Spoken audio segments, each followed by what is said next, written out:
When this guy wakes up, he immediately gets yelled at by an angry girl who asks him how long he's going to sleep and how much longer he's going to embarrass their family. She angrily throws papers all over the room and leaves, and our boy finally gets the chance to look around. He thought it was just a dream, but everything is real. He ended up in the body of the worst villain possible, named Decalane, in the very game he developed. Decalane is just a talentless, arrogant noble who's evil in every possible way. He only pretends to be a magic genius by stealing the credit for other people's achievements. The only thing he actually does is lie and use everyone around him for his own gain. He's the root of all the problems and the enemy of everyone around him, and everyone wants him dead. His sister Yahello, who just yelled at him, his future bride Julia, who can't wait to stab him with a sword, and even his students at the Magic Academy, who can't wait to get rid of him. So it's no wonder that during game testing, he survived only once out of 1,000 attempts. It would be certain death for Kim Woo-jin, but just before he ended up inside the game, he felt pity for the character everyone hated. Since the character was actually created based on his own appearance, he decided to add every possible skill that looked good to him, just for fun.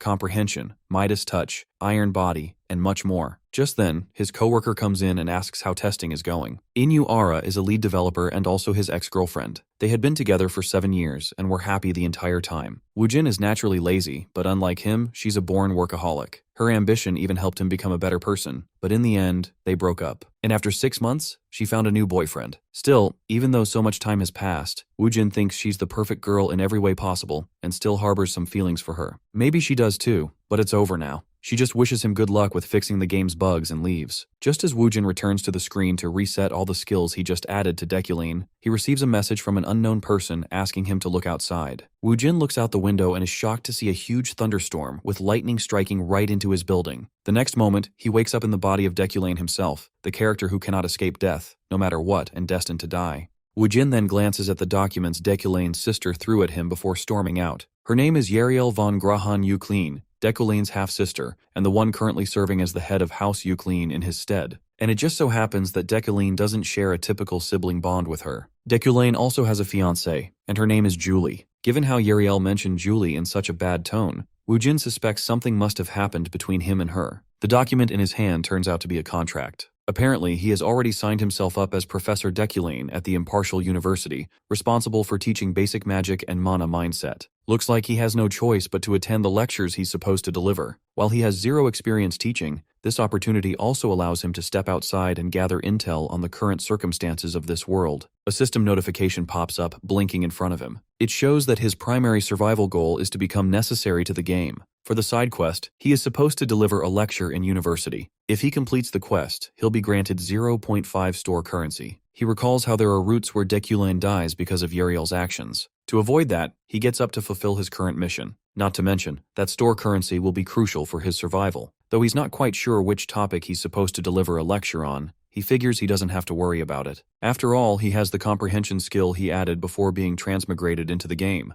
This attribute helps him understand literally anything. The only thing he needs is a little mana to activate it. As he prepares and changes into something more formal, he notices how drastically different this place is from where he used to live. Yet, at the same time, he moves through everything effortlessly, as if he had lived his entire life as Decalane. Under normal circumstances, he would have felt out of place wearing clothes like these, but now they feel elegant and bring him comfort. And it's all thanks to one of Decalane's attributes: intimidation, dignity, and aesthetic sense. It's as if Decalane is allowing him to completely take over this body. Woojin doesn't even feel the urge to say anything that would be considered rude. The formality that Kim Woojin once found rigid now feels natural. Although his main purpose is to gather information, this walk toward his first lecture feels completely normal, as if he's always belonged here. He can absolutely feel himself fulfilling the role of a noble, one of the superior members of the aristocracy. It's a stark contrast to the life he originally had. Kim Woojin was a nobody from South Korea, with fairly average looks, a lazy, supposedly pathetic guy who was even dumped by a girl. But now, as Decalane, he wants to embody the role of a noble properly. As he proceeds to enter his car, he recalls that he has never been in such a luxurious vehicle before. Speaking of nice cars, he remembers his ex's boyfriend, who also had one just to flex. Suddenly, he notices a young boy sitting in the adjacent seat. When the boy realizes Decalane is there, he frantically greets the professor and proceeds to hand over some documents. Seeing this, Decalane entertains the possibility that this person is perhaps his assistant, or maybe even his secretary. Deculain questions him about his identity, which causes the boy to get a little startled,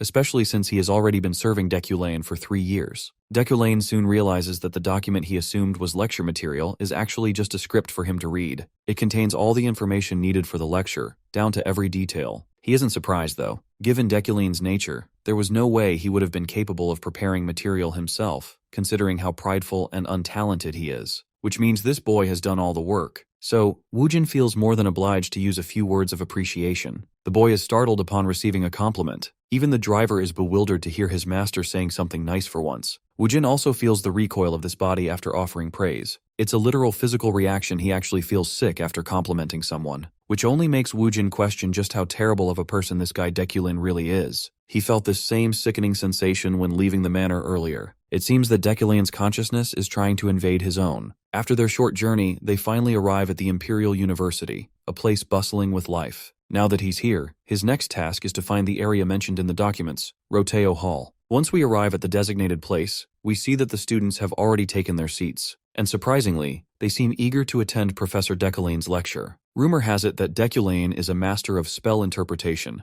a talent that once earned him the title of child prodigy at a young age. Once our guy finally graces the class with his presence, he calls for their attention, introducing himself as Deculain von Grahan Uklein. He is here to lead this class as the head professor of the university's magic tower. With the formalities out of the way, he begins the lecture. The female students are absolutely smitten by how handsome and imposing Deculain is. But one particular female student does not share the same sentiment. As far as she is concerned, Deculain is an enemy of her father, nothing more than a piece of trash in her eyes. To understand why she harbors such resentment, we need to look into the past. Almost 3 years ago, her father took his own life. For many years, he dedicated himself to researching spell interpretation. But when someone extorted his thesis from him, he fell into complete despair and ultimately chose death. The person who robbed her father of his life's work was the one everyone called a genius spell interpreter. And that despicable person was Deculain. With the loss of her father, she was powerless to do anything. In the end, she lost everything, including her family's house and territory, becoming an orphan with nowhere to call home. So she made a vow, a promise to take revenge on that bastard. To fulfill that pledge, she fought her way into the Empire's Royal University, where Deculain is a professor. While other students may not know the truth, she is determined to expose the fact that Deculain's so-called spell interpretation skills are nothing more than a stolen bluff, achievements that rightfully belong to her father. She can't stand seeing him occupy a place that was supposed to be her father's. But as much as she wants to expose him right away, she knows she needs to stay calm,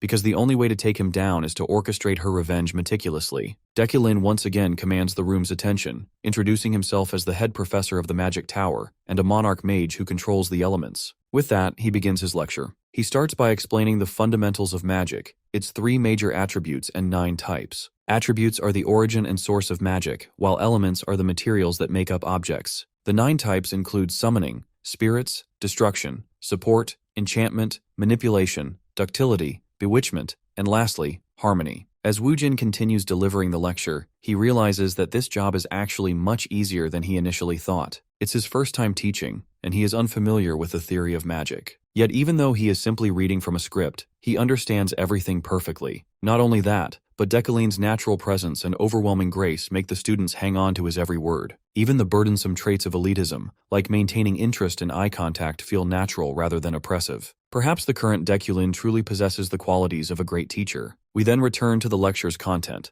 where we learn how the use of mana differs depending on where it is stored in the body. Normally, mages store mana in their heads, as it is the easiest place to imagine spells. Knights store mana in their hearts, allowing them to emit it through their blood vessels. Lastly, there is the inner core, which combines internal and external mana, making it the most universally effective storage method. In simple terms, hard work is important, but if one lacks talent, they need to choose a path and focus. Speaking of focusing, Woojin reflects on how Deculain's talents aren't that impressive either. His current mana is around 3,500. If you need a comparison to understand how small this mana pool is, consider this. There's a mage whose primary mana is at 30,000. So Woojin finds it quite ironic that he's lecturing students about something he should be implementing in his own life. In any case, he concludes the lecture, but there's still one particular line he's hesitating to deliver. He's sure that if it were the original Deculain, he wouldn't have read this sentence. And that line is, if there are any students who want to ask questions. It seems like the students were thoroughly absorbed in the lecture, so there aren't any lingering doubts they have regarding the lecture topic. Even Deculain feels relieved that there are no questions. But just as he thinks this, that same student who has a grudge against Deculine stands up. She recalls an event from last night, where a mysterious spell was discovered in the dormitories. It's assumed to be the work of the devil, but she wants to hear Deculine's thoughts on the matter. Before answering her query, Deculine can't help but call her out for her lack of ethics. She was supposed to mention her name and affiliation before asking any questions. He's not willing to respond to someone who doesn't even know basic classroom etiquette. With that said, he begins to leave, not because he cares about etiquette, but because he's not in the condition to respond to her question. After all, his comprehension skills consume a huge amount of mana, and he currently has only 2,000 left in reserve out of the 3,375 he originally had. Just understanding the script cost him 300 mana, so he's unsure how much mana it'll take to learn about a spell he's never seen before. Meanwhile, the students are snickering under their breath after seeing how she made a fool of herself. They think she was trying to get the professor's attention, but it backfired. The poor girl is stung by the humiliation caused by the professor's words, but she still tries to persist, hoping to get a response from him. According to her, the magic tower is refusing to analyze the situation,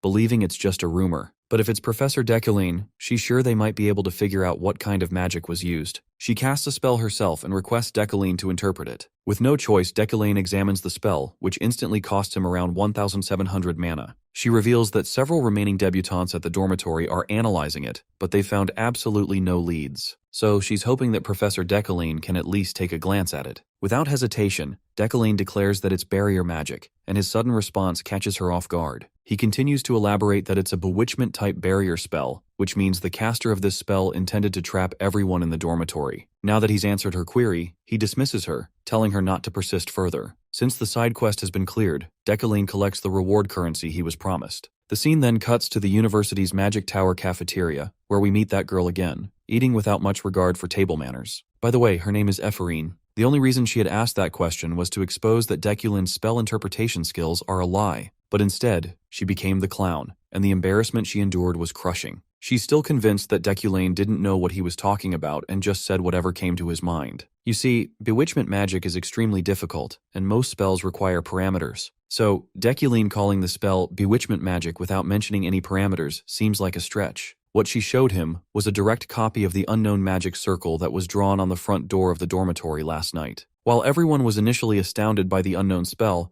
it quickly became research material for the new students. So she knew from the start that Deculine was full of it, making up the claim that the spell was bewitchment magic. But then, one of her friends rushes to her to report that the magic circle on the dorm's front door yesterday is indeed a barrier spell, and they figured it out after collective research. Basically, what Professor Deculine said about that spell was, in fact, true. Ephorine is in absolute disbelief. She refuses to accept that it was actually barrier magic. After all, she doesn't want to acknowledge Deculine as a legitimate master of spell interpretation. Her friend, after rattling off endless praises for Professor Deculine and his capabilities, eventually decides to leave. Before going, she thanks Ephorine for asking the professor about the spell since no one else had the guts to question him. Even so, Ephorine remains unconvinced that Deculine gave the correct answer on purpose. She believes it was just a fluke. What frustrates her even more is that she ended up making him stand out even more. Now everyone is convinced Deculine is a capable professor. She then begins reading through a document detailing the accomplishments of their prestigious professor Deculine. She's digging deep,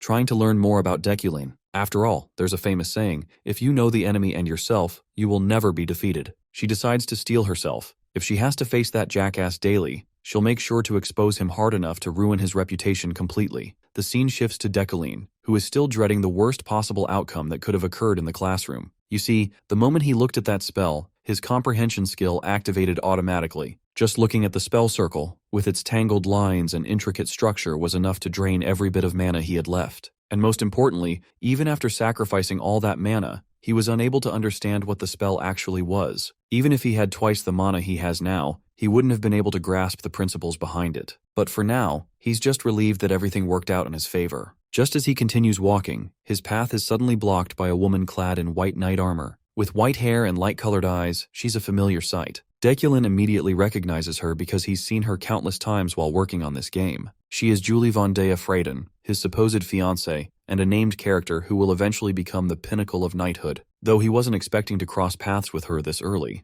Regardless, he responds to her greeting promptly, claiming that he's doing fine. But Julie doesn't seem convinced. She questions how he can be doing fine after breaking the promise they made a week ago. Of course, Woojin has no clue what promise she's talking about. Since he wants to avoid unnecessary drama this early on, he decides to brush it off. He tries to walk past her, casually claiming that he doesn't recall making any promise. But Julie quickly blocks his path again. She won't let him run away like last time. Seeing how serious she is about this promise thing, Deculaine realizes she won't let him go without an answer. So he reiterates the same thing, claiming to have forgotten and using his recent fever as an excuse. He requests that she remind him exactly which promise she's talking about. At this point, the story flashes back to 1 week ago. Julie had made a promise to him. If he was truthful to himself and confessed his pretenses and arrogance to everyone, she would always be by his side, even if the world crumbled. Back in the present, poor Julie is on the brink of tears. She wonders if she placed her trust in the wrong person. With a sulking expression, she steps aside, giving him permission to leave. Deculaine doesn't even bother to ask what's bothering her and simply walks away, something that, of course, annoys the hell out of Julie, though she doesn't voice it. Their engagement was purely out of convenience. With the union of Deculaine, a talented mage, and Julie, a talented knight, the heads of their families believed that it would greatly benefit both sides, expanding their influence. The Uclines and the Freydens, two powerful noble bloodlines, would dominate together.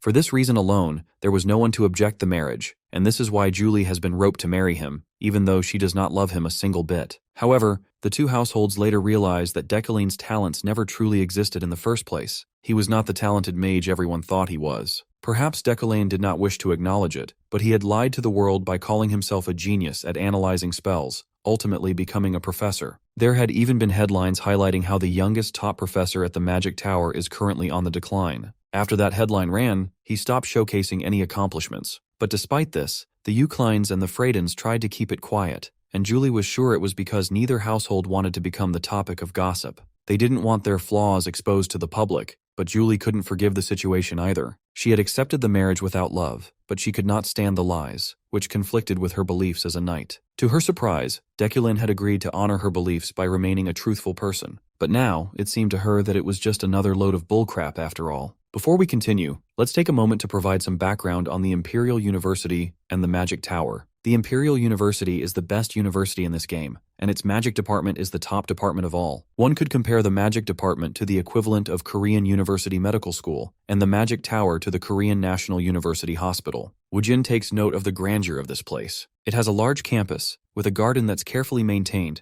resembling an American college campus. His team members, and he had spent many nights working together to create this atmosphere. While he would love to experience this beautiful place, his only regret is that he wishes he were in someone else's body, not the one he currently occupies. Suddenly, Woojin notices someone following him. As he turns, he crashes into the person who was closely trailing him. It turns out to be his assistant, who is carrying a lot of documents. The papers scatter all over the ground after the crash. Deculaine didn't immediately recognize it was Alan. He had instinctively thought that someone might have been trying to ambush him. After getting back to his office, Alan finally presents the documents he was rushing to deliver. It's a list of sponsorships for the new mages this year. The Magic Tower is similar to research facilities in the real world, so funding is required for the development of magic. Professors at the Magic Tower sponsor the new mages they deem worthy. As Deculaine goes through the profiles of each candidate, one particular name stands out. The name is highlighted in gold, which he assumes is due to his attribute. This attribute is known as Wealthy Magnate. It allows him to attract wealth and become an exceptional financier with an uncanny intuition for profitable ventures. The more information provided, the more accurate his intuition becomes. Then there's another attribute known as Sharp Eyesight. This ability allows one to visually perceive institutions, attributes, mana points, and similar elements. It is primarily used in conjunction with other traits rather than on its own. The reason Deculaine is able to identify this promising candidate is due to the combination of his two attributes, Wealthy Magnate and Sharp Eyesight. It's now evident that individuals with names shining in this glittering gold light are sure to bring him wealth. There are a few others like this, but one name stands out the most. That name belongs to none other than Ephraim Luna, the very girl who is actively seeking his downfall. To think that Deculaine's abilities have led him to see her as the most potential candidate for prosperity, even though she is determined to destroy his career. Deculaine recognizes her as one of the main characters in the game. According to the developers, the only information he knows about her is that she lost her father due to Deculaine's actions. He also takes note that Ephraim seems to have no sponsors for some reason.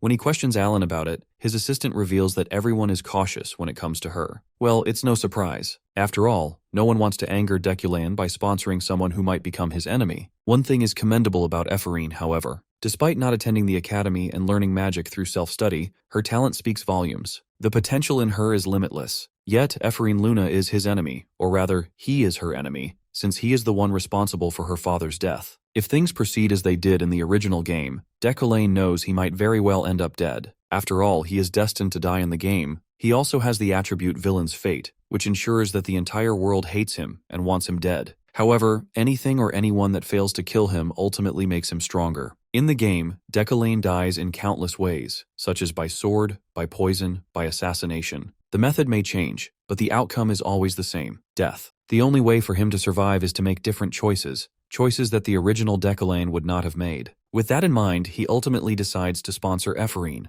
After signing the documents, he tells Alan to submit them. He also instructs him to borrow a few books that he is about to mention. Later, as he sits alone, Deculain reflects on how much money he requires to survive. From what he knows, many of the deaths awaiting him can be avoided with money alone. Investing in a promising mage is one way to acquire wealth. However, that alone isn't enough. There are countless characters in this game world who resent him, and they will try to kill him whenever they get the chance. In order to survive, amassing wealth and power is the only way out. While Woojin desires to become stronger, he remembers that Deculain's talents are average at best. If he doesn't find a way to improve, he's certain he won't survive the numerous threats closing in on him. Luckily, there is one thing in his favor: his attributes. Deculain can't control all 4 elements as he boasts, but he definitely has potential in manipulating earth and fire. Combining earth, fire, and metal results in the formation of Deculain's unique attribute, Midas Touch. This attribute consumes the user's mana to unlock the potential of a target. Deculain's talents in manipulating metal also allow him to wield key-controlled, levitating blades. While it sounds grandiose, these chi-controlled blades are essentially just telekinesis at its core.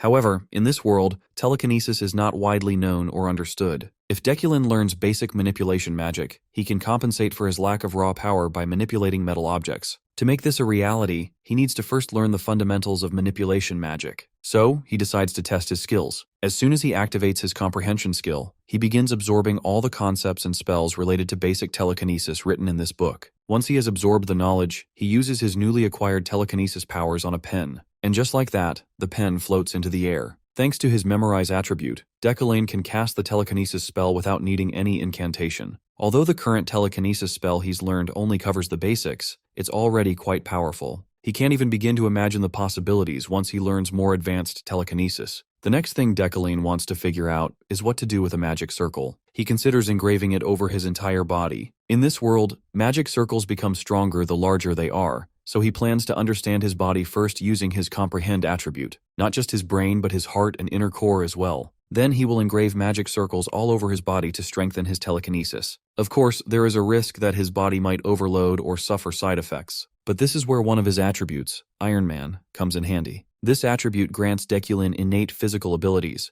and the potential of his body is of the highest caliber. He's confident that this attribute will allow him to withstand any side effects. As soon as he starts the process of engraving the magic circle onto his body, excruciating pain triggers throughout his body, a pain unlike anything he's ever felt. It feels as though every bone is breaking, and every muscle is being torn apart. However, as grueling as this experience is, Deculain won't waver. Not a single groan escapes his lips. After all, this is the elegance required of a noble. Finally, the process comes to a halt. Sadly, after enduring all this, Deculain has failed due to an insufficient amount of mana, currently standing at just 1 point. But the effort isn't entirely in vain. He now has a magic circle etched onto his shoulder. At this rate, it will take about 2 weeks to cover his entire body. A month passes after Deculain's seminar, and it's finally the first day of lectures at the University Magic Tower. All the students gather in the remote area, awaiting their first lesson. A notice board nearby contains a message from the professor. The professor wishes to test everyone's abilities, so the students will have to prove themselves by performing on their own, in a place already rich with elements. The students are all quite astounded that their teacher just left them to study on their own.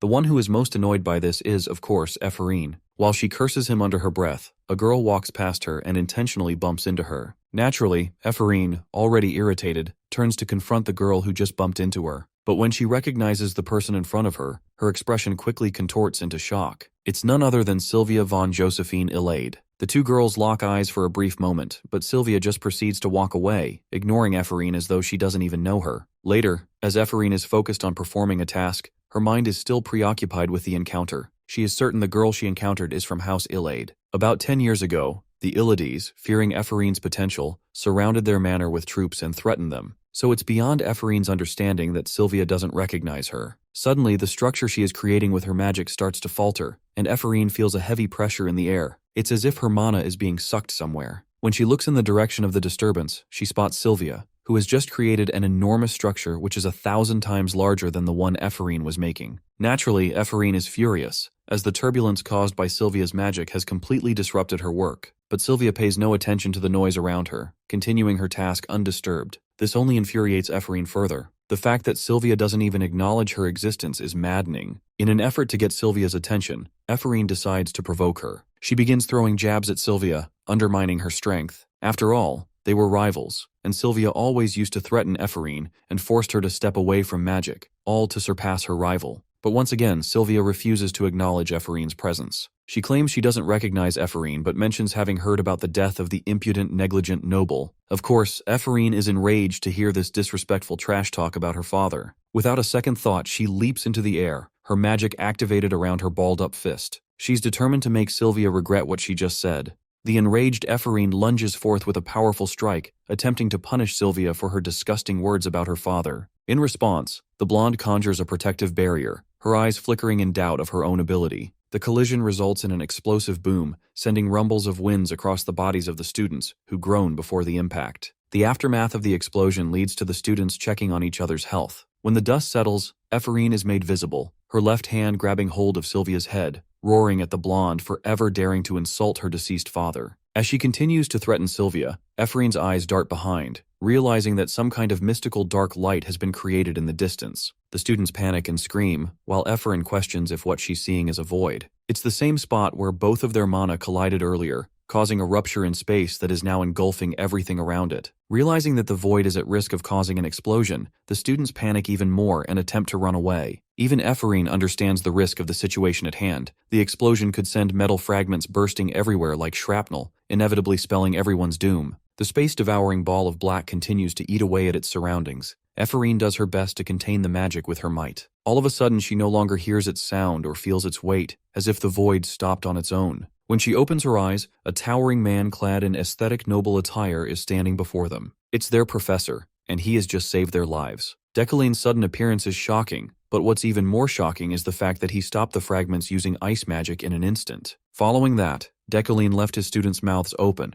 as he displayed telekinesis magic to control the ice fragments. The sight itself left his students with an impression of the beauty and wonders of magic. Ephraim understands the use of enchantment magic in this case. However, even she could feel enraptured by the mesmerizing use of it before their eyes. With the shards taken care of, the professor spoke, his words denoting the end of the lecture. Turning a strong glare to Sylvia and Ephraim, Deculaine tells everyone to leave aside from the troublemakers responsible for creating the situation. Right now, Ephraim's face tells you all you need to know. It's the definition of an "oh shit, I'm so fucked" moment. In the next scene, we jump all the way to the interrogation room. There, Deculaine awaited the arrival of the other professors, namely Retlin and Relin, who are the professors of the Spirit Studies and Support Studies departments. Welcoming them is a woman sitting next to Deculaine, the chairwoman of the university, Adeline Sigelian. With all the professors seated, they now turn to curiously question the daring student who attempted to strike down a lady of the ill-aid house. Turns out, Ephraim is classified as a nobody, to the point they discriminate against her worth based on her nameless background. Of course, the situation was prevented thanks to Deculaine's intervention, impressing all the other professors. Giving it some thought, Deculaine understands the outcome that will result from this disciplinary meeting. It's obvious that the daughter of one of the most influential families will be seen as the victim,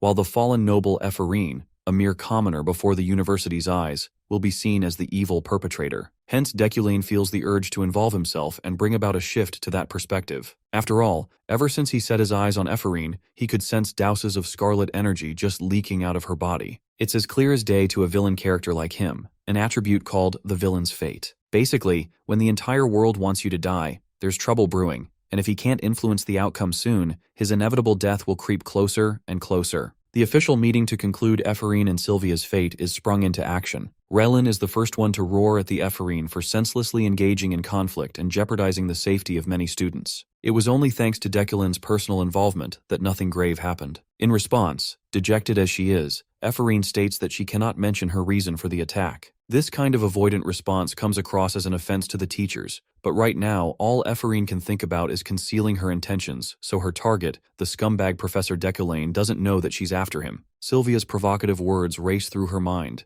but even if that is the truth, she can't risk saying anything in front of her one and only target. That is why Ephraim is willingly sitting through discomfort and pain for the sake of her long-term plan. Relin roars at the girl once more, questioning if she's got some sort of an inferiority complex. He drills it into her head, reminding her of their difference in status as a noble and a commoner. Next, Sylvia is told to speak. She also tries to conceal the matter, and excuses that she was responsible for accidentally destroying Ephorine's work, which led to an argument. This puts her as an innocent person in front of the eyes of the disciplinary committee, making it even more irrational for Ephorine to have made her move. The professors continue to grill Ephorine, questioning if she's got anger management issues. Relin even goes as far as to recommend expelling the student entirely, refusing to slide this incident with a warning. Right now, feeling alienated from the professors and receiving not a single word in her support, Ephorine feels isolated and cold. All fingers point to her as the culprit. The professors see her as the person responsible. Every insult and every scolding hurled at her, and the worst part is, she can't issue a single response in return. With her father gone, the poor girl is off on her own. The world has shut itself down on her. Blaming Professor Deculane, she pins him as an object of blame for her own mistakes, which is an emotional response befitting a child. Adelaine finally speaks, concluding that each professor thinks the same as the next. Before motioning a decision, she wants to hear Deculane's account of the situation. Making his voice clear, he makes a request to the chairwoman. It's right about this moment where Ephorine thinks her life is over now.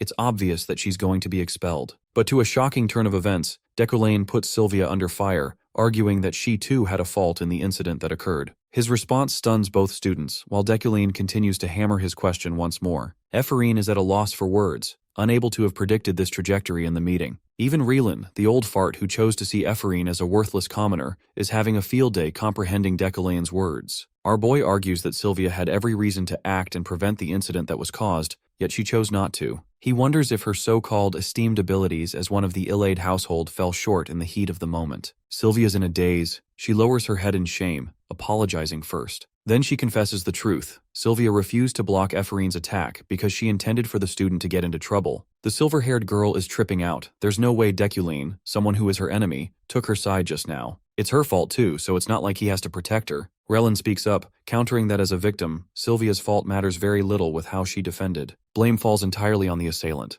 Deculane fires back, stating that as a professor, he's the one who failed for creating a lecture that didn't require his presence. He wonders if he should be taking the blame instead. This sudden comment flusters Professor Relin, who's still on Sylvia's side. Ephorine is out here shocked that this man is steamrolling another professor just to save her ass. It's the height of ridiculousness that he's doing this much to protect her. Having heard enough, the chairwoman concludes her decision. She doesn't think of it as a serious matter, believing that students naturally run into conflict with age. That's why she's more than willing to let this one slide past without any issues. Adelaine tells both students to return home as there won't be any consequences this time. Ephorine is having mixed feelings. She was fully prepared to eat an expulsion in her face, and knowing Professor Deculane's personality, things should have concluded that way. So it doesn't make any sense how things concluded the way they did. After the meeting, Relin applauds Deculane's unique insight and analysis on viewing a situation. But our boy's attention turns to Ephorine, who calls for his attention and musters the resolve to ask him a question. She internalizes that if he's familiar with the name Luna, and recalls his association with her father,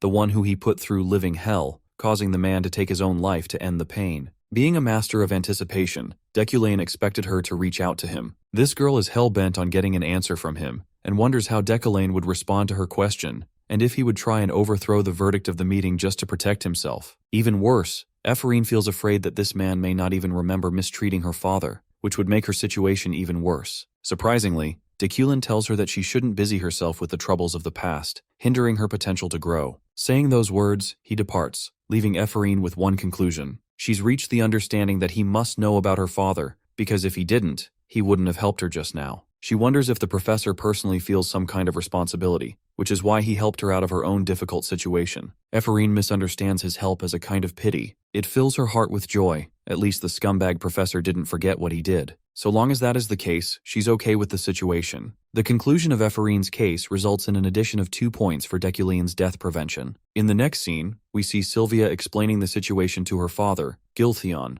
the head of the Illide family, and an Esper mage. His father affirms that the talented student Ephorine Lunas already missed her chance to flourish as a mage. A decade ago, back when the aptitude exam was being held, both girls encountered the other for the very first time. It was during that time that the manometer went crazy before their presence, predicting their immeasurable talent to become future archmages. These two girls just stared at each other blankly, unable to comprehend the slew of words they had just heard. To give you an example of just how powerful archmages truly are, They are classified as beings that not even emperors can threaten. Only a select few people ever rise to this level, and their names are etched in history forever. Tradition has it that 3 people will become archmages in each era, irrespective of their specialty, a rule that has never changed. Interestingly, currently apart from Demerkin, there are 2 empty spots for the archmages of this era. Adeline is actually a candidate for being an archmage, leaving behind one last seat. It was back then that both the Illid and Luna families stood opposite to each other, and now they must compete for the final seat. Of course, Sylvia's father is adamant on his daughter getting that title no matter the cost, so much so that he threatened Ephorine's father by force, exempting him from enrolling her daughter at the academy. Sylvia understood all too well that the only reason her family recklessly overpowered the Luna family was because they wanted her to seize the throne. They wanted to make her archmage no matter the cost, though it is also her personal wish and predicted fate. That's why Ephorine's words from back then stung her so much. She chalks it off as simply being unlucky. While Giltheon isn't exactly worried about her competitor, he's more worried about Professor Deculain,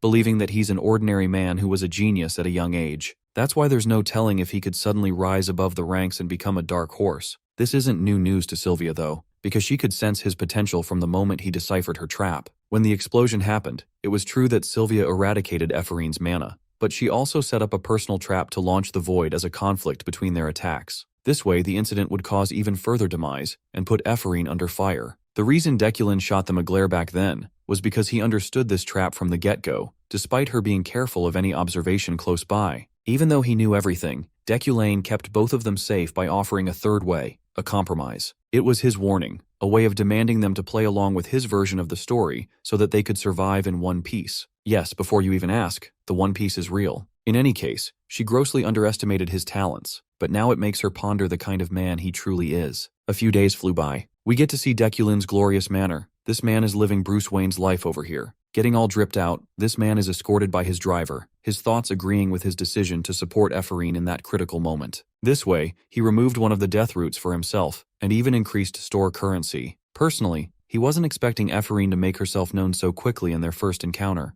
but he could tell from then on that she was hostile from the start. While his intervention just now has made him an enemy of Sylvia as well, it's still the best course of action he could have taken. Brushing that matter off, Deculain isn't keen on attending social events. At the same time, he doesn't want the opportunity of gaining store points to just fly past him. After all, he gained a side quest to attend the Flower of the New Year event, adding another half a point to his store currency. As of right now, he still requires a minimum of 5 currency points to access the shop. That's why he's focusing on interacting with the main characters for now. Arriving at his destination, Deculain is welcomed with honor and respect. The party is full of nobles and their expensive laughter. The professor spots a bunch of named characters that he can interact with. Of them, one stands more notable than ever. It's Yahello, a character who Kim Woo-jin personally modeled in the game. Arriving at the event was good after all, Deculain believes. He's spotted by an old man out of the blue, who is honored to meet the esteemed Professor Deculain. His sudden announcement of the professor's name draws attention from many eyes, all darting away to see the professor.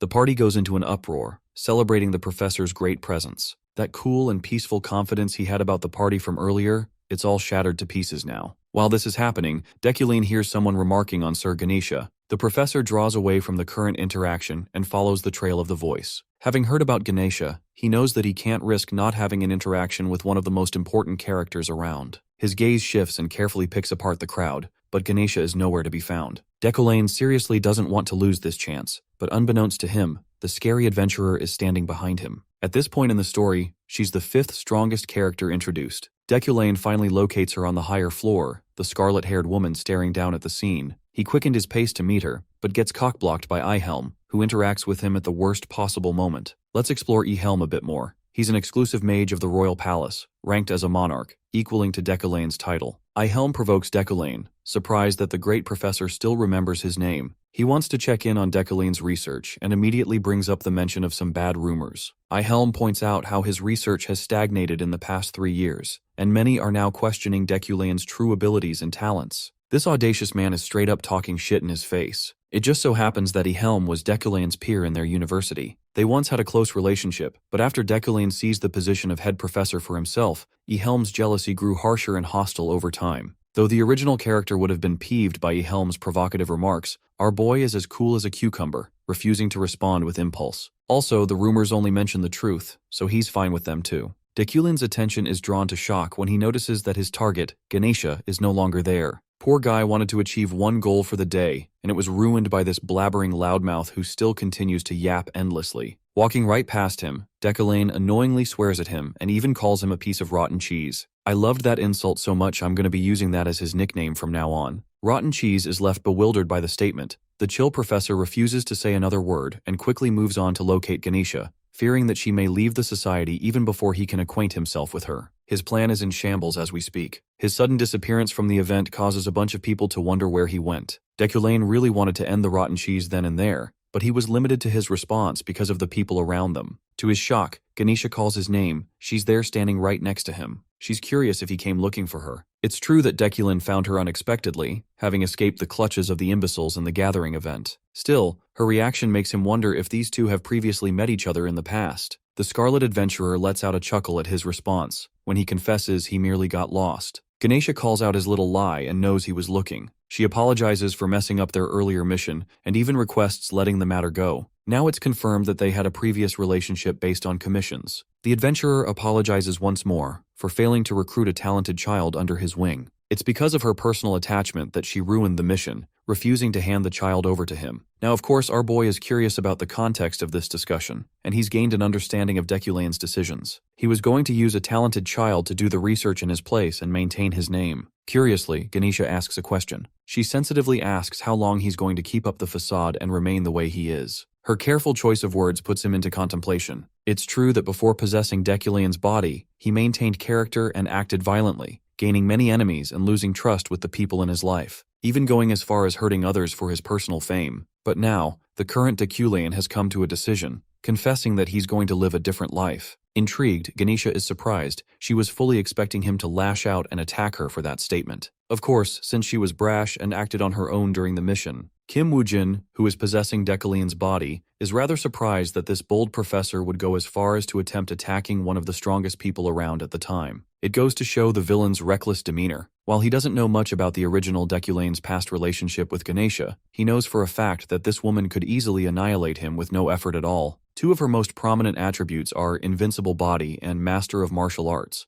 You can only expect her to go batshit crazy after having those stats. She's one of the few adventurers who has reached the height of her physical stats. Now, because Kim Woojin is possessing Deculain's body, there was no instance of hiring assassins to do the deed for him. Because if that were the case, Ganesha would have died already. While he's having this contemplation, Ganesha is wondering if this guy hit his head or ate something spoiled today. She can't place a finger on his strange behavior. Deculain's already achieved his goals for today, so he quickens to leave the discussion. Ganesha is rather surprised, and wonders if it's really true that he won't be sending anyone after her. Turning to her one last time, the cool professor remarks that it would be beneath him. This girl is literally left too stunned to even speak. Going back to the hall, Deculain internalizes that he could easily utilize Eucline's power to pressurize the adventurer using the guild. However, doing so would only cause his death variables to increase. To his utmost horror, the system informs him that he just prevented a death variable. Bro was not expecting to get murdered tonight. This means for a fact that Ganesha's conversation from earlier could have ended very, very differently. Even a simple social gathering event is waving death flags over his head, poor guy.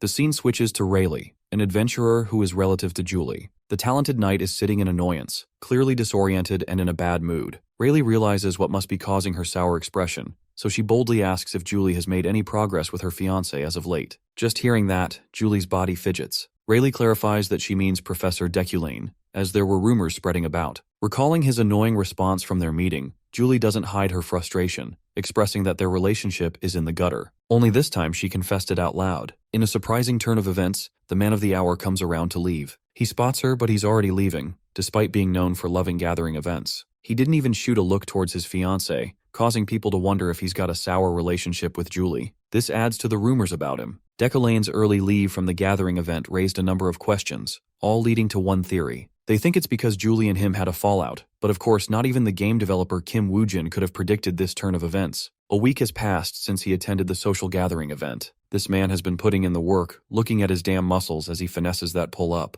Apart from his usual memorization and telekinetic training, he introduced working out to his routine to increase his stamina. It's mostly because he nearly died from experimenting with some crazy shit. Just a few days ago, this guy was on the floor, coughing out blood in his miserable condition. Any normal mage would have died from what he did. The only reason he survived is thanks to his Iron Man attribute. Bro is Tony Stark. In a quest to achieve greater strength after encountering Ganesha, he attempted to engrave fire control alongside his telekinetic powers. This would aid his metal manipulation overall. He wanted to upgrade his core magic for his telekinetic ability, cutting off the time needed to learn additional magic. However, this method was extremely reckless even for him, and it was only after experiencing the incredible strain on his body that he felt the need to dedicate some time to training. That's how he came to develop a workout routine. By the end of his routine, this guy is looking like David Lade with his aesthetics. With his morning workout wrapped up, it's time to go to class. The scene jumps ahead to Professor Decoline's office, where we see Alan delivering the professor a message from the Magic Tower. The sender is classified as someone from a high rank. Prying open the message, Decoline learns that there's an audit hearing in 6 months regarding his research. They just want him to prepare some documents for the hearing by that time.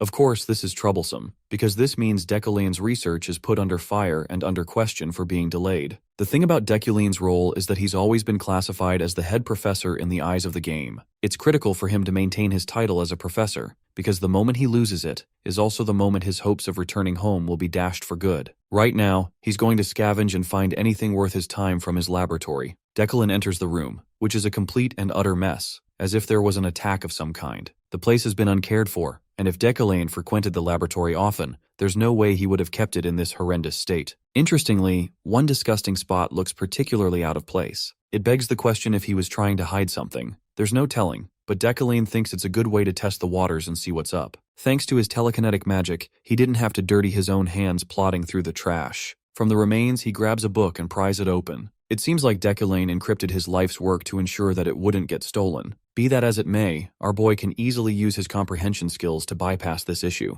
It's thanks to that he's able to cast open a golden bright light, hinting at the significance of his incredible research. Thanks to his attributes, wealthy magnate and sharp eyesight, he can tell that this book is definitely valuable. Despite that, the research seems incomplete, with many pages ripped in between and left unfinished. But even after all its flaws, it shone brightly, once again hinting at the research's significance. Surprisingly, Decoline spots a pendant with a picture of Ephorine Luna and her father. This helps him piece together their relationship. Turns out that her father was working under him as a researcher. That's why the Luna family despises Professor Decoline, who tortured her father for his own fame. It's because of Decoline that Ephorine has navigated a brutal life. But now, things will be different. He's made up his mind to complete the research with the help of his comprehension skill, and right after its completion, he's going to add her father's name as a contributor to the research as a co-author. Character development in a way you didn't expect. The scene switches to one of the cafes of the university. Here, some of the commoners have decided to band up as their own group, sticking for each other in the time of need. If they don't, the nobles will pull the rug from under their feet. Asking for Ephorine's opinion, the girl puts her on the spot.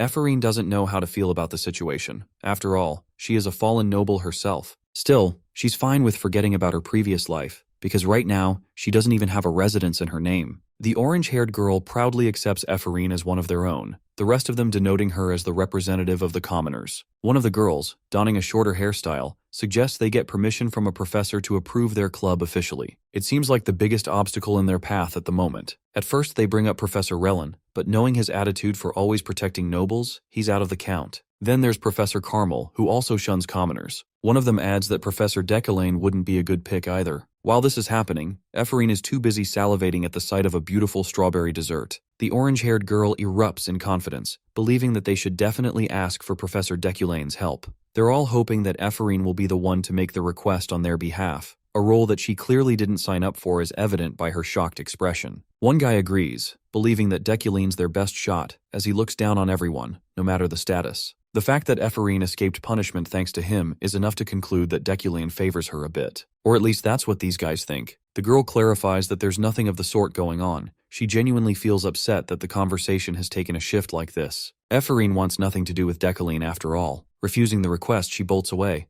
but the orange-haired girl chases after her anyway, hoping that she'll reconsider it once more. Ephorine clarifies that whatever they're thinking is not going to happen. Julia suddenly freezes at the sight of someone. Ephorine wonders what caused her to stagger like that. It's only when she turns to meet Decoline's gaze that she realizes it's the devil himself. She certainly wasn't expecting to encounter him in the worst timing possible. Julia runs the heck away, leaving it all to rest on her shoulders. Ephorine is there, not knowing what to say, as the professor is already leaving. Hesitating, she makes her move, grabbing his attention. She requests the creation of a club that requires an approval from his end. In the end, this tsundere mustered up the will to ask him despite her embarrassment. She reasons that he usually doesn't approve requests from commoners, which is why she is also worried. Though Julia's approach was ridiculous, her suggestion was actually right. Ephraim believes they should just try their luck and see if it works. To her shock, Deculin takes the letter and actually signs it, even requesting a note of details to be sent to his office. Ephraim is starstruck as she's handed the paper back, unable to believe that he actually approved the creation of the club. She just can't figure out his damn personality. Julia runs all giddied up, thankful that Ephraim successfully managed to get a signature. Meanwhile, the troubled girl wonders why he's doing all of this. He's being exclusively nice to her for no reason. Fast forwarding to the lecture, Deculin teaches the students about elements, which are supposed to be the building blocks of magic. And yet, many mages are still unaware about the difference between categorical and pure elements. As he's giving his lecture, Ephraim's thoughts drift away elsewhere, not knowing if the professor's actions are rooted in guilt or even sympathy. This man, the one who drove her father to his grave, despite his nice gestures, all of it feels fake to her. She thinks that if he truly feels responsible, then he should drop the act and reveal the truth to the world. Seeing her visibly fidget in annoyance, Julia wonders if she's all right. This snaps the girl out of her contemplation. Julia thinks her friend is annoyed because of the students across the table. Ephraim is confused at first, but quickly realizes that it's the nobles along with Sylvia, who have a terrible impression of her. After all, her stunt from that day made her an enemy of every noble family. Ephraim tells Julia that it's all right. She just wants to focus on the lecture for now. Zooming in on Deculin's lecture, he explains the significance of magic circles. However, she knew that his lectures used to be different. Right now, Deculin is expertly explaining how each spell is affected by adding strokes to the magic circle. He furthers the main topic of learning for today, something he terms flowing fire. The thing is, Ephraim is right. Deculin's lectures initially used to be a showboat of his talents and authority as a professor, but the lectures conducted by Kim Woojin right now were recreations of the beauty of magic, and they showcased a fundamental understanding of magic. It shocked the students, even Sylvia, who had once forgone her childlike curiosity of magic because of her natural-born aptitude as a mage. Deculin continues, showing them the magic circle responsible for water. Combining this with the fire circle, it creates a unique phenomenon. The purple magic circle steals the attention of the crowd, allowing liquid smooth fire to flow like water. The students are thrilled and amazed. Sylvia most notably can't believe that his lectures challenge such theoretical depths. Typically, mages deemed geniuses actually conjured magic using their intuition and natural talent. Theory meant very little to them, and if every mage prioritized theory, then that meant the commonality of magic in one container. It's true that focusing too much on theory could steal all your time from actually learning magic through understanding and intuition. Theoretical understanding is usually terrible and obstructive to the learning process. That's the unfortunate paradox. To become a genius, one must be blessed with brilliant intuition, and yet, not even the elites can explain the root of their intuition. For a genius professor with his bundle of rumors, it's shocking to her that Deculin is insisting on teaching theoretical classes despite his rank. When the lecture is finished, Ephraim is left with a changing impression. She certainly didn't expect the professor to be so good, to the point she found herself glued to the lecture.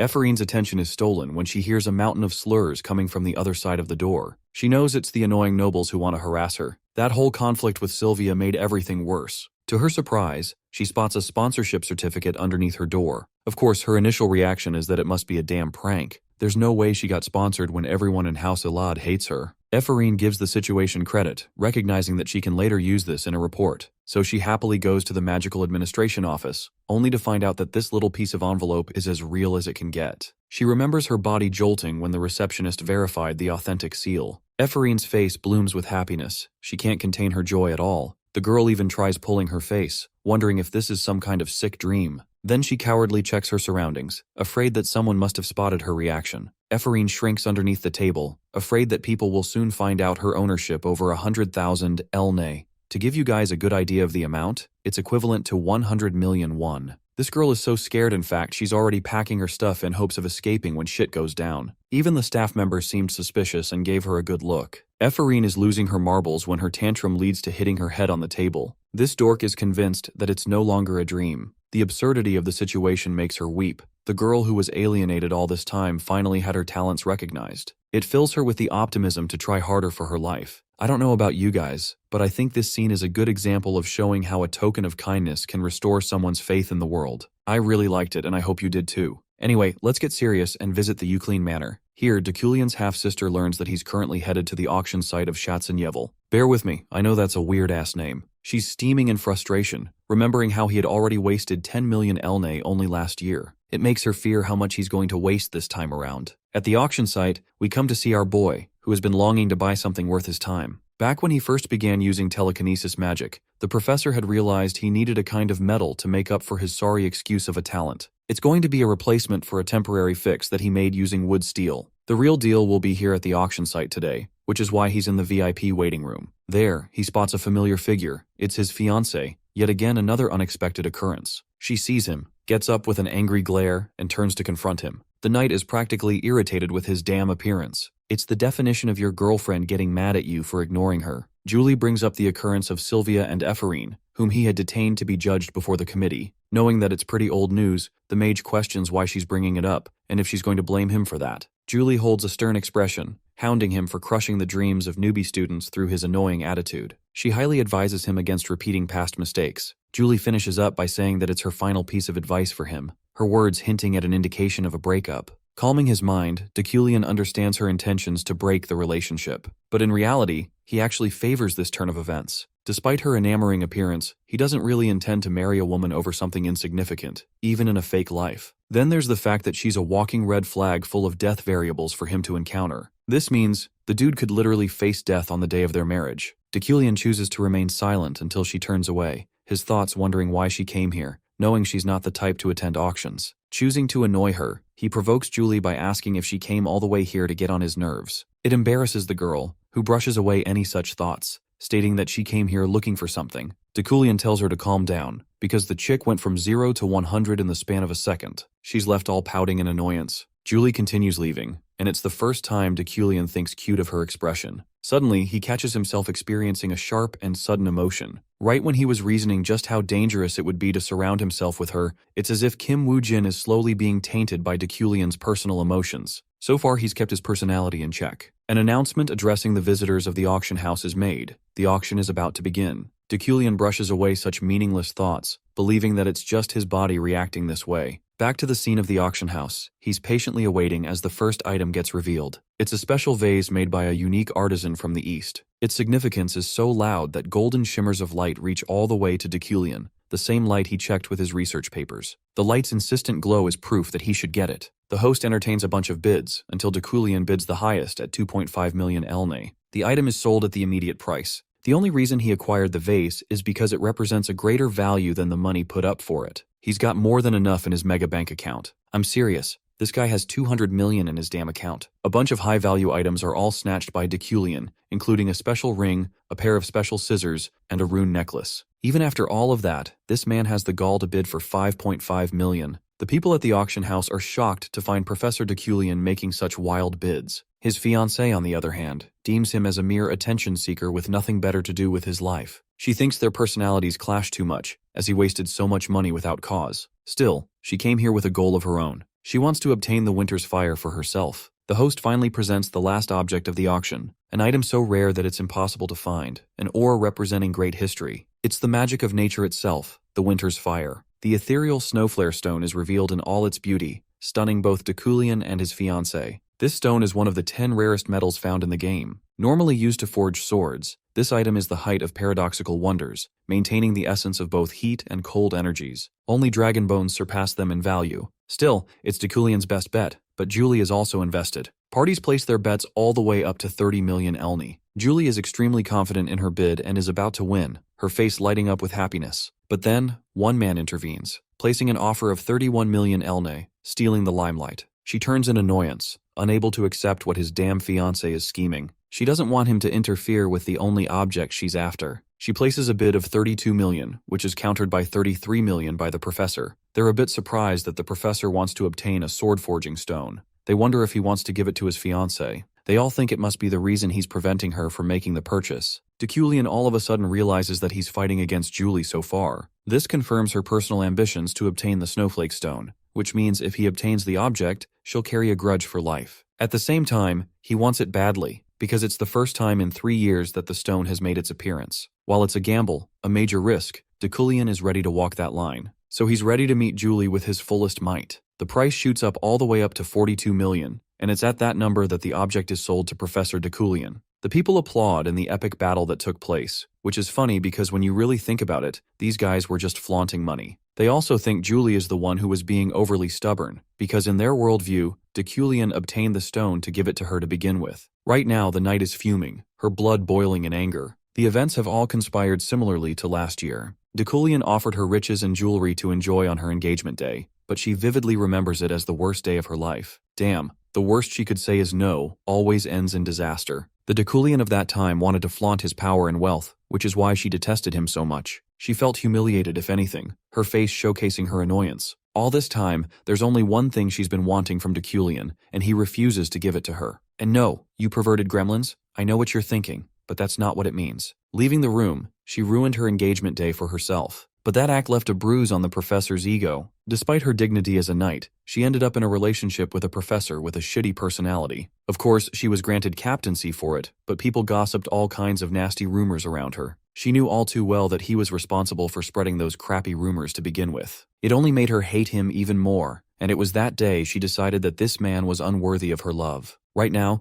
Julie is facing a similar feeling, but to her surprise, her fiancé is approaching her. Donning a soft expression, he asks if she was after the snowflare stone as well. Beaming in fury, she takes it as a provocation, ready to argue with him. But Julie is completely shocked when she hears the words, "I'm sorry," releasing from his mouth. She takes a second to process what the heck he just said. Deculion politely takes his leave, having paralyzed her on her feet. Julie's mind is racing with a billion thoughts, not knowing the purpose of his apology. She knows that Deculion isn't even the type to apologize. As she's walking away, she finds the majestic Josephine, her older sister, who tells her to come for a ride. The scene cuts to the professor, who understands Julie's frustration for having taken her object of interest. It's pretty surprising that he didn't encounter any death variables despite what happened. It only makes him wonder about Deculion's original asshole personality, which led her to take his life in one of the routes. In any case, he is welcomed home by his maids, who seem to be visibly upset by something. When they mention Yahello's visit, Deculion freezes at the sight of his half-sister. The girl vanishes and appears right behind him, confronting him for having spent so much money recklessly. She wanted to spend it on mines, and yet here he is, casually dwindling it on an auction. To salvage the situation, he tells her that he brought something that will return them the money with profit added on top. But of course, his sister is extremely pissed, pinning him as a man who is using her like a disposable piece of garbage. Even Deculion understands that the current situation is dangerous. His poor sister is sobbing that she's only there to clean up the consequences of his reckless actions. I honestly think she's so valid for confronting him. Yahello highlights their financial troubles, with her doing her best to support them, and yet he spent all of her precious money. Her aura shifts in a tinge of red, her voice adopting a serious tone, marking him as an asshole who gambled all of the money that rightfully belonged to their estate. Deculion is on red alert by his sister's pulsating dangerous aura. His villain's fate attribute activates at the sight of danger, meaning he's near enough a death experience. There's also the sight of a golden light coming from her aura, which leads him to an understanding. If he doesn't do something about the situation, he's destined to die, and if he does intervene, it may rack in a lot of profits. It's basically an opportunity hidden in catastrophe. Of course, Deculion knows just the way to handle this situation. He tells Yahello not to worry, which is arguably the worst way to handle the situation after what she just said. She roars at him with her concerns, highlighting every single problem she went through, the struggles she faced just for the sake of her ungrateful ass of a brother. In response, Deculion tells her that she didn't have to suffer through all of that. Again, Yahello points to him for being the reason they actively lost so much money after the death of their parents, and the fact that he obliterated 150 million in one day is no joke. To make her shut up, Deculion shocks her with a declaration. He's ready to hand her the position of the head of the house. It stops her dead in her tracks, unable to comprehend what he just said. Deculion reiterates his point, confirming that he'll do exactly as he said. Yahello went from nearly murdering him to now being flustered at his comment. She thinks he's fucking around, but he thinks she's just dragging it out. Deculion even states that he's ready to swear on it if she's refusing to accept his words. Yahello is shocked that he's willing to go as far as to take a dangerous oath, risking death just to keep his word. She doesn't know where all of this is coming from, even wondering if he suffered a concussion on the way here. Her brother is fine with her refusing to believe him. Yahello inevitably accepts, though she's ready to put him in the grave if he goes back on his words. Saying so, she leaves immediately to fix his latest mess. With Yahello gone, Deculion gains 2 points for preventing a death variable. He takes a sigh of relief, grateful that nothing major happened. He's fine with handing over the position without worry. He thinks if things continue to flow at this rate, his escape is near. Interestingly, Ganesha surprises him with her presence, commenting that his words were really true, that he's adamant on changing. She leaps in, apologizing for dropping by. She couldn't believe her eyes just now. Deculion thinks it's nothing special, his sister would just make up for a better househead than him. The adventurer reveals the truth about his sister Yahello, who doesn't have an inkling of the Eucliani family's blood. This comes as a shock to Dekulian's system. He never could have predicted this turn of events, as it wasn't even supposed to be in the original game. Ganesha drops a bombshell that his sister doesn't have a single drop of Eucline's blood in her. He'd already known that they weren't directly related, but learning that there was no blood connection at all still comes as a surprise. Seeing his reaction, Ganesha reminds him that he was the one who requested the investigation in the first place. However, Dekuline remains unfazed, stating that it doesn't matter to him. This response catches Ganesha off guard, as she never expected him to be so indifferent. Even so, she agrees to keep it a secret.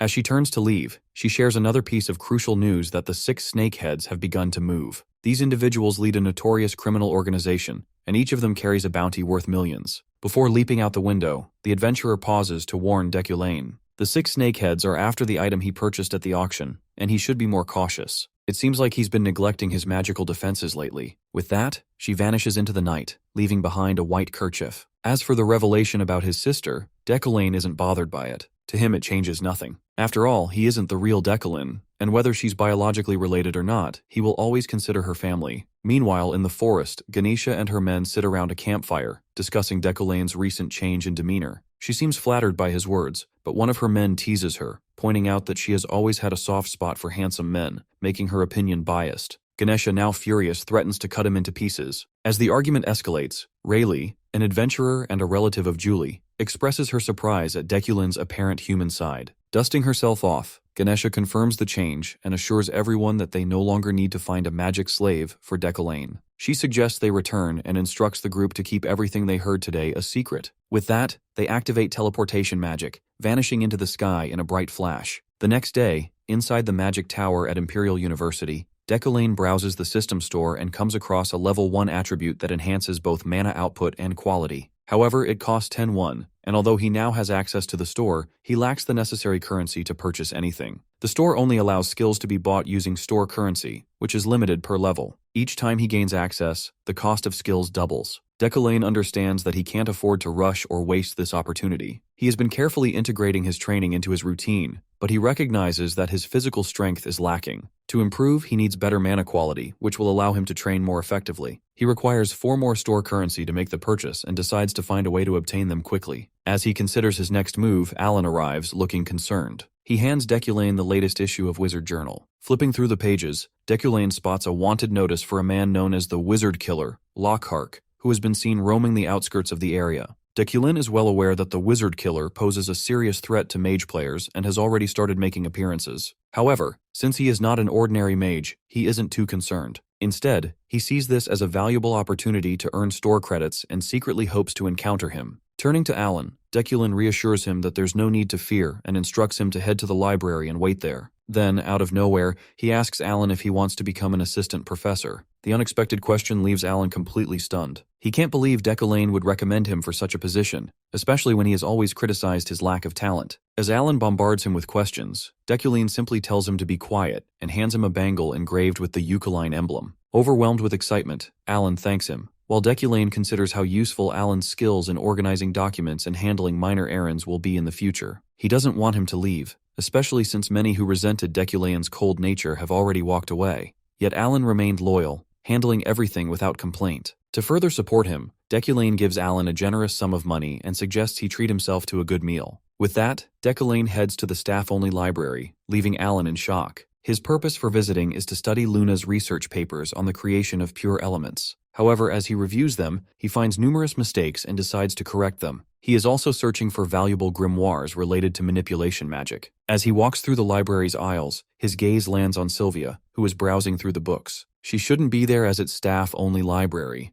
10 minutes earlier, Sylvia had been searching for study materials in the executive reading room, a space typically reserved for faculty members. The librarian, initially reluctant, is overridden by the professor, who grants Sylvia access, citing her status as Ilad's successor and the current year's rookie mage. With no choice but to comply, the librarian allows her to browse freely. Sylvia, whose passion lies in studying literature and languages, has come specifically to find a novel written in FNL, the language of the long-extinct fairies, making such books extremely rare. This rare find is precisely why she has entered a place normally off-limits to her. As Dekuline approaches, Sylvia remains unaware of his presence until he directly confronts her, questioning why she is in the executive reading room. He warns her about setting a disciplinary committee on her again. Caught off guard, she recalls rumors about Deculane's dislike for libraries and wonders if he intends to summon the disciplinary committee. She explains that she has received permission from Professor Relin to be there while searching for a particular document. Deculane quickly realizes that both the professor and the librarian have ignored school regulations, and in his view, all those involved should be reprimanded. Just as Sylvia processes his words, he picks up the book she is holding and immediately recognizes it as an Ethanel novel. He questions her ability to read it, though he acknowledges that this isn't the main concern. Sylvia defends her interest in literature and languages, but Deculaine lets it go for now, warning her that any future rule-breaking without authorization will result in disciplinary action. He advises her to have someone else borrow books on her behalf, rather than relying on her family's influence. As Deculaine walks away, Sylvia silently fumes, feeling humiliated by his words. Sylvia had only wanted to understand the fairies, yet Deculaine had challenged her ability to read the novel, citing the inconsistencies in the Ethanel language. However, he hadn't given her unauthorized presence much weight. Meanwhile, in the jungle, a group of adventurers are navigating a dense forest while hunting a magical beast. Deculaine observes them, noting their steady composure despite this being their first practical training session. They are in the Mountain of Darkness, a place of significance and strict security for the Magic Tower. These forests also serve as the training ground near the university, known for its abundant magical resources. However, the area is also highly dangerous due to the presence of venomous creatures, leading the Magic Tower to enforce protective barriers and constant patrols. Professor Relin is worried that currently, the position of head professor overseeing this area is vacant. To everyone's surprise, Deculaine steps up and volunteers for the role, earning the approval of his colleagues. As he takes charge, another professor silently acknowledges that this is exactly how a leader should act. Internally, Deculaine is driven by a side quest notification, the Darkness of the Magic Tower, which offers store currency and an additional achievement reward. A mysterious pull draws him toward the mountain, likely the true reason behind this quest. This quest signals a major shift in the game, turning it into a horror experience. As the head professor is decided, everyone starts to pack up and start the venture. 9 hours later, at the cafe near the Magic Tower, Ephorine and her friends are enjoying snacks. Celebrating her achievement of reaching 100,000 NA, she eagerly offers to treat them. Their conversation drifts toward the anticipated approval of their club and plans for their first gathering. Her friend brings up a recent training session at the Mountain of Darkness, where 50 participants had volunteered despite occasional mishaps. Suddenly, a scream cuts through the air, followed by a tremor. Rushing outside, they spot someone running and crying out for help. Julia hesitates, sensing that something is wrong, and shouts for Ephorine to stop, but she keeps running. After a short distance, Ephorine stops, turns around, and is shocked to see that her friend has vanished. Disoriented, she finds herself in an unfamiliar location, completely separated from her friends. Recalling the person who had been calling for help, she spots a figure and calls out to them. However, as they approach, she quickly senses danger. The person lets out a horrifying scream, revealing a monstrous form. Now certain she is under attack, Ephorine readies herself to fight. Just then, Deculaine unexpectedly appears, startling her. She immediately accuses him of harming the woman, questioning his authority to attack a civilian. Deculaine, unfazed, tells her to take a closer look. As the illusion fades, it becomes clear that the figure is not human but a demon. Deculaine explains that Sylvia had been caught in a deceptive spell, a common trick used by demons. Ephorine attempts to step in, but Deculaine coldly tells her to stay out of it. The demon suddenly lunges at Deculaine, forcing him to engage. Furious at its attempted escape, he launches into battle, demonstrating his overwhelming power. Deculaine, analyzing the creature, identifies its primary ability as illusion magic, and notes the glowing core on its forehead. Thanks to his own resistance to mental attacks, the demon's illusions have no effect on him. Deculaine's blood boils with rage, a result of his inherited Eucaline lineage, one known for its exceptional strength in hunting demons. This bloodline not only purifies surrounding mana and enhances its quality, but also intensifies the user's aggression. The ancient legacy of the Eucaline line, feared for its relentless pursuit of demons, comes alive within him. Deculaine, fully embracing his instincts, swears to destroy the creature. His fury surges as the monster demon charges at him with all its power. Meanwhile, Deculaine just completes the side quest, earning store currency and officially defeating his first demon. With the Eucaline attribute now unlocked, he calls the creature filthy before finishing it off. However, upon closer inspection, he is shaken by its appearance. A realization strikes him. The presence of this demon is not random. It is a sign that the game, even without a player, is moving forward. The next day, in the university building, Ephorine wakes up disoriented and terrified, letting out a scream as she finds herself in a ward bed. The nurse beside her asks if she is awake. Ephraim vaguely remembers being in the forest but struggles to recall specific details. The nurse informs her that a demon had appeared at the Mountain of Darkness and that she had been caught in its illusion, causing her to lose consciousness. She was found and brought to safety. Much to her frustration, she learns that it was Professor Decollane who saved her. Looking at the clock, she asks what day it is, only for the nurse to shock her by revealing that she has been unconscious for 36 hours. It is now Wednesday, meaning she is already late. Spotting her two friends, Ephraim rushes to class, barely making it in time. Her friend, relieved to see her, expresses concern, explaining that she had visited the clinic while Ephraim remained unresponsive. As they settle in, they discover that today's lesson will be a special class. Moments later, Deculin enters, accompanied by Alan carrying a box. Ephraim, puzzled, wonders about his identity. Without hesitation, Deculin announces that this is Alan, who will be assisting him as a teaching aide. The students are surprised by Deculane's decision, as he was known for teaching alone. Many speculate that becoming his teaching assistant could be a way to build one's resume, though with Deculin, that seems unlikely. Ephraim is reminded of her father, who, despite his skills, was unable to secure a teaching assistant position at 30. She questions Deculin's sudden decision to take on a mage as an assistant. Deculane announces that today's lecture will be based on experience. The students, including Sylvia, are given a 3-hour task with a timer. As Ephraim begins her assignment, she can't shake the thoughts of her father's inheritance. She notices a similarity between her bracelet and Deculine's, making her question her father's past relationship with Deculine and his recent generosity. She resolves to complete the task. Meanwhile, Sylvia finishes in just 25 minutes and 15 seconds. Her peers are astonished, noting she didn't even take half an hour. Alan and Deculin observe silently, and after a brief moment, Deculin permits Sylvia to leave. Though relieved, Sylvia is filled with hatred toward him. Ephraim struggles with her task as time passes. One by one, Deculane dismisses the students once their 3 hours are up. Eventually, only Ephraim remains. She knows she is done for and slams her head on the table, trying to think of something. Recalling Sylvia, she realizes that not only did she fail to surpass her, but she was also the only one who accomplished nothing by the end of the class. She calls herself stupid for being unable to complete such a simple task.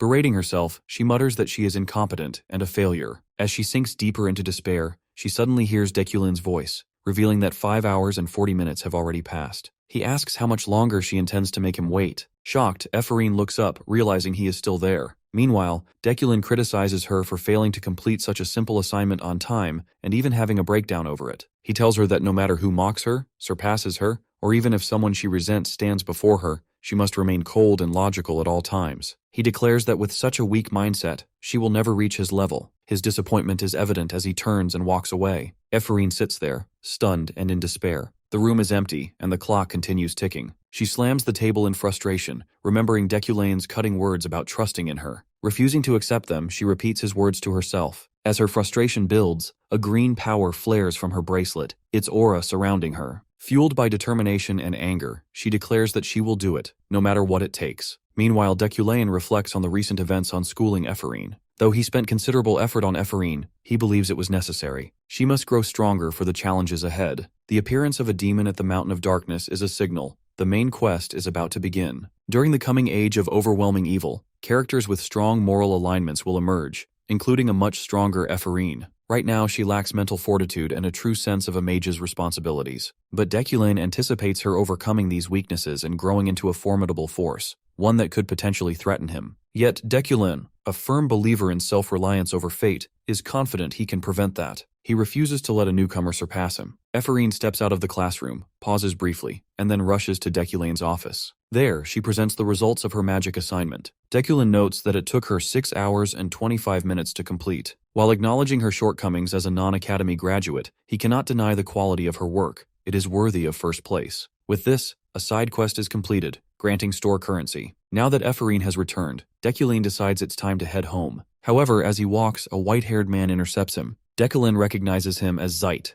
Varon Bruggen, Julie's older brother and the head of the Freyden family, to which Julie belongs. He is also the one who strongly pushed for Deculane and Julie's betrothal. Zeit is formidable, ranking above Ganesha in combat strength, a named character renowned for his prowess. However, Deculane is confused as to why someone like Zeit would seek him out. Immediately, he begins to speculate about Zeit's intentions, suspecting that this encounter might have something to do with Julie's snowflare stone. Though Deculane bears no hostility towards Zeit, he remains on guard, uncertain whether this meeting poses a serious threat. Zeit, however, just voices his concerns regarding Deculine and Julie's recent interactions. He casually suggests they have dinner together, framing it as a friendly gathering. Deculine, seeing little choice, agrees without hesitation. Satisfied with a quick response, Zeit assures him that he'll arrange everything and even tailor the menu to Deculine's preferences. Deculine quickly realizes that Zeit has carefully planned this meeting, leaving him no room to refuse. Understanding how much Zeit values his family's standing, Deculine knows that going against his plans could be risky. The following day, at the Frieden household, Julie reacts with immediate frustration upon hearing about the dinner. She expresses her disdain for Deculine,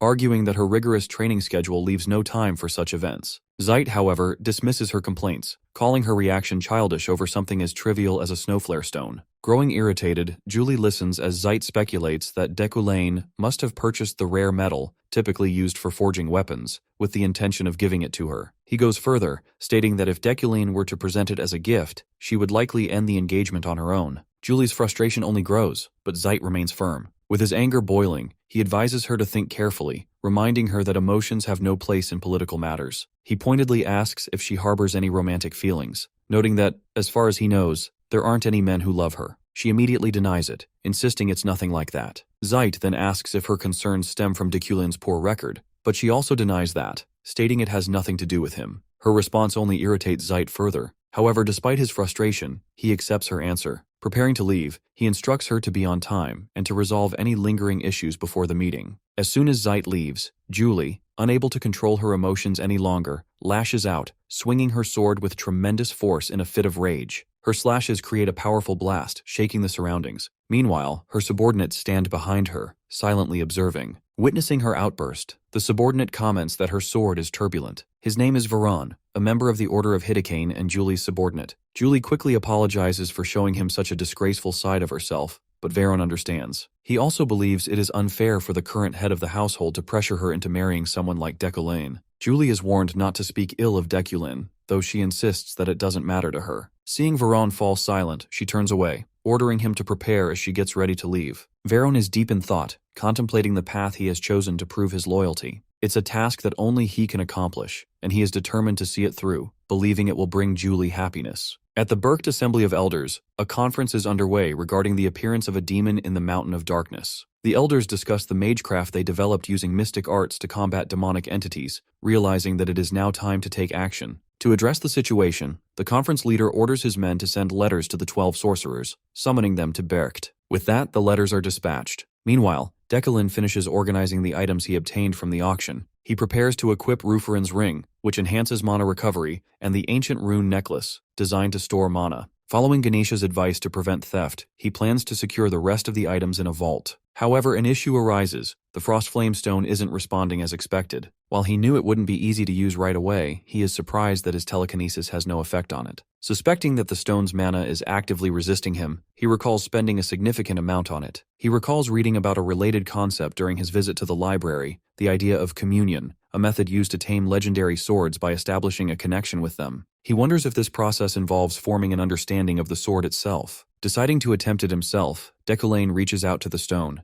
The moment he makes contact, a sudden surge of energy pulses through him. To his surprise, he successfully gains a 0.1% comprehension of it, increasing his mana by 300. However, at this pace, he estimates that fully mastering it would take at least a year, as it demands an immense amount of mana. Wondering if this slow progress is his only option, he sets the thought aside for now and shifts his focus to his upcoming plans. Reviewing his schedule, he notes the dinner arranged by Zeit. However, upon noticing the date, he tenses. This event was scheduled before he possessed this body, and in just 3 days, the death anniversary looms. Both events weigh heavily on his mind. When Deculine arrives at the restaurant, Von Meschel, Veron is already there. Julie, who left earlier, should already be inside. Zeit greets her warmly, complimenting her appearance. Deculine, catching sight of her, is momentarily taken aback. She looks stunning, a stark contrast to her usual battle-ready attire. He acknowledges the effort she put into her appearance, feeling a sense of admiration. Another figure stands beside Julie, having helped her choose the dress. Deculine, focused entirely on Julie, hadn't even noticed him at first. Then, an unexpected introduction takes place. He meets Josephine, Julie's sister. She isn't just any relative. She is a named character he must tread carefully around. She's someone who would use any means necessary to get what she wants. In other words, she is a sociopath. She is the mastermind behind Shadow, an undercover intelligence network that operates behind the scenes and possesses strength comparable to that of Zeit. Her only real attachment is to Julie, and anyone who threatens her sister risks invoking her wrath. Deculain understands why Josephine hasn't acted against him yet, but the way she watches him makes it clear. Her hostility is just beneath the surface, and if he ever crosses a line with Julie, she won't hesitate. As he steps into the room, Deculain immediately recognizes the situation as a critical and potentially deadly obstacle. To navigate it safely, he must prove his sincerity regarding Julie. Zeit wastes no time and directly asks Deculain when he plans to hold the engagement ceremony, reminding him that 3 years have already passed. Before Deculain can respond, Julie interjects, but Zeit stops her, stating that the adults are talking.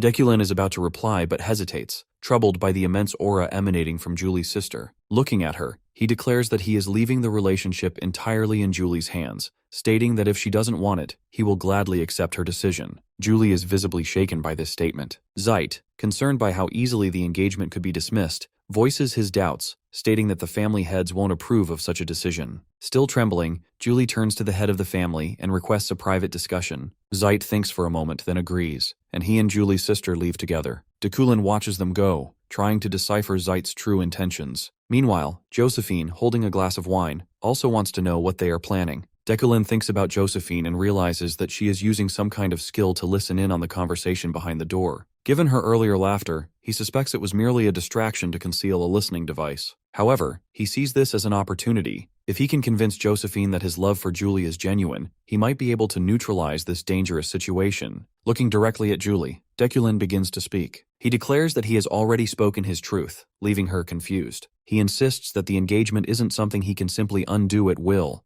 At this point, things have progressed beyond their control. Growing frustrated, Julie questions his reasoning. She reminds him that before their engagement, he used her influence to arrange it, even negotiating with his family's elders by offering compensation. Julie's anger flares as she raises her voice. She accuses him of pushing her away from dangerous battles, pressuring her to abandon her pursuit of the Imperial Order and instead take charge of the Order of Hadakain, which operates under the Yucaline family's watch. She also brings up the rumors he spread about her after she refused. Her fury is evident. She cannot believe he is still resorting to these tactics. Deculain acknowledges her words, admitting that he has knowingly manipulated her and forced her to stay, committing actions that cannot be justified. Julie, understanding Deculain's resentment more than anyone, refuses to be deceived. She declares that she won't fall for his schemes. Deculain concedes that he has held Julie back and admits the wrongfulness of his actions. She listens as he shifts his focus, pointing out that both her older sister and brother have overstepped their boundaries. If not for the weight of family reputation, they would have no reason to oppose breaking the engagement.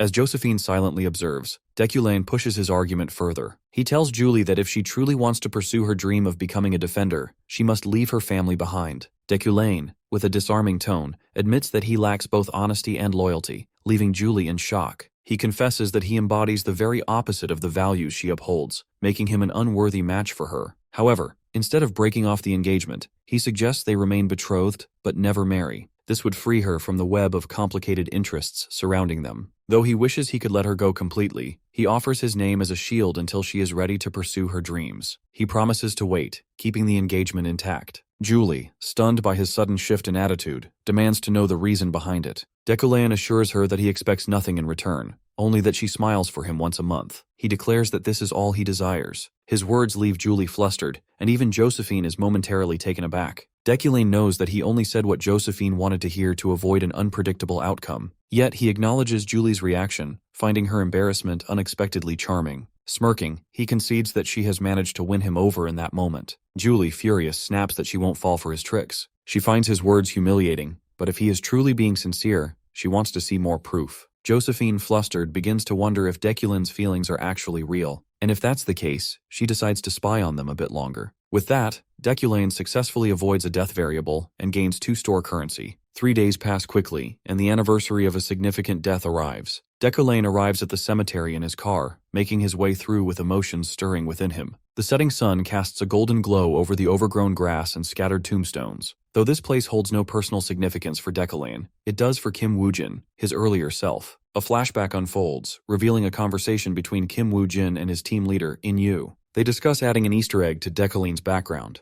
In-yu suggests expanding his story with the author's approval, but Kim dismisses the idea, arguing that it's unnecessary and would only add to their workload. However, In-yu insists that it's worth it, emphasizing their commitment to the game. Kim eventually relents, though he questions its importance, especially since it has no direct connection to the main storyline. Inyu, however, finds the idea meaningful and insists that they must put their hearts into the game. Kim once again denies it, finding it meaningless and pointing out that Inyu didn't even ask for his opinion before deciding to include it. Still, she believes it's a good idea and won't be useless at all, as she claims that Dekulin has a bereaved fiancé in his past. Kim reflects on her past enthusiasm for creative additions, wondering what she found so intriguing about Dekulin's lost fiancé. He contemplates whether it was done for their team's sake or simply a way to care for those around her. He also wonders what kind of joke was hidden within the Easter egg that had once made her laugh. Back in the present, Dekulin searches for any remnants of Kim Woo-jin's memories, hoping to grasp the full picture. He questions whether Inyu's choices were acts of brilliance or cruelty. Eventually, he finds a tombstone engraved with the name Inyu Ara Vaughn, and wonders why her name ended up there. It is then revealed that Dekulin's character was modeled after Kim Woo-jin, and Inyu had chosen to use her own name for Dekulin's deceased fiancé. Dekulin wonders if she ever thanked him for it. Kneeling before the gravestone, he reaches out to touch it, emotions overwhelming him as memories of Inyu flood his mind. He recalls her sweet voice whispering to him, the day she praised his drawings, the way she gave him his coat, the way she loved him, and the 7 years they had spent together. As Dekulin recalls his memories of her, tears continue to fall from his eyes. However, someone else at the cemetery is furious upon finding him there. After a while, Dekulin walks out, realizing that he has stopped crying, something he attributes to his personality coming in handy. As he continues walking, he hears someone following him. Turning around, he sees Lockhart standing behind him, radiating killing intent. Lockhart, as Dekulin recalls from his name, is surprised that Dekulin already knows him. Lockhart, also known as the wizard killer Lockhart, is a mini-boss villain designed to be a nightmare for mages. His ability, magic nullification, makes him a direct counter to magic users. There are no real limits to his power beyond physical contact, allowing him to render magic completely useless within his range. Lockhart arrogantly boasts about his immunity to magic while relentlessly attacking.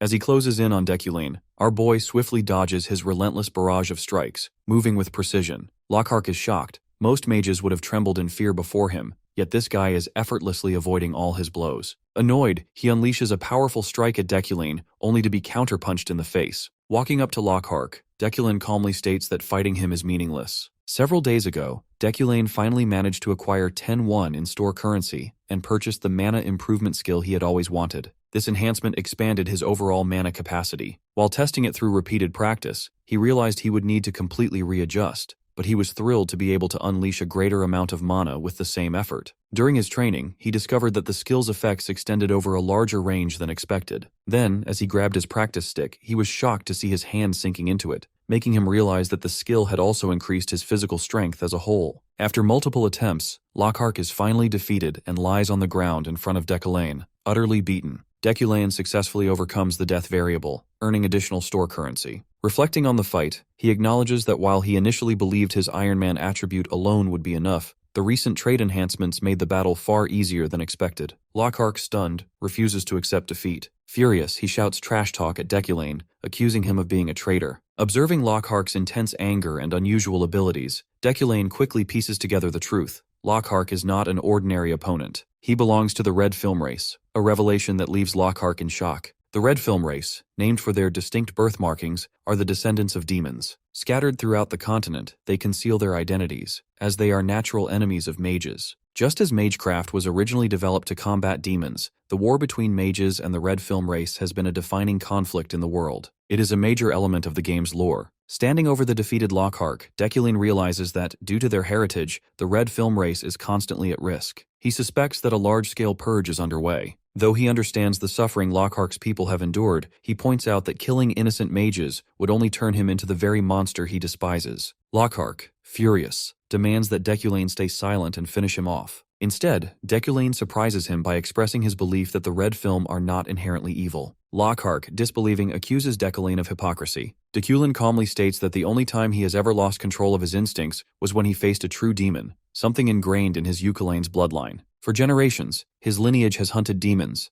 and the reaction is buried deep within him. This is pure instinct for Dekulin, something he cannot simply overcome. He questions whether he is losing his dignity and composure in front of Lockhart, or if he is wavering at his provocations. Making his point clear, he states that the red film are humans too and that he can trust them. As the other inspectors arrive, Deculin swiftly knocks Lockhart out cold to ensure he can be safely arrested without resistance. One of the inspectors introduces himself as Ropa. While praising Deculin's incredible kicking power, he asks if he should kick the criminal a few more times for him. Deculin waves it off, saying it's fine. Then, using his magic, he uproots a nearby tree, shocking the inspector. Transforming the tree into a neutralizing rope, he hands it over and suggests tying Lockhart with it, as normal cuffs won't work. After that, Deculin asks if Ropa was patrolling the area, as he arrived quite early. This surprises the inspector, who explains that he came after receiving a report, which he assumed Deculin had sent. Deculin brushes it off, suggesting that someone else who heard the commotion might have reported it. With that, Deculin leaves, entrusting the situation to the officer. As he walks back, he feels relieved that he resolved the matter without bloodshed. That's a good outcome. He doesn't want to hurt anyone if he can avoid it. The following day, Yahello arrives at Deculin's training room to deliver a letter from Berkt, who has called for a meeting for the first time in 15 years. Accepting it,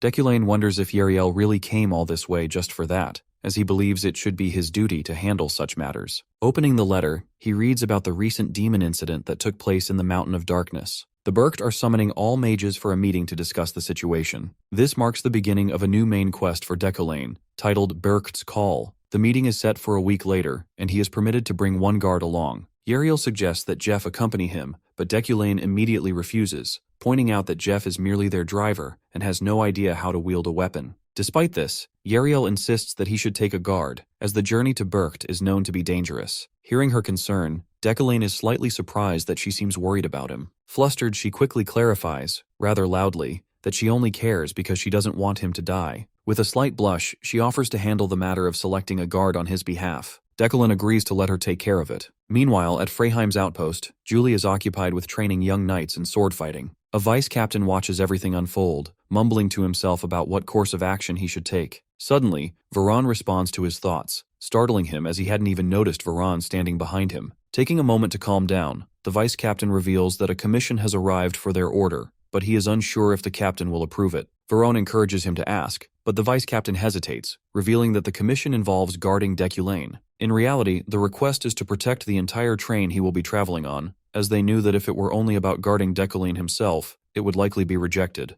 Veron, however, advises him to accept the commission, pointing out that successfully completing it would boost their order's reputation and improve their financial situation. Despite this, the vice captain still worries about Julie's reaction. Veron cuts him off, assuring him that their captain would never let personal feelings interfere with a mission. With that, the vice captain finally decides to approach Julie about the commission, while Veron lingers behind with his dark and unspoken expressions.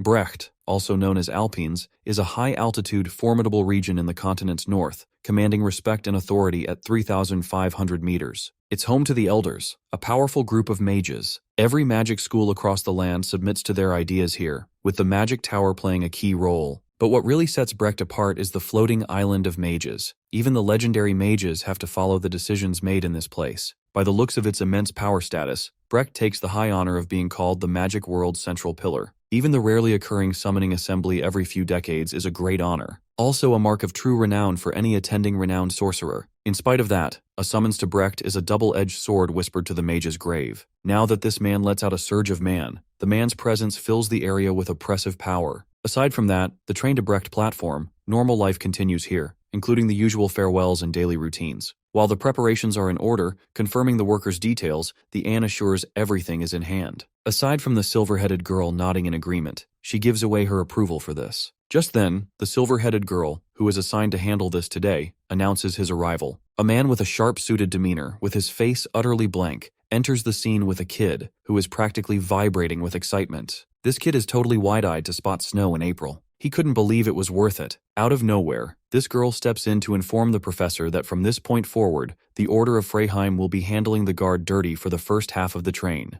Professor struggles to keep a straight face when he spots Julie, completely losing it in a clustered panic. Her face switches really quickly from ghostly pale to bright red in mere seconds. Still, she stiffens up and reassures the professor that they will do their best to keep everyone safe and make the trip as smooth as possible. Right this moment, a flashback hits Julie, which kickstarts her total freak-out mode. She is barely holding it down. Professor's voice rings in her head, recalling the last time he advised her to try smiling once a month. In a full-blown panic French, this firecracker wonders if that's the right time to show off a big smile, a wide grin, or just a slight one. She is left thinking, what's the purpose behind this idiotic stunt? While the professor and her stand in awkward silence, the lot notices this crazy tension and gives respect to their captain. Even though she totally loathes his existence, she looks to be trying her hardest for his sake. Cutting down the fuss, Veron decides to show up finally, declaring to be handling their guard duty from this point on. The professor does a scan of Veron, the baddie who just pops up out of nowhere. He lets the big shot know he is tasked with keeping them in protection, while the other two are just here to win their respects. Laughing his head off,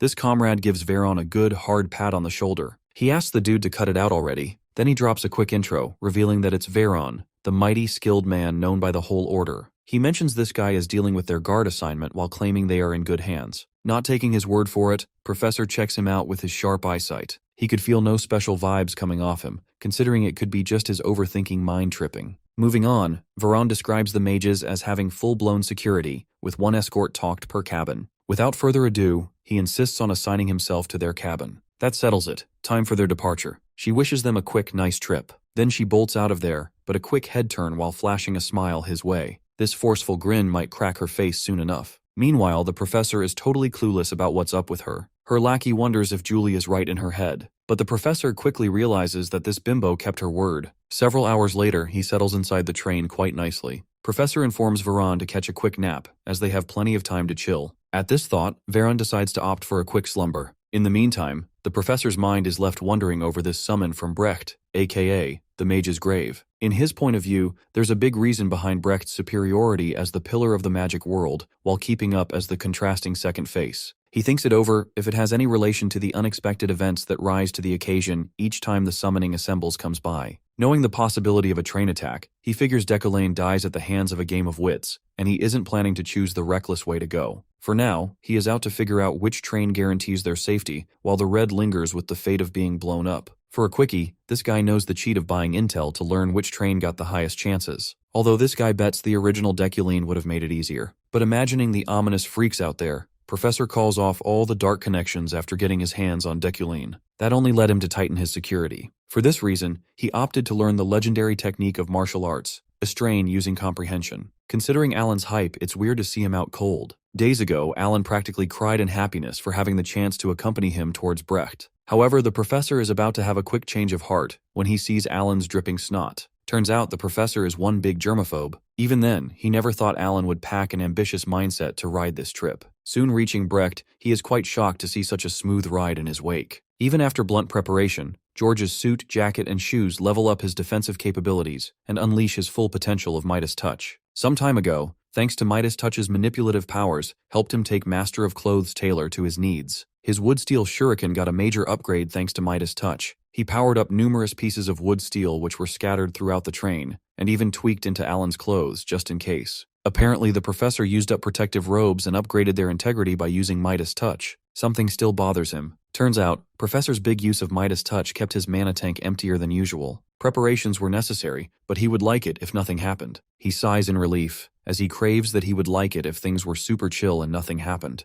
But nothing goes his way either. Just then, the front of the train explodes in flames. Snowy peaks were passing by just about a few days before Decollane took off. This guy requests Blondie to put away her book for once. Brewing a small talk, he tends to ask if Blondie gets tasked with a buttload of assignments at the Magic Tower. Well, she nods at the first part, but she confesses to missing a few classes every now and then. This cranky lady isn't exactly thrilled about this whole situation, but this chill dude lets it slide, assuring her that it's all good. Her father even throws in a couple of praises to lift Blondie's spirits, acknowledging her works. Even though her mind is fixed on becoming an archmage, she still gives out her best. At that wild thought, Blondie scoffs, as she is convinced there is no future as an archmage if she can't even manage simple things. After this blunt conversation, she has no worries that concern Ephorine. Even then, she wishes to hear out Deculane's theories on this. Right about now, Blondie wastes no time in asking her father's legitimate reasons for planning this trip a little earlier. As Brecht's assembly is after a few days, so why such a rush? With a sigh, her father enlightens her that the importance of the trip to Brecht is nothing short of the graveyard of mages. All of a sudden, Blondie's newfound curiosity craves to know more. At that thought, her father lets her know that it's a legit story, while she always thought of it as nothing but a bedtime story. This hits her like a thunderbolt. Dropping the brutal truth bomb, he claims that each Brecht's summoning somehow takes the lives of mages. A few of them never make it back alive like 15 years ago. A total score of 11 tasted death. Taking a look back, he describes to Blondie that receiving an invite to Brecht is a testament to their family's prestige.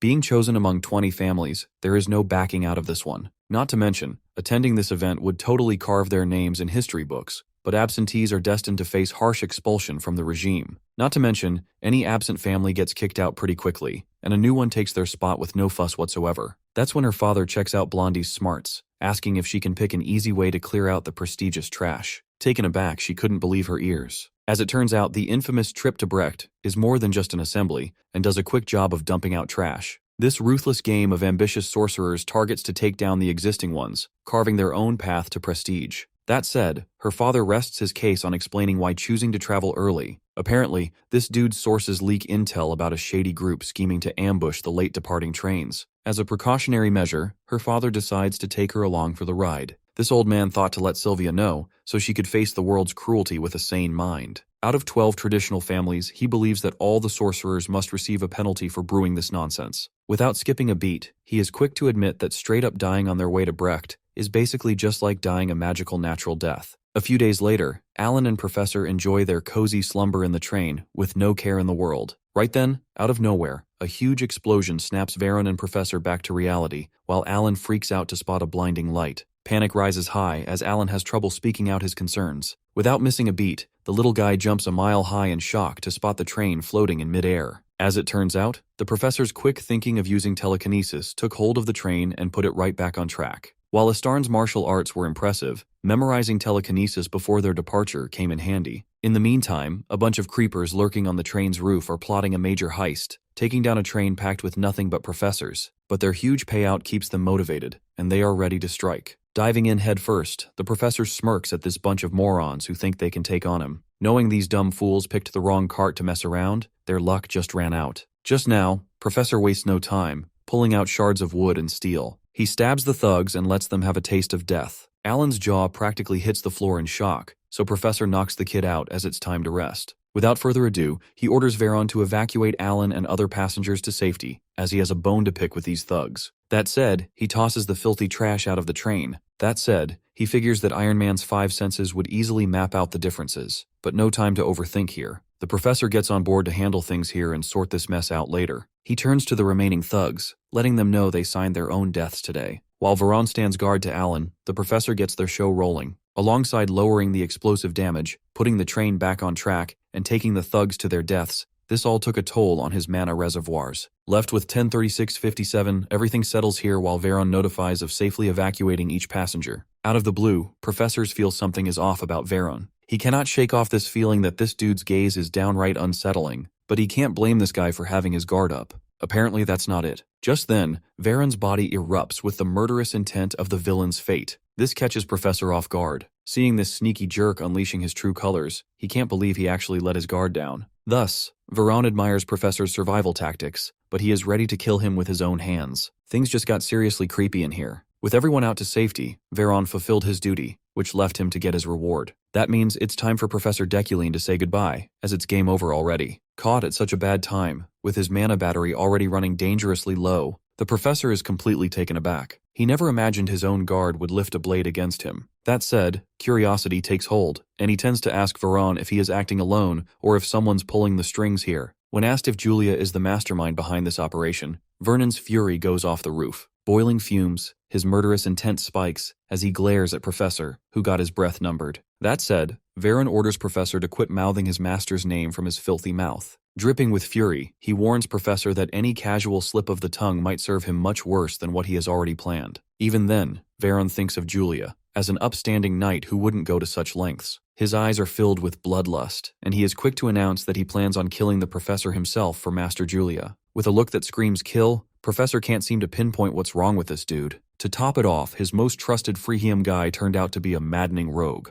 That wasn't on today's agenda. A trusted member of Frehium everyone looks up to who went down such a path, much to their dismay. With the remaining 10, Professor wonders if he has a shot against this powered-up beast with nothing to lose here. Without a second thought, he quits wasting time, claiming to no longer serve him as his guard. Giving off a fierce glare, he lunges forward at full speed, his blade cut through the air with a lethal intent to kill. That totally surprises Professor, leaving him no choice but to cancel telekinesis on this train. Just like that, the train goes off balance. Somewhere else, Sylvia's servant knocks on the door to see if Lady's ready to try out Breck's special snow cone. Without wasting another breath, this girl tells Sirio, the Alade's family, to eat it all. Aside from Professor Deculine and Rewind, Sirio claims that everyone has arrived. Sirio tends to ask if Sylvia is on hold for someone important, but no words come out of her mouth as Sirio leaves her be. After that, Sylvia takes a trip down memory lane. Feeling a pang of guilt, she watches the whole thing from a distance. The day she visited her late mother, Cielia von Elemen Ilade, was just another normal day. She poured her heart out and kept ranting about her school life and how this one teacher, Deculain, gets on her nerves. His never-ending assignments are a pain in the head, and he possibly thinks of himself as the only professor alive or something. But just then, a faint sound interrupts her chatter. Curiously, she peeks around the tombstones only to spot Deculain's noble posture. Deculain never gave off the vibes of a mourner, but Sylvia is totally thrown off to see him taking his time out to visit a grave. Honestly, he is full of surprises. Just as then, Sylvia's jaw hits the floor to see a teardrop sliding down Deculain's cheeks. She is rendered speechless by the sight of a tear falling from Deculain's eyes, breaking his nearly perfect picture of his icy demeanor. The icy, cold Professor Deculain cries, and Sylvia's entire perspective of him shifts greatly. At that moment, she couldn't see the high and mighty, arrogant professor, but someone who had lost someone dear to him. His tears look like shooting stars that live rent-free in her mind. That's when her father's intel crashes back into her thoughts. She recalls a shady groups scheming to attack the late-arriving trains. Growing anxious as Deculain hasn't made it to Brecht yet, she recalls his lecture notes. That motivates her to try out something, so she whips out a magic stone. Clutching this medium, she plans to make something out of this. Considering magic's 3 attributes built by using the caster as the source, she owns 3 primary colors of magic already. Channeling her mana, she shapes the magic stone into a bird, Swift. With a silent command, she passes her intentions, hoping it to be Sylvia's set of eyes. Swift takes a quick flight, ready to show her everything. Meanwhile, Professor Deculain is barely hanging in there with a few broken bones. Other than that, the train luckily didn't slide to the ground. Thanks to Iron Man, it would take a little time until he recovers soon. Hiding in there, out of sight, he thought he could buy himself some time, but Veron had other plans. That vicious freak out for Professor's blood wouldn't quit toying with him. Deculain can't believe this guy is still in one piece. He tries crushing his flesh when throwing a wood steel, but Veron dodges like a pro. His protective QI takes Professor by surprise, and Veron admires this dying dude's strong hold on life. Such a pitiful way to cling to life. These two engage in a fierce battle. In the meantime, the Professor has to admit Version had the upper hand all along. In his perfect condition, he knows defeating him wouldn't be an easy task. Right now, his mana battery is running super low and exhaustion weighs him down. This makes the odds roll totally against the Professor. Still, he isn't the type to go down without a fight. That said, the thought of Resolute pops into his mind. That's the ace up his sleeves now. This skill alone unleashes a full-fledged surge of mental power that lasts until the battle ends. However, if one resolves wavers, their body will remain standing and won't bend at all. With a disengaged mind, the magic would still work. Thus, Deculain won't ever bend in such a peril. Besides that, Veron is proving to be a raging monster out for blood and goes full beast mode at Deculain.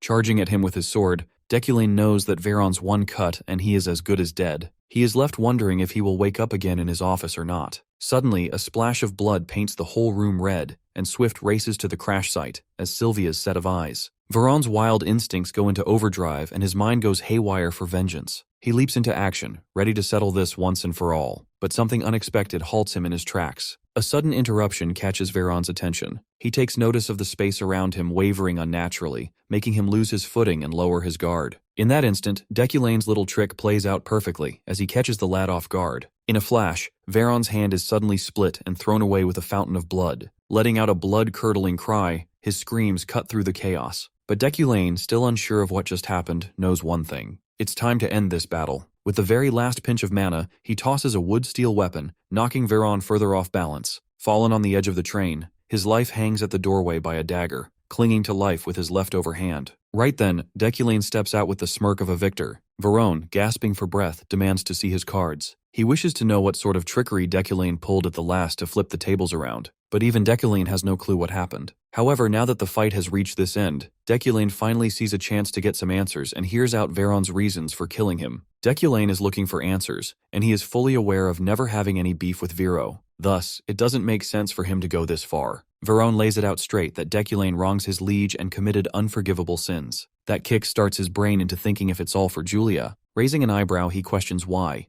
even though Julia never asked for this. Pushing further, Deculane dares to ask who Julia is to him. With his strength failing, Veron has no answer to this. That question stings Veron, who believes that someone like Deculane wouldn't understand it at all. That sends Veron down memory lane. Julia once received high praise from the Frisia family for capturing this little pig. Turns out little Veron had gotten into a mess with some noble's brat, Jason, and was being framed as the troublemaker. But this brat's mommy wouldn't quit preaching about how kind her son is. Little Veron wouldn't budge and cursed that little jerk, refusing to back down. That ticks off the noblewoman, and she is all set to press charges for assault and trespassing. She is ready to toss Veron back into whatever gutter he crawled out of. Totally stunned, Julia found it hard to believe that Veron, with his scrappy background, had the guts to sneak into noble territory. She can't believe that a scrawny, lanky guy like him could climb up the walls. Without wasting a second, she takes the responsibility of reporting Veron to the police herself, which calms the noblewoman. On the way, Veron wouldn't shut up about how unfair this was. He is only defending himself, asking if that happens to be a crime worth turning him in for. With a momentary silence, Julia breaks the ice by agreeing that the Frisia family is notorious for their nasty demeanor. She lets him know that Veron's statement might hold some truth. Before Veron flips out again, Julia shuts him up right away. She lets this Dumbo know that he doesn't get free passes to hit people. With determined eyes, Julia makes a big offer for Veron to follow her. She intends to teach him how to control himself. But this nutjob only cares if food and drinks are included in this offer. And just like that, he met his liege, Julia, who took him in as her own. Soon, he joined the Night Order, but his crappy personality was never his strong suit for making friends. Thanks to his nasty attitude, people kept a distance, which left only Julia, the one person who actually gave a damn about him. As long as he was by her side, everything felt right. Julia stood firm, always helping others and never turning away from injustice. Over time, Veron's respect for her grew, turning into something more than just an apprenticeship.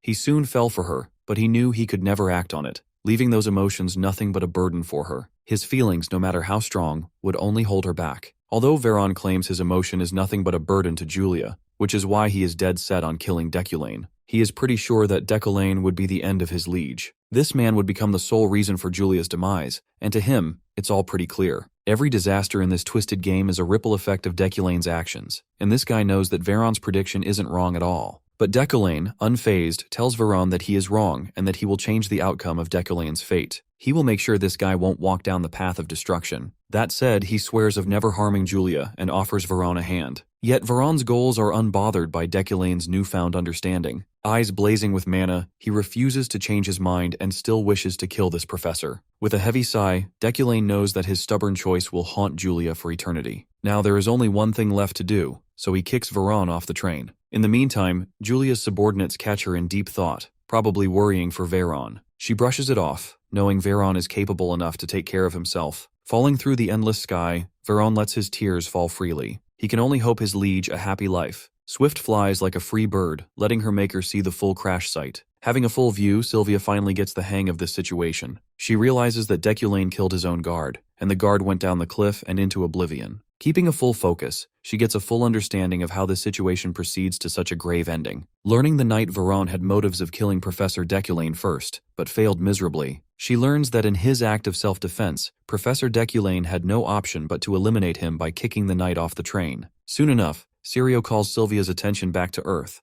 alarming that the assembly is about to start. Giving off a concerned look, she leaves it be, but her mind wouldn't quit thinking about Deculane. She holds on to the hope that Deculane will appear in time, avoiding any further trouble. Moving on, the minions are excited to catch the sight of their vice chief, Lilia Fremian, of the Security Bureau. Thus, Lilia, out on patrol, verifies the site of the explosion and attack. Guards come clean that it's the right place, but with the Brecht assembly happening soon, that's just to be expected, like it's no biggie. Adjusting to the norm, Lilia questions if there are any casualties. Giving out a flat yes, these guys confirm the status of 2 people still missing if not injured. Taken aback, she hears them out, naming Knight Veron and Professor Deculian. That takes her by surprise. Moreover, they guide Lilia to their supervisor for further details on this matter. Right then, Lilia's eyes fall on the body of a little kid, probably passed out. She confirms this little dude is still out of it, thanks to the shock of this accidental crash. Chief Lilia continues her investigation, taking down everyone's reports. The lot informs Lilia of a knight rescuing them and evacuating them safely out of the crash site. Not to mention, they still recall the time of the train's mid-air ride,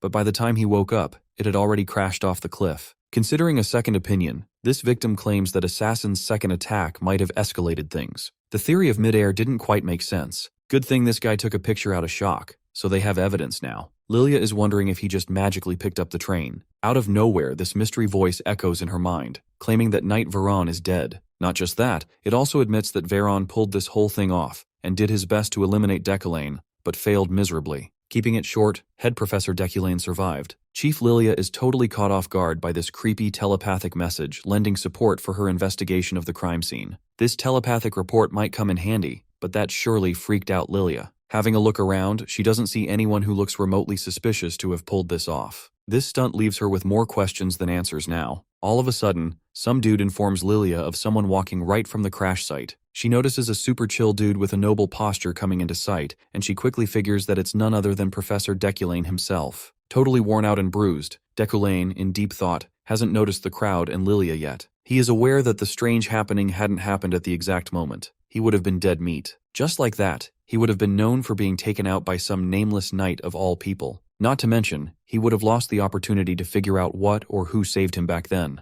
Like Veron, he would have ended up at the bottom of that cliff, forgotten and powerless. The realization hits hard that he stood no chance against Veron. He felt utterly powerless against his own guard. But the real question lingers in his mind. Who in the world saved him back then? Without skipping a beat, Lilia calls for Head Professor Deculain's attention, verifying his safety. With a quick intro, she claims to be the Lilia Fremien from the Security Bureau. Thus, she lets him know that he has to fill out the report to help the investigation process. Ignoring her blabber, Deculain asks for what time it is, and she mentions 3:30. While he is in a much deeper thought to figure out, he is spared 6 hours to make it back in time. Out to do her duty, Lilia gets down to discuss what has happened so far, but this professor is not even the least bit interested. Instead, he tends to ask her if this is the only way to Brecht. That ticks her off, but she answers to Deculain that there is a road and sea route to Brecht. Then she gets down to questioning him about a few things. But Deculain vanishes in a blink. When asked, no one, not even the workers, had a clue where the professor disappeared. Lilia figures out that Deculain has pulled off a speed spell to slip away her grasp. After everything, blocking the train, telekinesis, fighting assassins, and taking on Veron, this dude still packs enough mojo. She can't believe this man had enough juice left to cast Accelerate Magic. That's a high-class spell. That pisses her off, confirming that Lockhart was right about this guy. Meanwhile, at the Brecht Assemble, the hall is packed, and it's 9:30. Sylvia still waits for Deculain's return. The host, all formal and out of sight, thanks the attendees for answering their summons. Then, out of nowhere, a monstrous surge of mana totally creeps out Sylvia, who is quick to notice that is none other than Dezekton, the great leader of Brecht, a living legend who had abandoned the outside world on his own terms. Looking at him, she knew to challenge the Archmage title, she had to reach his level. Now the roll call starts, marking the attendance of Giltheon of the Illid family, Ethansik of the Brand family, Baroon of the Veorad, and Ihelm of the Rewind. Just when Eucline of the Deculain family's name is called out, silence flows to the table, with zero response. The host decides to call their names 3 times, and if no response, then this family will face elimination from the 12 sorcerers.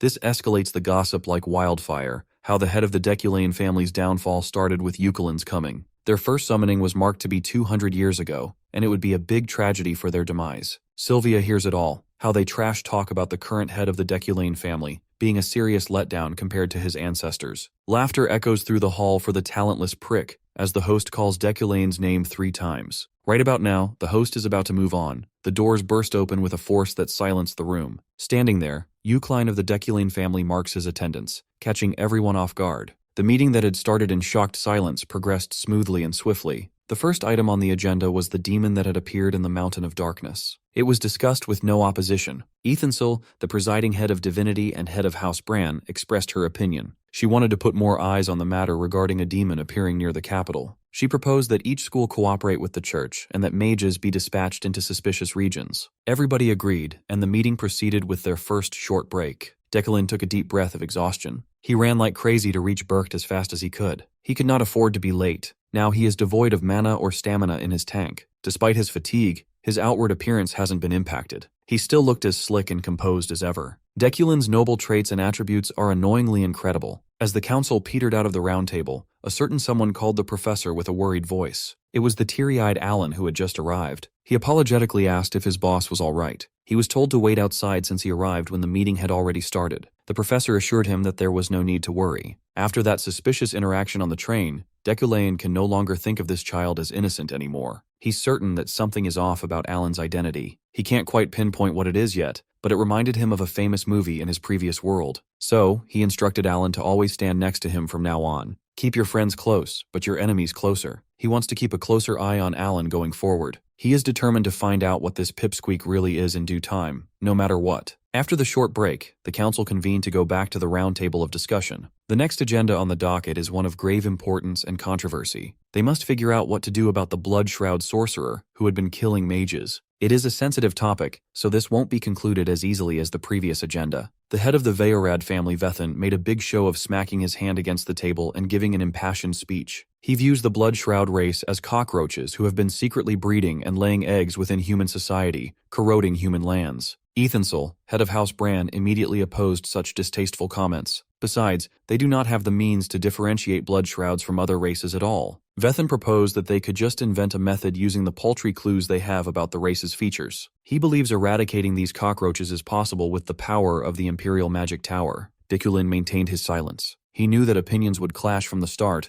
but it's getting heated too fast. As far as they know, blood shrouds can recognize one another, and they are gathering forces in secret. That must mean that they have a power structure and a leader at the helm. Vethan fears that they are scheming about something sinister. Ethansel refused to buy into this fear-mongering based simply on Vethan's delusional speculation. The silent majority held their tongue, but they quietly agreed with the rambling madman. The notion of a blood shroud figurehead hiding and planning makes them feel uneasy and disgusted. They were in this situation 60 years ago, and the council's indecisiveness cost them the lives of countless mages. The tension in the round table was so thick that you could cut it with a knife. After what seemed like a lifetime of silent stalemate, Giltian von Ludwig Illide spoke up and tossed the ball to Deculain of Uklein. After all, the professor came from a long line of great exorcists who stood at the spearhead of eradicating demons since time immemorial. As someone from the present, Deculain is well versed in these types of situations. Blind hatred always leads to unnecessary grief and misfortunes. Setting the bleak future aside, suppressing the blood shrouds right now would be plainly wrong. Even if he can't stop the council's vote, he can always just delay their decision to the best of his abilities for the sake of the future main quest. The world had already branded the blood shrouds as the common enemy, a blunder for sure. So Deculain spoke up. While it is true that long ago the blood shrouds were viewed as humanity's enemy, reviewing every single piece of literature pertaining to the war would make it clear that all the bloodshed stemmed from a simple misunderstanding.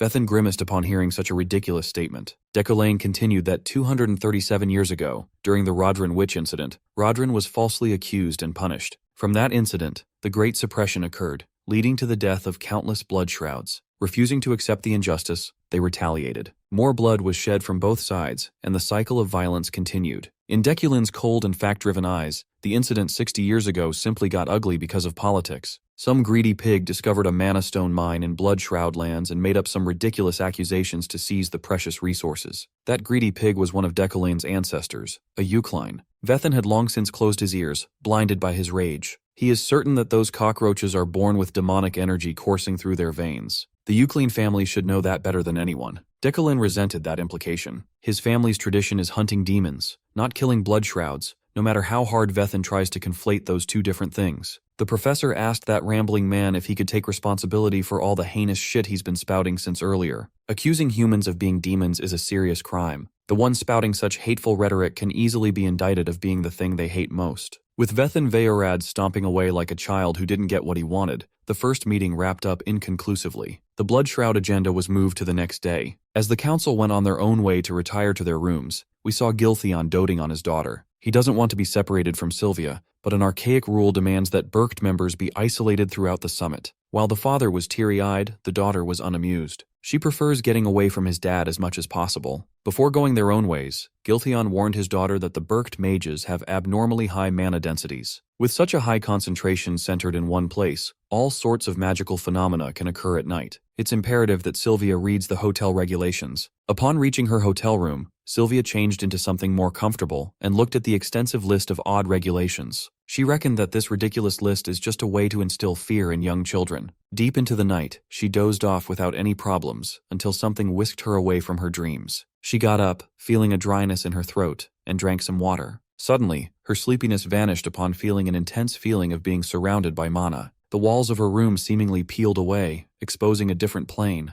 When she looked around, her bed and everything that was supposed to be there were gone. The space suddenly morphed into an unfamiliar hallway. Hurriedly, she pulled out the list of rules, frantically scanning if she accidentally made a wrong move. From her peripheral vision, she caught a glimpse of a bright light, peeling her eyes away from the piece of paper. The rules dictate that once the guest lies down in bed, they must refrain from waking until morning. or they may find themselves in a different place. Sylvia's simple act of getting up to drink some water plunged her into this bizarre situation. In the second hall where she stayed a couple of days ago, this kind of magical phenomenon didn't happen. Now that she's situated near the Assembly of Elders, an area with a denser concentration of mana, she was subjected to some sort of spatial travel. Sylvia had been too complacent. She thought she would be fine as long as she didn't leave the room, but that's clearly not enough. She tried to force herself to calm down and think of a clear solution, but the sinister presence lurking in the dark hallway made that impossible. Her instincts told her to get the hell out of this place, but she didn't know where to go, or even where she was. The Rosary Hotel is a one-story building, yet she sees some random glowing staircase leading to God knows where. The rules listed that one must not go up or down any stairs that may appear. It also said that upon encountering an open door while walking down the hallway, one must never dare to look, let alone enter inside. Sylvia closed her eyes and continued running. She believes that there must be an entrance that can take her back to normalcy. After running on a loop for what felt like forever, she desperately tried knocking on one of the closed doors to ask for help.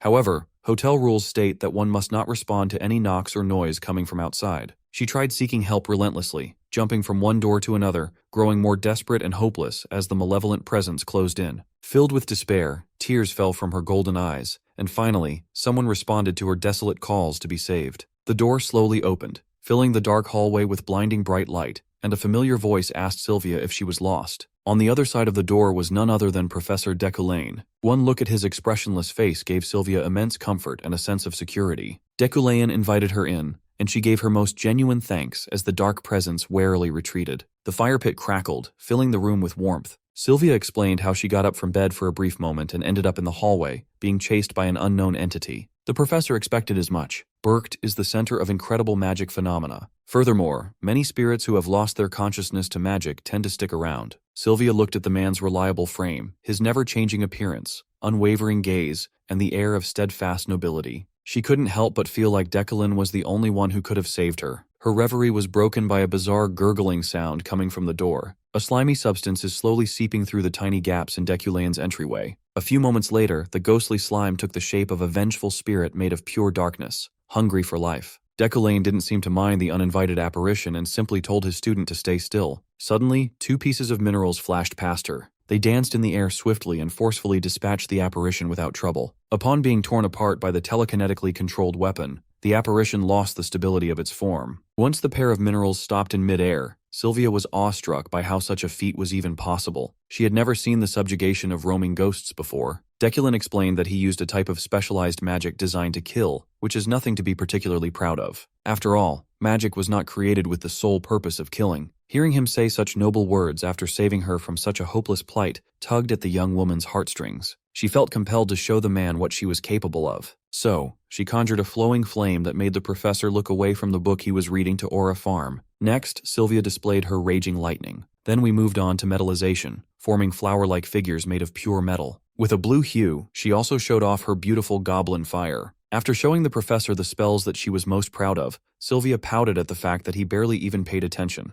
Trying to get his attention by going in the opposite direction and doing something half-heartedly, she summoned a glittering light. It seemed to work. Decoulain calmly corrected the tiny bit of instability in the air magic circle she embedded into the fire, and the result of the adjustment was stunning. Now that he's got the professor's attention, Sylvia steeled her resolve and asked the professor what's holding her back, her weakness. Hearing such a ridiculous query, Decoulain turned his eyes back to his book and advised Sylvia to figure out her flaws by herself. Like a child, Sylvia protested that he helped Ephorine to correct hers. She was mistaken. Ephorine found out what she was lacking by herself. Seeing the golden child of the current generation so frustrated at her already monstrous capabilities, the professor asked her to cease her impatience. Time is on her side after all. As long as she continues her dedication to the craft, improvement will naturally come. Like everyone else, she must slowly work towards the pinnacle, one step at a time, and avoid shortcuts. Sylvia is one of the only 3 people who possesses the talent to reach the top of the magic world, after all. For some reason, such a compliment from Decoulain reminded her of the countless empty platitudes she had heard about her astounding talents fated for the next archmage. Since she was a child, she had heard it all, but even back then, she could see through the insincere and stale flattery. However, when the praise comes from Decoulain, it feels reassuring and real, more genuine than anything she had ever heard. Since it was late and it was dangerous to walk in the hallways, Sylvia spent the night sleeping on the professor's bed. Don't call the FBI yet. Our boy spent the night at his desk, reading books. In the dead of the night, his study was interrupted by a whiff of opportunity. A golden light is calling him to come outside. An energy that he's never felt before is telling him to go out. So, the professor decided to go on a little late-night excursion. His wealthy magnate ability is tingling, and he's not one to turn down free treasure if he can help it. The mountain path is largely inaccessible, so he might just chance upon an incredibly rare item hiding in the woods. One of the reasons for the path's inaccessibility is the sinister spirits roaming around. One such spirit, an apparition with twisted limbs sprouting all over its body, tried to sneak up on Decollane to feed on fear. However, the professor did not even bat an eye on such cheap scares. The apparition tried, and he simply treated the thing like it didn't exist. Decollane finally stopped leisurely walking and turned to the spirit. Instead of running from fear or exorcising the apparition, he simply asked the thing if it happened to see an item possessing a lot of magic nearby. After being treated like it's just some sort of random guy, the spirit took off running and crying while cursing Decollane in an indecipherable tongue. The professor was annoyed that he didn't even get an answer from a local spirit, albeit an evil one. Nevertheless, his diligent search eventually led him to the thing he'd been looking for. Upon closer inspection, he identified it as a purified mana tree fragment. This naturally mana-rich wood has been purified by lightning, making it an excellent crafting material. After coming into this world, he completely committed himself to training and research without resting. However, he eventually reached a slump because of Decollane's middling talent. If he can make a wand out of this extraordinary fragment, he can supplement his talent and grow his power faster. For a random midnight stroll in the woods, the rewards are far greater than he could have imagined. The next day came, and the reopened meeting progressed with a strange atmosphere, to say the least. Just like yesterday, Vethan Veyorad came in swinging with his ridiculous questions about the alleged demon blood flowing in the veins of blood shrouds. This time, Decollane opposed him with equal intensity. He argued that if salt is added to water, you can't call water salt instead. The heated discussion between the two pillars of Bercht made many of the attending sorcerers flustered. Some of them are starting to think that the professor is siding with the enemy instead of humanity. They thought he would be the one championing the eradication of blood shrouds, but he's doing the opposite. Even Gilthian was stumped as to what picture the man was trying to paint. Sylvia, still sitting beside her father, can see the wheels turning inside everyone's mind. She could tell that everyone's opinion of Decollane was starting to sour. They think he has an ulterior motive, but they would be wrong. In her perspective, the professor is just stating the obvious. Seeing that a conclusion is impossible to reach at this rate, the arbiters decided that the matter regarding the blood shrouds would be postponed for the next meeting. They can't let the other agendas in the docket be sidelined by a single issue. Unlike the blood shroud issue, the other discussions progressed quickly, and the meeting came to a close after several days. By the time the Bercht summit had concluded, Decollane had surely incurred bad blood against Vethan Veyorad. While he did not wish for this outcome, he needed to buy time for the sake of the main quest in the coming future, and becoming estranged from some people was the price to pay for that. Decollane stayed at Bercht a few more days after the summit. Today he's visiting the shopping district. Inside one of the magic shops he was familiar with, he was wondering how to properly use the purified mana tree fragment as the base of his new wand, and what materials would go with it perfectly. While he was browsing through the wares, Alan frantically called to his attention. His assistant pointed at someone, claiming that the person was the hero who made it possible for him to arrive at Bercht in one piece. Decollane recognized her as Lilia Primian, the vice chief of the security bureau. So they decided to take a break from shopping and treated Lilia to a meal as a form of courtesy to repay her for escorting Alan to safety. She appreciated the gesture and informed the professor that the investigation regarding the incident had properly concluded. Taking this as an opportunity to gain intel, he asked what happened to the escort guard, Veron. She plainly stated that the guy died due to the ambush. The waiter served the modest meal, and the three started digging in. Lilia would not dare show it on her face, but she has her doubts about Decollane, and it all stems from what Lockhart said to her. Under direct imperial order, the Imperium Security Bureau sent the mage killer to the most notorious prison,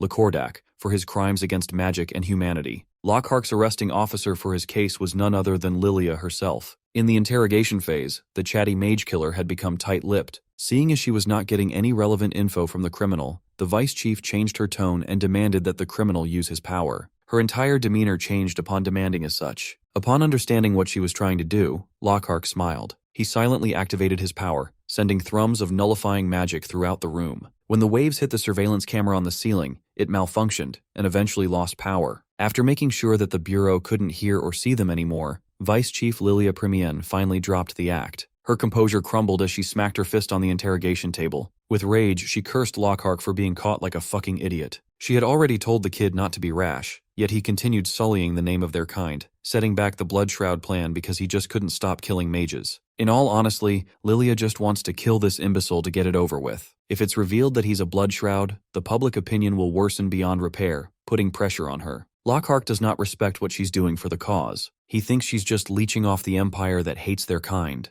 Blood Shrouds are seen as different immediately upon birth, but they are not so easy to expose. Lockhart thinks humanity is simply terrified of the demonic abilities they are born with. Even so, their kind are not the only ones who are born with said abilities. Another mistake that the criminal makes is provoking Deculine when they are supposed to silently keep an eye on the Euclines. Currently, they are supposed to be observers. If the man causes any trouble, they will escalate to assassination, not the other way around. Upon hearing that the Blood Shrouds are thinking of killing Deculine, Lockhart uncharacteristically calls the man a true noble who should not be touched. Lilia was puzzled. What kind of true noble would have a mountain of criminal cases against him filed in the bureau? However, the man that Lockhart saw had the grace of affirming that Blood Shrouds weren't demons, but humans. His eyes portrayed not a shred of doubt and only righteousness. The criminal genuinely believes that if there were more nobles like Deculine in this world, then their kind would not be forced to hide their identity anymore. They can live alongside everybody else. He didn't even kill Lockhart, even though he knew of his origin. He had the power and the law to back him up,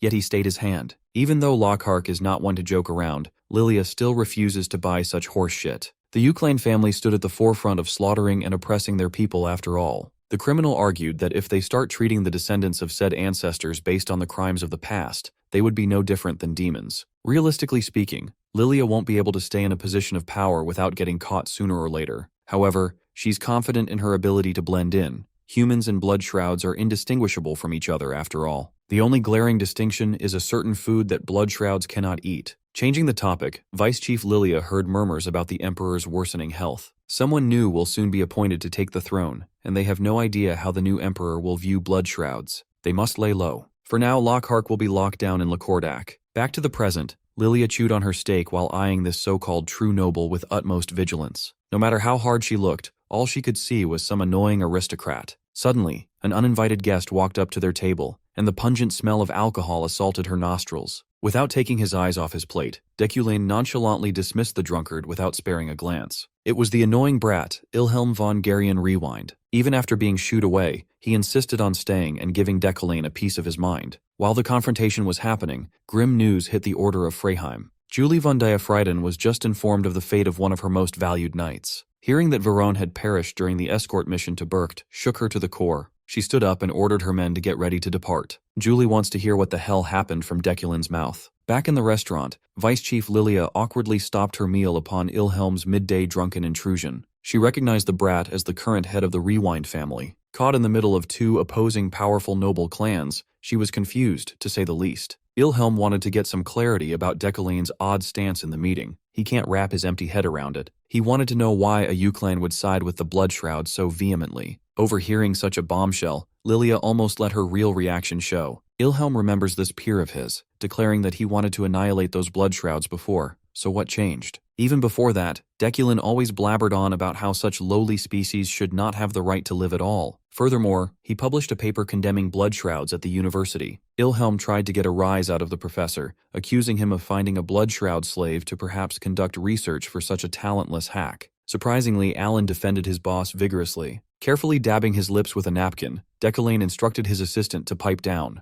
It's all good. They simply shouldn't waste words against a man with a brain akin to rotten cheese. Such a surface-level line of thought is obvious to come from someone like Ilhelm. Ilhelm took the insult pretty well, all things considered. He just reminded Deculine that there are only 3 months left until the university's research presentation. Everyone will see if the professor's shit talk is all for show then. Vice Chief Lilia tried her best to stay calm upon hearing a string of ridiculous revelations. Why would a Eucline make an enemy of everyone else by siding with the Blood Shrouds? She could not believe that the man with so many pending criminal charges in the Bureau would do such a thing. Maybe Lockhart's last words before being thrown to prison have their merits. The seed of Deculine had been successfully planted inside the mind of the Security Bureau's vice chief. The day after that memorable lunch, Deculine finally pulled the trigger and commissioned one of the best-named craftsmen to make a wand for him before leaving Bercht. Interacting with the man gave him a subquest to complete, Rockaloc's wand. To activate the quest, he needed sufficient fame, a kind heart, top-quality materials, and 2 or more visits. Upon completion, he'll receive 1 point of store currency and a wand crafted by Rockalock.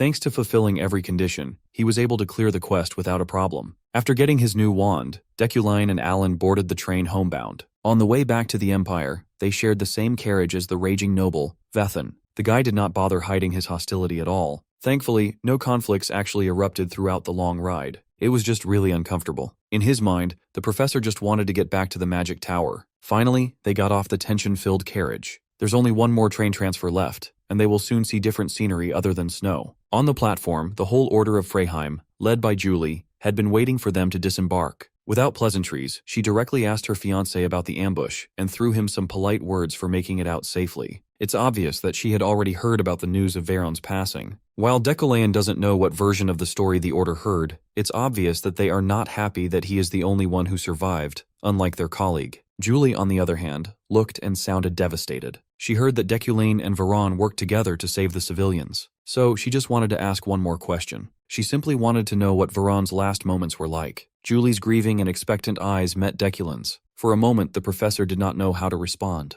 Before today, he was planning to tell her everything. The truth, the whole truth, and nothing but the truth. He was prepared to recount how Veron tried to kill him, and that things ended up this way after a bloody fight. He wanted to be truthful to Julie, at the very least. But now that he's standing in front of her, seeing the grief, Deculine can't seem to bring himself to say anything. He debated whether to tell her the truth or to let her live without knowledge of the all-too-cruel truth. Julie's conviction will never waver, but her heart is not as ironclad as she presents to the world. That's the nature of the Julie he knew. If she hears the truth, she will certainly blame herself for everything. She'll claim her subordinates' wrongdoings as her own, and severely torment herself with guilt. With a heavy heart, Deculine would play the villain and withhold what truly happened on that train. He will undoubtedly receive the ire of others, but he's gotten used to that. They stood in silence for a while, long enough for the train attendant to call on the passengers heading to the Empire. It's time for Deculine and Alan to board the 4th train. So he gave his fiancée a brief answer that in Veron's last moments, he was emotional. Technically, he just withheld a few more details, yet Julie still looked devastated. She politely thanked him for taking the time for this brief talk before they headed over north to escort their comrades' remains. Seeing her walk away, Deculine lamented. He felt laughable and pathetic for not being able to get a grip on the feelings that the previous Deculine had for Julie. After making sure that the Order of Freyheim was out of earshot, Alan expressed how rude those men were. They were also victims of the ambush, yet they did not even bother hiding their resentment and distaste. The professor didn't mind. Those knights are simply foolish. Unbeknownst to them, Sylvia had seen the whole conversation from a distance. She ran over to the professor and asked him why he held back. Deculine asked what she was talking about, but she refused to elaborate. Instead, she rummaged through her bag and handed him a gift, some sort of old book. After handing the gift to the professor, she ran away without saying another word. Deculine was stumped, and so was Alan. This trip has gone far too long. It had been exhausting until the very end. He just wanted to get home and rest. Finally, the professor and his assistant boarded the last train and made their way back to the magic tower. Upon arriving at the outskirts of Bercht, Julie demanded the rundown of what happened to Veron. The local authorities recounted how, during the first ambush, Professor Deculine took care of the situation and rescued civilians with Veron. With the second ambush, the train fell upside down, and that's when Veron fell. However, the VIP car miraculously hung by the cliff. To summarize, the two heroes tried their best to salvage an unsalvageable situation, and it cost Veron his life.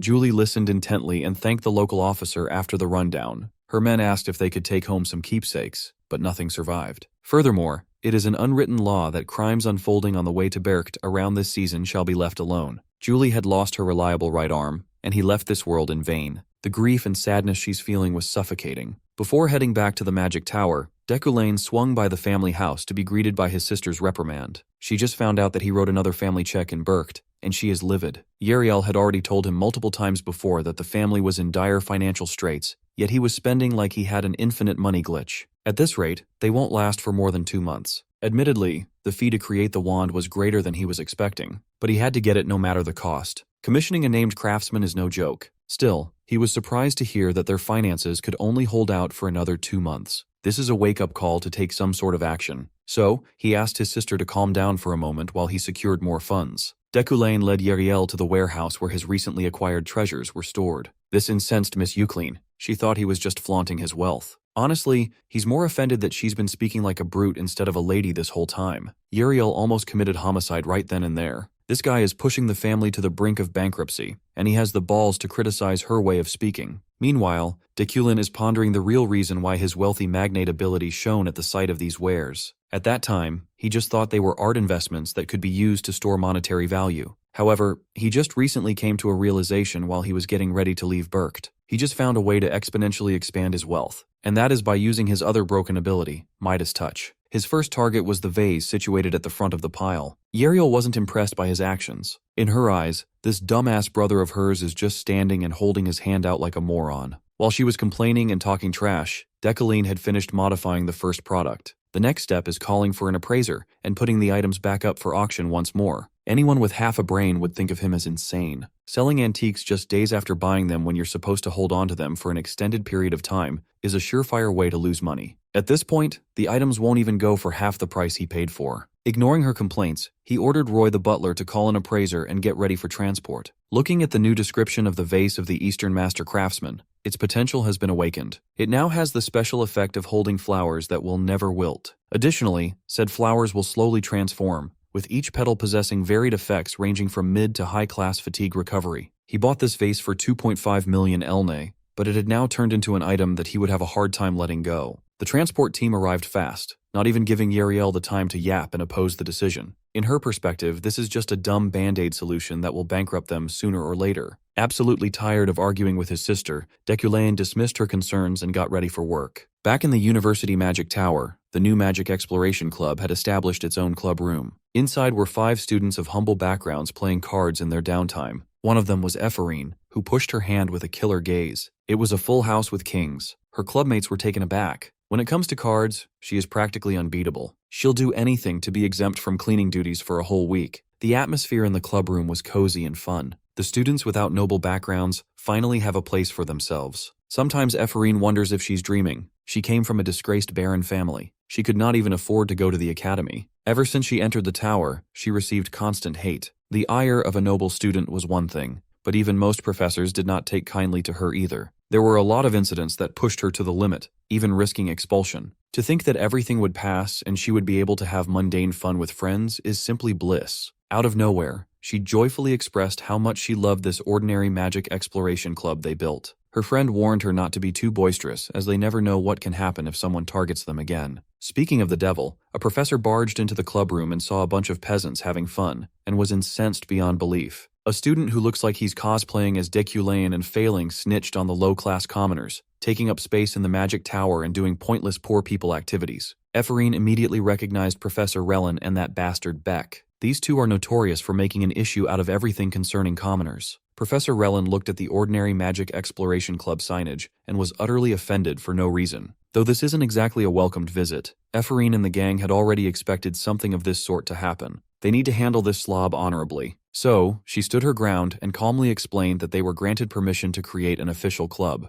Professor Relin was beside himself. He knows no one who would co-sign such a stupid poor people club to be formed in the prestigious Magic Tower. Then, he recognized Ephorine as the lowlife from the Sylvia trial a few days back. Every time these so-called professors call her a lowlife, Ephorine gets closer to retaliating. Sensing her glaring eyes, Professor Relin found an excuse to label her an arrogant brat, begging to be punished. Julia knows her friend well, so she tries to make Ephorine avert her vindictive gaze to no avail. Meanwhile, the bitch-ass rat Beck is laughing at the peasants being reprimanded. Relin demanded to know who the hell would sponsor such an outrageous club as the man in question made his way to the room. Ephorine was the first one to notice who had just arrived. Meanwhile, the clueless pig, Relin, was still yapping and getting his disgusting spit everywhere. Professor Decaline arrived just in time to tower over the elitist professor and claimed that he was the one who co-signed the new club. He exerted horrific amounts of pressure on the pig and asked if there was a problem with him allowing a new student organization. His presence relieved the other students, but Ephorine still felt wary of the man.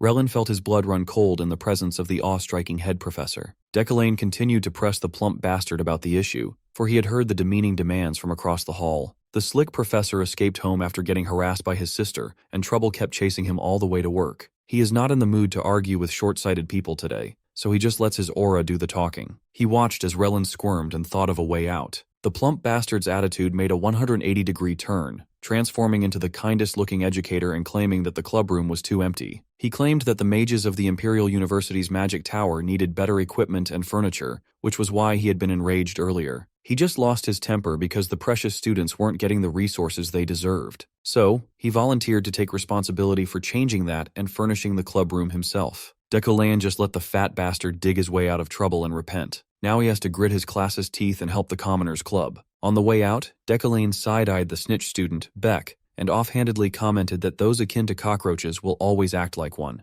After basically calling the kid a cockroach, he made his way to his office. Beck, the brat, did not take that harsh but true comment too kindly. Later that day, Professor Deculain conducted his first lesson since his return from Bercht. It had been a while since the students had had the privilege of listening to him. Among the crowd, Silva was lost in thought. Her classmates were whispering about the train incident that appeared in the Wizard Journal. The image of the whole train floating in the air was front and center. Everyone was wondering if Professor Deculain would regale them with the story of what happened. The old Deculain might have bragged, but the new Deculain is all business. With a telekinetically controlled chalk in the air, he began his lecture. The first topic for today is pure elements and magic interference. You see, as the name suggests, magic interference is the act of another mage interfering with another's power. Before they dive deep into the basic theory, Deculain had devised a practical preliminary test. Alan entered the room carrying a box filled with some sort of mineral fragments. With a flick of his finger, the professor manipulated the fragments with telekinesis. He carefully sent each fragment floating in front of each student. Of course, the kids were equally baffled and amazed at such a high-level utilization of magic. Sylvia wasn't so easily entertained, and Ephraim was more curious than awed. The professor explained that these floating in front of them were magic stones that cost 3,000 elne each. He won't cast any other spell other than telekinesis, and they must try interfering with that magic to take the stone. Those who succeed may keep the expensive material for themselves. At the mention of making money, Ephraim was hyped beyond comprehension. She's just like me, for real. She would have screamed and shouted if her friend wasn't there to knock her down a peg. Deculain pretended that he didn't see such wild behavior, and he explained that blocking spells is just as critical as interfering with them. And so, the practical preliminary started, and every student tried their own method of extracting the magic stone from the telekinetic grasp. Silence filled the room as everyone was completely focused on their own stone. Deculain was able to stop a train from free-falling last time, but it hasn't been long since he memorized beginner-level telekinesis. He intends to use this test as a form of practice to familiarize himself with finer controls. At the same time, he's curious if his telekinesis could hold up against 150 debutante mages. Not to mention, this place houses only the most talented prospects all over the Empire. Two in particular stand head and shoulders above everybody else. Ephraim was solely focused on getting that damned magic material. Her scholarship funds are almost drained, so this stone would supplement her wallet nicely. While she is laser-focused on the cash, Sylvia is focused on beating her. Deculain's claim that Ephraim taught herself to overcome her own weakness still lingers in Sylvia's mind. Fueled by the desire to prove that she's no slouch, she refuses to lose. One is motivated by money, and the other is motivated by the desire to prove herself. Who will win? While the two were competing for first place, the rest of the class was struggling a lot. Most of them are trembling and feeling the pain of the spell keeping their grubby mana out. Alan praised his boss for not even faltering despite competing against 150 student mages. A lot of time had passed, and no one had succeeded in cracking his magic. Truthfully speaking, Deculain is starting to feel the strain of keeping telekinesis up. He didn't know that his debutantes would put forth all their effort to the point of bleeding out their noses. Finally, he felt one of his magic stones crack away from its telekinetic shell. The first one to succeed was the golden prodigy Sylvia von Josephine Ilad. Upon accomplishing what everyone else was struggling with, she immediately turned her attention to Ephraim. Seeing that she was still in the process of trial and error, Sylvia smiled with confidence. Today she is the winner in this one-sided rivalry. Suddenly, the professor's towering figure moved to her desk. Deculain personally congratulated her for claiming first place. He already predicted that Sylvia could do it sooner or later. The question is whether anyone else would be able to interfere with his control. Just as he was about to call off the practical on account of everyone's inadequacy, he was surprised to sense another one succeeding. The bright green light attracted his and Sylvia's attention. Through literal blood, sweat, and tears, Ephraim had succeeded in securing her free 3,000 elne. Sylvia felt pressured. There were only a few seconds of difference between their clear time. She can't be complacent. Meanwhile, the rest of the class looked like they were collectively shitting their pants, but their magic stones were unassailable. Some threw up on their desks, some bled profusely, and most of them passed out from exhaustion before Deculain announced the game over. He called his failures pathetic for not even making his stones budge. He urged them to take a break and clean up the stinking mess thoroughly. The students gathered themselves as best as they could and followed the professor's instructions. Julia asked Ephraim how she succeeded when everyone else aside from Sylvia lost their dignity and almost lost their lives for a simple practical. Admittedly, Ephraim almost failed too. She was just fortunate to have an epiphany in the middle of the process. She does not know much about telekinesis, but when she tries breaking through Deculain's magic, she feels like she has broken through something tangible. A few meters away, Sylvia's mind is going a mile a minute. She simply cannot accept that the one who ranked at the bottom of the previous exam caught up to her pace so quickly. She knows for sure that no special considerations were given to the girl. She suspected that the rumors about Deculain teaching the commoner girl in private after work sessions were true. If that's the case, then Deculain must have lied to her back in Berkt. She simply cannot fathom what the half-wit commoner has that she doesn't. The prodigious young lady of Illade had the gall to call Ephorine arrogant without looking at herself in the mirror. After all the puke and blood were cleaned up, the debutantes returned to their seats in better shape.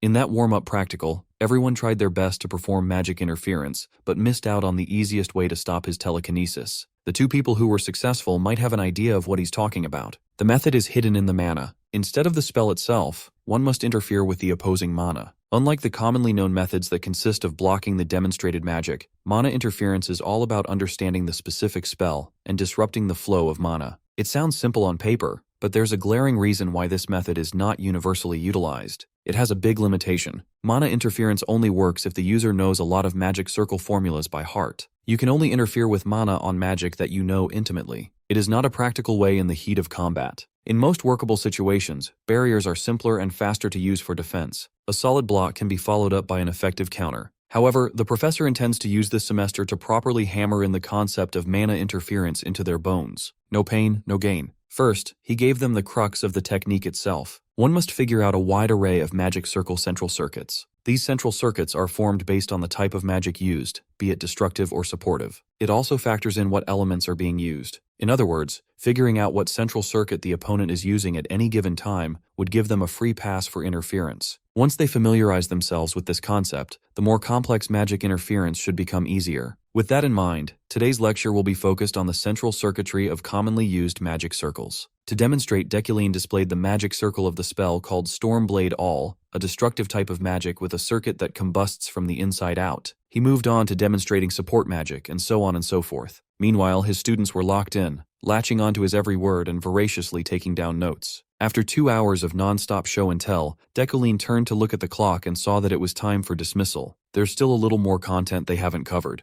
but time is up. The debutantes simply wasted too much time on the practical earlier, plus the cleanup that ensued after. For now, they must rest and absorb what they have learned. Midterm examinations are coming up, and he will conduct an open practical before that. He warned everyone to study hard and commit to what they learned to heart, for it will be important down the line. He bade his students farewell and left. He's not one to linger when the time to clock out arrives. He's not doing overtime without getting paid. Oddly enough, his class hates it when Deculain ends his lectures on time. To them, it feels like being stopped halfway through a good poop session. As usual, Julia barely absorbed any of what the professor imparted, and Ephorine was lost in thought. Today, the wild commoner girl felt closer than ever to a huge epiphany. It's difficult to put into words, but she felt significant progress in her magic. She was having a nice day up until the snitch from earlier came to seek some more trouble. Beck, the ugly rat trying to cosplay as Deculain, did not even hide his disdain for the peasants. This time, the girls are not opposed to barking back at the moron. Beck had been all up in their business lately. He even brought Professor Relin in just to cause trouble the other time. He's simply a jackass getting overshadowed by commoners. It infuriates him that low-class people are doing so much better than him in class. Today, Ephorine is in a good mood, so she doesn't want to sully it by stooping down to the rat's level. That's what she was thinking before Beck brought up her family. He asked where she got the resources to bribe the professor to favor her when her house didn't have a penny to their name. This time, she's rearing to bust some ass and tear some smug noble's face off. Beck continued his provocations, bringing up the rumors about Ephorine's private lessons with Professor Deculain after hours. Naturally, she vehemently denied such scandalous allegations. Not far from the commotion, Sylvia was listening intently. If the rumors are not true, Beck demands a proper explanation for how a half-wit who didn't even come from the academy managed to outpace everyone. The smug bastard reckoned that the professor must have felt pity and gave the poor girl the mana stone as a gift. Since she has no home, a broke-ass orphan with dead parents can only scrape by through miserable means. At this rate, if Beck says one more word,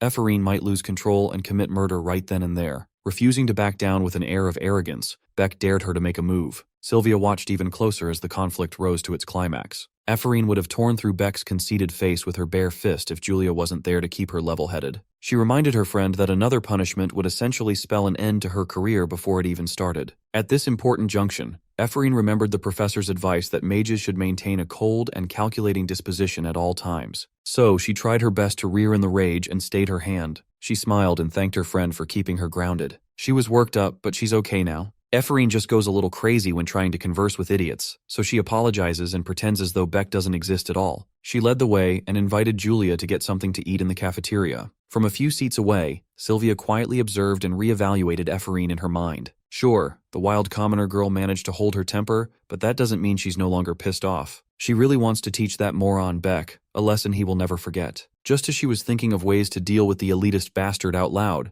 she came across the golden prodigy, seemingly waiting for her to pass by an alleyway. Sylvia opened her mouth without a hint of conceit and asked if they could talk in private. Ephraim had no idea what this invitation to talk could possibly mean. She asked if Sylvia was trying to throw her hands again. Today is not the day for that, so if that's the case, she'll pass. Seeing how unreceptive she was, Sylvia just went ahead and asked her question of whether Ephraim was being tutored by Deculine outside of school hours. Of course, this allegation offended the commoner. She took it as another noble trying to pick a fight. The rumors don't even make sense. They have the worst student-professor relationship, so the secret tutorial allegations simply sound insulting. While Ephraim was fuming and rearing for a fight, Sylvia silently assessed her response. Upon seeing that the commoner was being genuine, she turned around to leave. Before going, she left Ephraim some relevant tidbits of information. As far as she knows, the professor hasn't stepped foot into a laboratory in 3 years. He hasn't returned once since Ephraim's father passed away. Blind as ever, the commoner took this info as confirmation that the scammer simply could not do anything right without her dad's help. He was a genius after all. Since Ephraim was so confident in her assessment, Sylvia asked if she knew that Deculine had been going to the lab every day for the past 3 months too. He cleaned the entire area, chose and hired an assistant, and even brought some new magical tools for research. That can only mean one thing, right?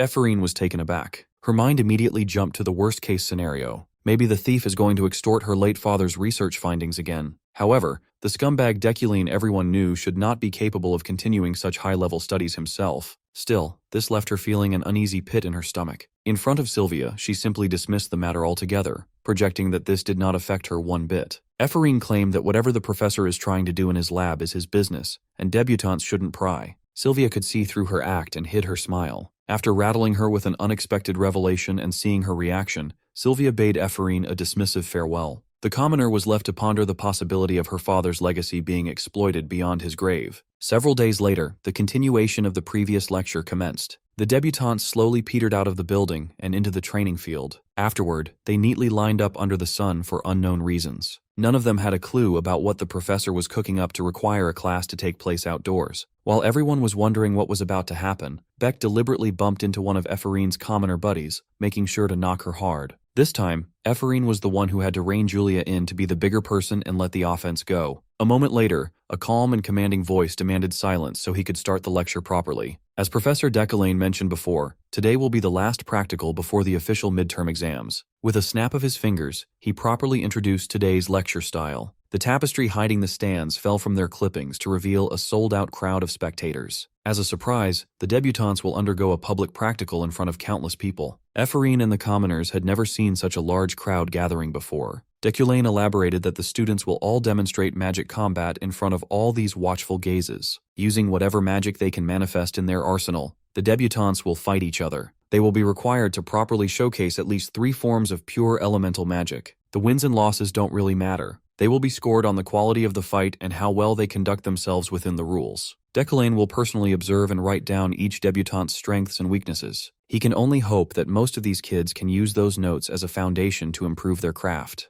In addition, Professor Rellin will carefully officiate to prevent any serious injuries. With such a capable mage watching, they are free to go all out without restrictions in place. Without further ado, Deculine kicked the public practical off with the first matchup. He called on to a random kid, Eurozon, and asked the flustered debutante who he wanted to go up against in the ring. The random kid picked another random nameless kid, and the two inched their way to the stage for everyone to ogle. Finally, the inconsequential first fight began as soon as the professor gave the green light. The fights came one after the other. The magic matches were high quality and progressed quite smoothly. These debutantes might pale in comparison to real geniuses, but these kids have their own respectable talents. On the sidelines, the professors pay close attention to the stage for officiating and scoring. At first, some of the students were moving quite awkwardly due to their unfamiliarity with real battles. However, their inexperience forced them to focus more on their magic usage. A few bouts in, a massive explosion nearly vaporized the arena with devastating heat. Sylvia was simply in another stratosphere compared to her peers. Beck and his goon buddies laughed on the sidelines. They've been obnoxiously reacting to every commoner on the losing side of the duels. Beck suggested that those who were lost should quit magic and clean his garden instead. Ephraim is keeping an eye on these cruel bastards. They've been deliberately speaking at high volumes without fear of retaliation at all. As one of her commoner friends stepped out of the arena with a limp after a decisive defeat, Ephraim offered some upbeat and comforting words. Finally, Professor Deculane called on a familiar name to step up to the plate, the rat, Beck. Upon being prompted to pick his opponent, the kid smugly smiled and scanned the debutante lineup. Without hesitation, he pointed at Ephraim and chose her to be his duel partner. Instead of feeling fear and uneasiness, she felt tranquil. Truth be told, this is the best case for her. Now that she's about to face off the kid who's been terrorizing her friend group nonstop, she cannot wait to tear him apart and get good grades from it. Before officially starting, Beck hurled some trash talk in her direction. He joked that there's no one here who can secretly tutor her now to get the dub. He's still clinging to that weak-ass rumor. Ephraim could not help but start to think that talking shit must be what passes as basic manners for spoiled nobles. Then, she hit him where it hurts. Ephraim called Beck out for trying to copy Deculane's style and failing miserably. Upon being called out in front of countless people, the kid squirmed with discomfort. Without giving him a chance to recover his composure, Ephraim activated her first spell, shining a green light across the entire arena. She intends to show Beck that his whack fashion matches his lame magic. With the thick air of animosity between the two, the next practical duel had commenced. Beck summoned a bright light magic circled in his palm and quipped that he'd help Ephraim meet her parents in the afterlife. She was a tad too slow to properly block, parry, or counter the fast attack. It sent her hurtling back to her corner. After knocking her down the floor, Beck continued his assault to keep her down there. With a cocky grin, he reveled at his own domineering show of strength in front of the crowd. He loved the cheering. This could have gone on forever, and he would have loved every second of it. But the reality has something gloomier planned for the brat. Despite all his efforts to take her down by force, it looked like the commoner girl was entirely unharmed. After coming to the magic tower, she's been pondering about this old saying she had heard before. A good beating perfectly suits a noble. Truer words have never been spoken. Using her own magic circle, Ephraim summoned some sort of gooey green slime lifeform stampeding towards Beck. The slime eventually took the form of a fist and sent the Deculane cosplayer up to the stratosphere with a single punch. When Beck landed back on the ground, he was crying and traumatized. Someone better check his underwear for some yellow. Maybe there's also some brown in there. Ephraim would not miss this chance to gloat and bask in victory while towering over the defeated rat. Even after the announcement of Ephraim's dub, the bitter Beck believed that she had just gotten a lucky hit. Deculane was actually quite annoyed as the last bout finished too quickly because some idiotic miscreant couldn't hold his ground. It would be a shame if they didn't give the spectators a proper show of appreciation for their attendance. Overhearing his complaints, Ephraim volunteered for one more chance to go up and fight. She needed to use 3 kinds of pure elemental magic to pass the practical, yet she had only used 1 thus far. Her opponent was so weak that she could not even show her true capabilities without going overboard. What she said made sense. She's clearly strong, but the criteria would fail her simply because of an inadequate opponent. So, the professor caved in and gave Ephraim a pass to challenge another person for a do-over. Without hesitation, she raised her hand and pointed at Deculane. With a confident smile plastered in her place, she loudly announced an unprecedented challenge for the professor. She already defeated the cosplayer. It's time to fight the real thing. Upon hearing such a brazen and preposterous challenge, the pudgy professor who hates commoners berated and lambasted the girl. This dude called her a crazy bitch. Ephraim already expected everyone, especially those classist pigs, to kick up a fuss. She's not an idiot. Nevertheless, this is a golden opportunity to fight Deculane on a big stage, something she has longed to do for a long time now. If she can seize the chance, she's fine with being branded as a lunatic for a little while. Throughout all the uproar, Deculane was just amused. He then made Professor Relin shut his fat ass up and stop spouting curses at the student. Turning to the challenger, he gracefully accepted the request. He did say that she could select anyone as an opponent. There were no set restrictions, so this is well within the parameters. With that being said, a professor can't possibly fight a mere debutante on equal grounds. As a handicap, he promised not to attack first. To make this more interesting, it will be considered Ephraim's victory if she manages to make him move from his initial position. With both participants in agreement, they took their stances on the field. As young Ephraim was gathering mana in her hand, her heart raced in excitement. She has yearned so desperately for this chance. Perhaps a match against Deculane would provide her with some resolution for her past. As soon as the start signal was given, she unleashed multiple blade winds, fierce and destructive. As of now, she's painfully aware of the gap between her and a professor. She's not delusional enough to think that she could outrightly defeat the man in front of her. Furthermore, this match itself is as reckless as everyone thinks it is. Even so, this is a rare opportunity to gauge the gap between Deculane and herself. Today, she will be extracting as much data as possible to formulate a winning plan for the future. While her wind blades homed in on their target, Ephraim pushed her mana output even further by weaving in a fire spell. It swirled like a scorching tornado, while Deculane just stood with his arms calmly crossed, completely unfazed. Seeing her combination spell, he was pleasantly surprised. Still, he maintained his aura farming stance as a hellish blast of flames threatened to consume his body. Displeased with her already frightening output, Ephraim pushed her output even further by adding the element of earth. Fire consumed half of the stage. It was bolstered and fueled by the wind, and brought to an even more damaging form by the earth. The crowd held their breath at the sight of a perfect combo. No one can deny Ephraim's genius when it comes to weaving multiple elements in combat.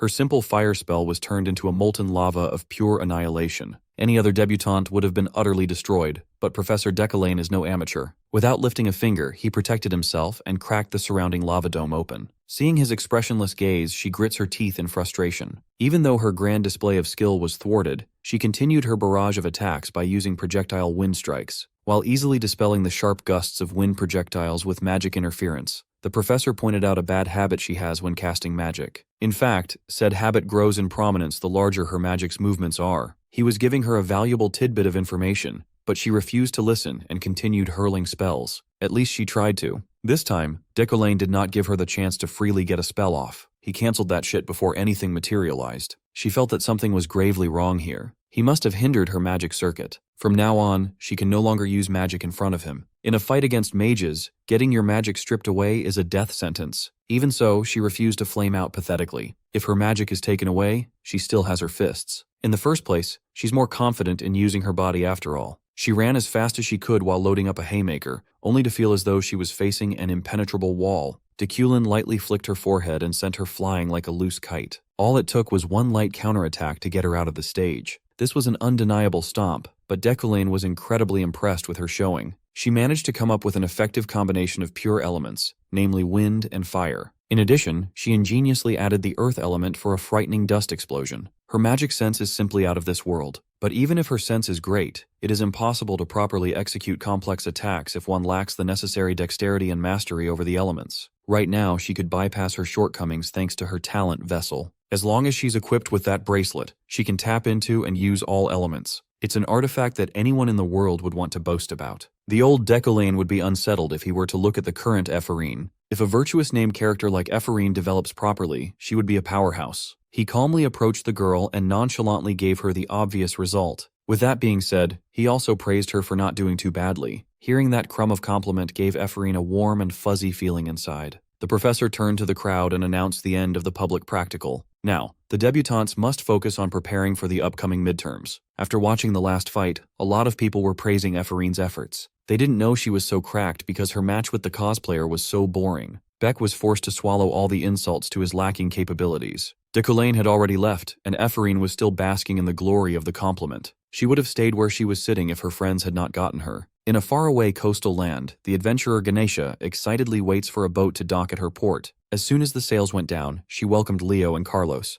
Then came the one she was really looking forward to seeing, some girl named Ria. Yuria is a black-haired girl dressed in seafaring adventure gear with a beautiful smile. She's also the island girl whom Yu Ara, Kim Woojin's ex-girlfriend, has possessed. That's right, MC's ex was also isekai'd. Ganesha immediately pounced on her cute new recruit, her handling bordering on child abuse. While the captain holds her dearly, Yu Ara could not help but contemplate the bizarre string of events that led her to where she is right now. The last thing she remembered seeing back in her home world was a flash of blinding light. On the way to her car in the company parking lot, the flash swallowed her whole. It engulfed and erased her whole existence as the sound of the old world was completely muted. When she regained consciousness after what felt like forever, she was in a completely different world and an entirely different body. Opening her eyes, she saw Ganesha and her party debating whether they should bring the girl to Deculane. At this point, the cancellation fee for the mission is way too steep. Yu Ara immediately identified the party as characters from the story that she and her team built through countless sleepless nights of effort. Seeing that she's awake, Ganesha confidently introduces herself to the girl. Yu Ara knows Ganesha and the Red Garnet adventurers by heart.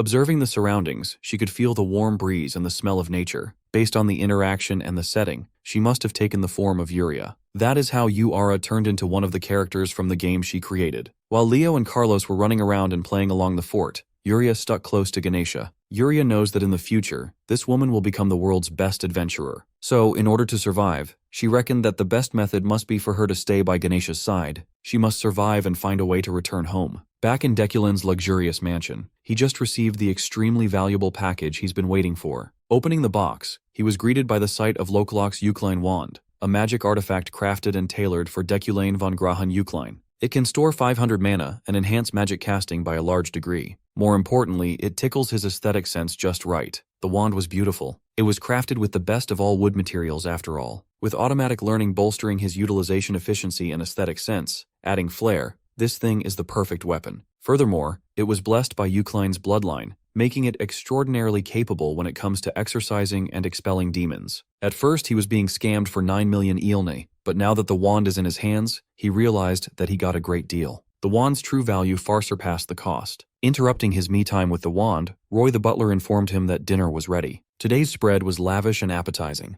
It looks like the kitchen staff went all out. Deculane does not mind the extravagance, but he was a little confused. His sister kept on hounding him about their dire financial straits, yet they were having a bountiful feast without an occasion. She scoffed and swore that she merely wanted to properly refuel to overcome financial troubles. Roy the butler confessed that the antiques were resold, and they caused quite a buzz. All the items had hefty bids as soon as they were revealed. They were so appealing to the buyers that it caused problems for the auction house. Roy and the lady of the house cried tears of joy as they watched the bidding war unfold. Now they have more than the required funds to maintain the estate without worries for several years. She won't say it herself, but this luxurious feast is Lady Yariel's way of saying thanks. Deculane could not help but smile at his sister's antics. He praised her for doing such a great job with the spread of delicious food, and they quietly shared a delicious meal. The peaceful atmosphere did not last long. Soon enough, they were bickering again. Later, Deculane headed back to his office. On his table, mountains of paperwork were neatly piled up. With every page he turned, and with every line of text he read, his frown deepened. That uncouth bastard, the old Deculane, was such an incompetent ape. Right now, he's studying old exam questions and putting in so much effort to make an engaging midterm for his students. He expected to get some ideas by looking at previous test questions that old Deculane submitted, only to find that every single question was impossibly difficult for mere debutantes to answer. It stinks of misplaced pride. It screams, "I'm the high and noble Deculane, an amazing mage. Fall into despair while looking at my exam questions, you little shits." It was a blatantly arrogant display of superiority. Anyone could see how wretched his personality was from looking at the questions alone. He did not give a shit about his students. He just wanted to flex how smart he was. The current Deculane vowed to never be like that asshole. He wants to submit good questions. He will craft an exam that has a challenging process and questions that imprint a sense of pride on those who solve them. It needs to have those things to spark understanding and inspiration for promising mages. As an educator, Deculane knows that his actions may become a critical factor in the growth of the new generation. After rummaging through useless papers that stink of ego all day, he's down to the last box. As soon as he read the contents of the last pile, something clicked. It was different. These questions completely diverged from the previous ones. He reckoned that a different person must have created this test. Sure, the difficulty is still high, but the questions ignite incredible interest even for him. While scanning the pages, he activated comprehension to peer through what the questions were truly hinting at. Much to his surprise, the exam demands the infusion of solutions onto the magic exam purpose paper itself. In a matter of minutes, he completely decoded the exam and was prompted to use multiple elements to cast the solution. Imbued in the paper, the dazzling multicolored light made of pure mana was scattered. Eventually, it formed a figure of a person, a woman. Deculane looked up to an apparition made of pure power. This is an exam where you solve the questions and provide the right answer to produce a lifelike illustration. You can't chat GPT this shit. The colors represent the pure elements, mixing and forming a beautiful depiction. The solution forms a harmony that crystallizes every concept learned. This is the most suitable format for the subject of understanding pure elemental magic. Seeing such a brilliant concept made by someone else, he felt an instinctive jealousy that stung his heart. He is sure that the old Deculane also understood how perfect this exam was. A beautiful display of understanding and inspiration that only someone who was truly talented could come up with. What got him a little crossed is the identity of the white-haired woman in this magical apparition. While Deculane was glazing an exam paper, Bercht Elder Dezekton just sent a letter to the university's headmaster detailing the rescheduling of the Blood Shroud race agenda for the next meeting. Who would have thought that the Blood Shroud issue would be so highly contested due to a certain someone's strong aversion to their suppression? Professor Deculin had certainly changed a great deal. Everyone in this room, namely the other professors of the Magic Tower, is aware of that. Adeline, the headmaster of the Imperial University's Magic Tower, is a mage widely renowned for her immense power. She is the most promising candidate for Archmage Ascension. Despite her power and position, she is an oddball with a surprisingly easygoing personality. A lot of the time, you would find her eavesdropping on other people's spicy conversations. The girl loves gossip. Her curiosity when it comes to worldly affairs stems from a hidden truth about her origins. You see, she's actually a half-fairy. Naturally, this attribute is also the foundation of her incredible magic power. She might grumble and complain when she has to address her employees, but she lives for days like today. Taking a seat, she opened the discussion for the monthly meeting with news of Deculane siding with the heretics while casually sipping her cup of tea. Every month, Deculane is always in the limelight for these conversations, but he is nowhere to be seen now. Old Deculane would have scoffed and flaunted his family name to deflect all unsavory accusations. One of the other professors brought up that in the last Sorcerer Council meeting, Lady Rowena made an appearance. Rowena was the woman who once competed with Deculane for the chief professor position. She was forced to voluntarily resign due to his underhanded schemes. Of course, Adeline was pleased with the news that someone as promising as that woman is back in the Empire. If the university offered her a guaranteed position, she might come back to their fold. When that happens, the Magic Tower will greatly benefit from her. Years have passed, and Lady Rowena has already established herself as a great mage in the kingdom. One of the professors tried to sneakily imply that they could use Deculane siding with the heretics to do some personnel changes at the chief position. Entertaining their conniving implications, Adeline promised to give it some thought. With that, the meeting concluded, and the headmaster reminded everyone to submit their midterm exam questions on time. When everyone had left, Adeline contemplated the changes in Deculane's actions. She had already reviewed the test that the man had submitted, and she was floored by how well crafted it was. Almost as if he did not craft it himself, the mischievous headmaster decided to mess with him a little bit. If Rowena, an old arch-rival, shows up, there would be so much drama, and she would love to sit on the sidelines and watch with her popcorn ready. A few days later, the day of the midterm exam finally arrived. The test for understanding pure elemental magic is underway. Every debutante was provided with weird papers, and muted discussions about Deculane's bizarre test erupted. Assistant Professor Allen tried his best to calm everyone down. Everyone is simply confused since this was not a typical exam. The midterm will take place over the course of 10 days. It's a long-ass exam. The deadline is at midnight of the academic schedule's final Sunday. Each student will be taking the test individually in their own assigned room. They are permitted to leave only to attend other exams, eat, or sleep. However, they are not allowed to take the test papers outside. Furthermore, this is an open book exam. How difficult is a 10-day-long open book exam supposed to be? Deculane himself did not even make a personal appearance. He always asked his assistant to relay the weird stuff. Before concluding, Allen also added that if anyone scores full marks, Professor Deculane will write them a letter of recommendation under his title as Chief Professor. This is a game changer. A recommendation from the Chief Professor is a cheat code. Mage ranking ranges from rank 1, Eternal, to rank 11, Debutante. Advancing in each subsequent rank is a monumental task. It's not a straightforward system where you rise in rank by completing courses or as time passes. Each rank has a promotion exam. Those freaking promos are no joke. Imagine being a rank 4 mage, a monarch, and you have Deculane's recommendation letter in your back pocket. It's akin to holding onto a wild card. It's basically a free pass for promotion. Ephraim was not exactly moved by the prospect of gaining a recommendation from her sworn enemy. This completely kills her motivation to do well in the exam. But then she realized something. If she can actually score full marks and receive Deculane's recommendation, she could end up in a great position.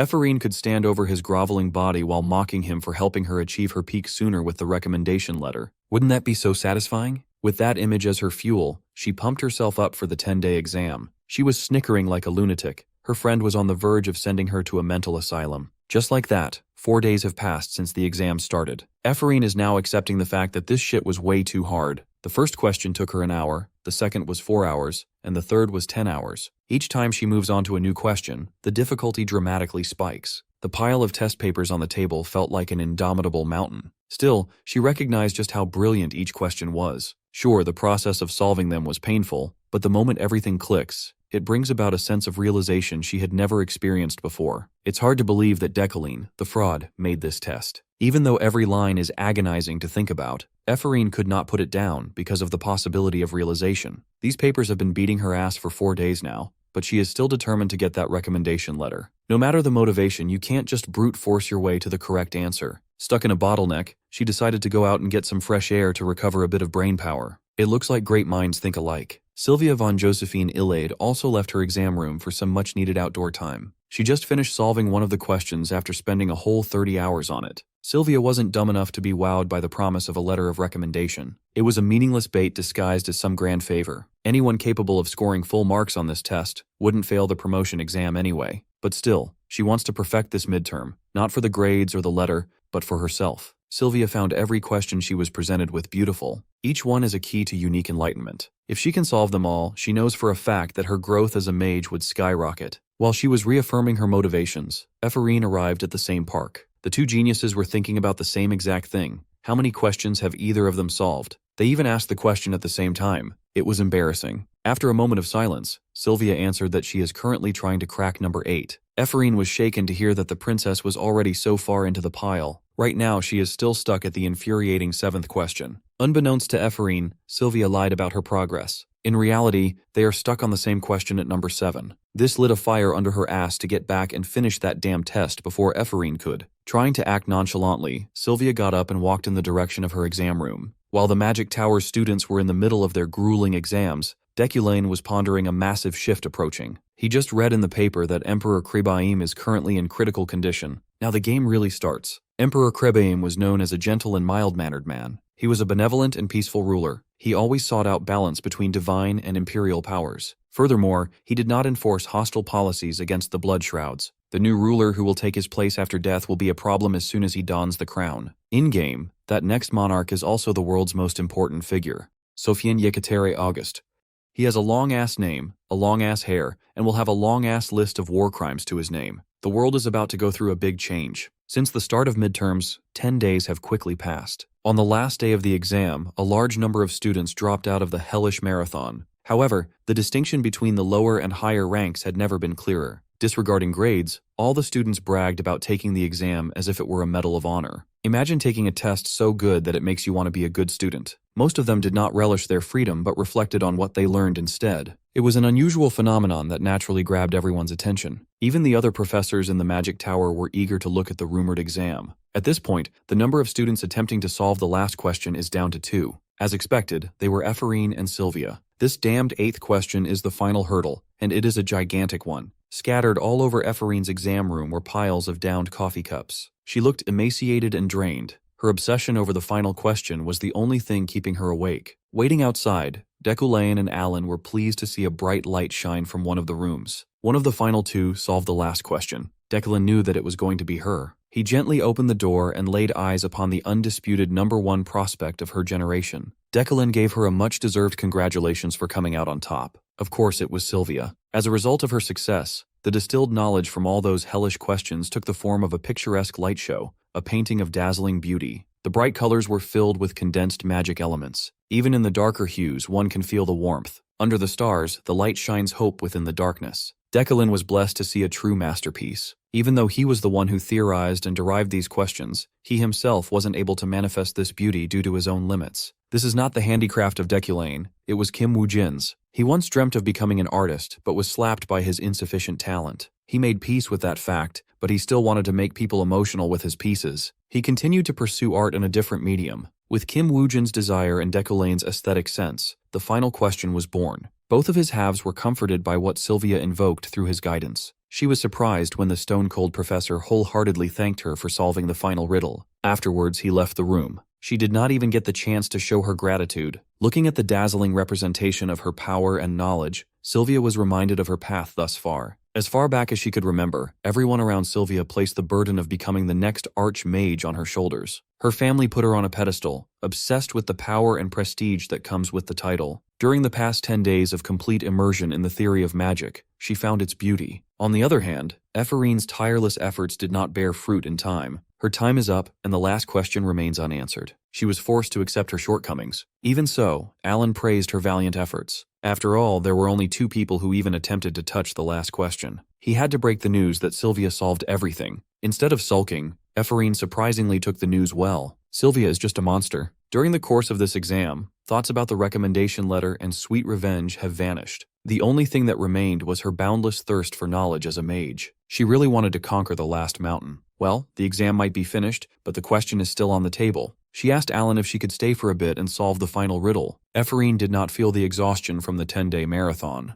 If anything, she felt lighter without the time limit hanging over her head. Alan could see her resolve and allowed her to stay for a while, quietly cheering for the feisty girl. A few hours later, Ephraim finally got out of the room. The halls of the university were empty. Every other student is probably knocked out in their beds. Now that she is coming down from the rush of solely focusing on the exam, she is bummed out. To make matters worse, she's probably coming home to a dorm door marred with graffiti and a cold bed. Fortunately for the poor girl, she has dependable friends waiting for her. They have been camping out of the exam halls to unwind with their commoner representative. Tired and emotional, Ephraim could not help but shed a tear. They comforted her and provided support. Then, they took all that goodwill back by saddling her with tonight's tab to make everyone wait. It took Ephraim a few more days to finally solve the unsolvable. Finally, she made the meaningful breakthrough of seeing the beauty in magic. Now that all the exams have wrapped up, the next few days are going to be about relaxing. The university is planning a trip, so everyone's looking forward to that. While sharing a cup of coffee with Julie, Ephraim could not get her mind off the best magical experience she had ever experienced. Then, Julie shared some news about the hotshot professor. Because of that last exam question, things have been crazy for Decollane. She doesn't know the exact details, but the man was apparently summoned to the floating island. You see, as the name suggests, it's an island that floats 2,500 meters above ground level, eternally so. It holds the community of mages, the capital of magic engineering. People say that it holds the entire world's knowledge and magic. The floating island is classified as an independent zone free from the influences of the systems of Earth. Mages who dedicate their life to the pursuit of knowledge inevitably gravitate there. Those mages caught wind of the Magic Tower's midterm exam, and those magical geezers universally praised the fresh take on experiencing magic. Professor Decollane suddenly became a hot topic on the sacred ground of magic. Eventually, he was invited to give a special lecture on the solution to his exam. Admittedly, he did not expect that a mere exam paper he cooked up would garner such high interest. He accepted the invitation to give a lecture simply because of an event quest that could net him a whopping 30 additional mana. The exorbitant fee these rich mages offered also played a part. By his estimation, he's getting paid an equivalent of about $1 billion. Steering his future career into this lucrative area could be the move. The lecture hall was packed with high-profile mages, but he was not fazed. He gave them a polite greeting, his voice loud and crisp. He formally introduced himself as a rank 4 monarch mage, senior lecturer at the Imperial Magic Tower University, in charge of pure elements. Decollane concisely laid out the topic and the 2-hour duration of this special lecture. Before they formally looked at the questions, he gave a brief rehash of what pure elements are in the first place.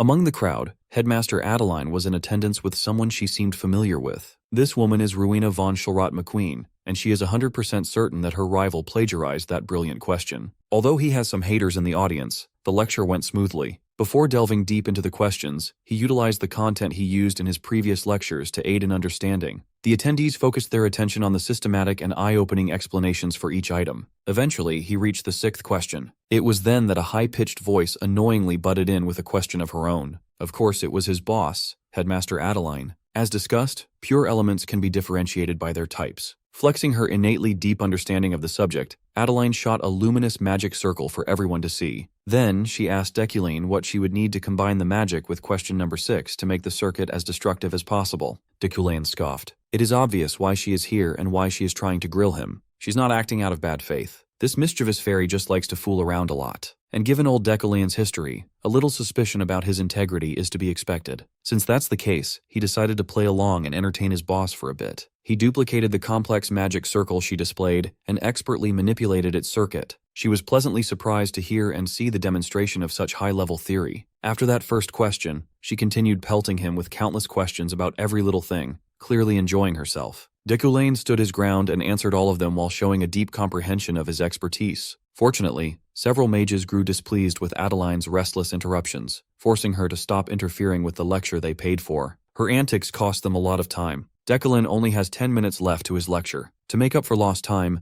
they won't be able to discuss the last exam question in great detail. Refusing to let him go with a win, the fated rival raised her hand and hurled one last question. Rowena inquired about the validity of the answer to question number 8. Based on her expression, it looks like she is ready to engage in a war of minds. Accepting the blatant challenge, Decollane implored her to elaborate and to state her case. Without mincing her words, she accused him of not writing the last question himself. Of course, this accusation caused a lot of murmurs. Plagiarism is heavily frowned upon, especially in this sacred place of magic. Decoulain expertly sidestepped the allegation by answering that being inspired by concepts honed by those who came before is a common occurrence. Then, he summoned his interpretation of the final answer, illuminating the lecture hall with the culmination of magic and art. He laid claim to what is rightfully his in the most convincing way possible. Every single person in the hall was mesmerized by the beauty of his concept. Of course, this display was a little different from what question number 8 stated. He had to create a spectacle on the spot, and it seems to be working. With that, Decoulain asked if fellow Professor Rowena had any other queries. Utterly humiliated in front of everyone, all she could do was grit her teeth in defeat. That final demonstration signaled the end of the lecture. The event quest was successfully completed.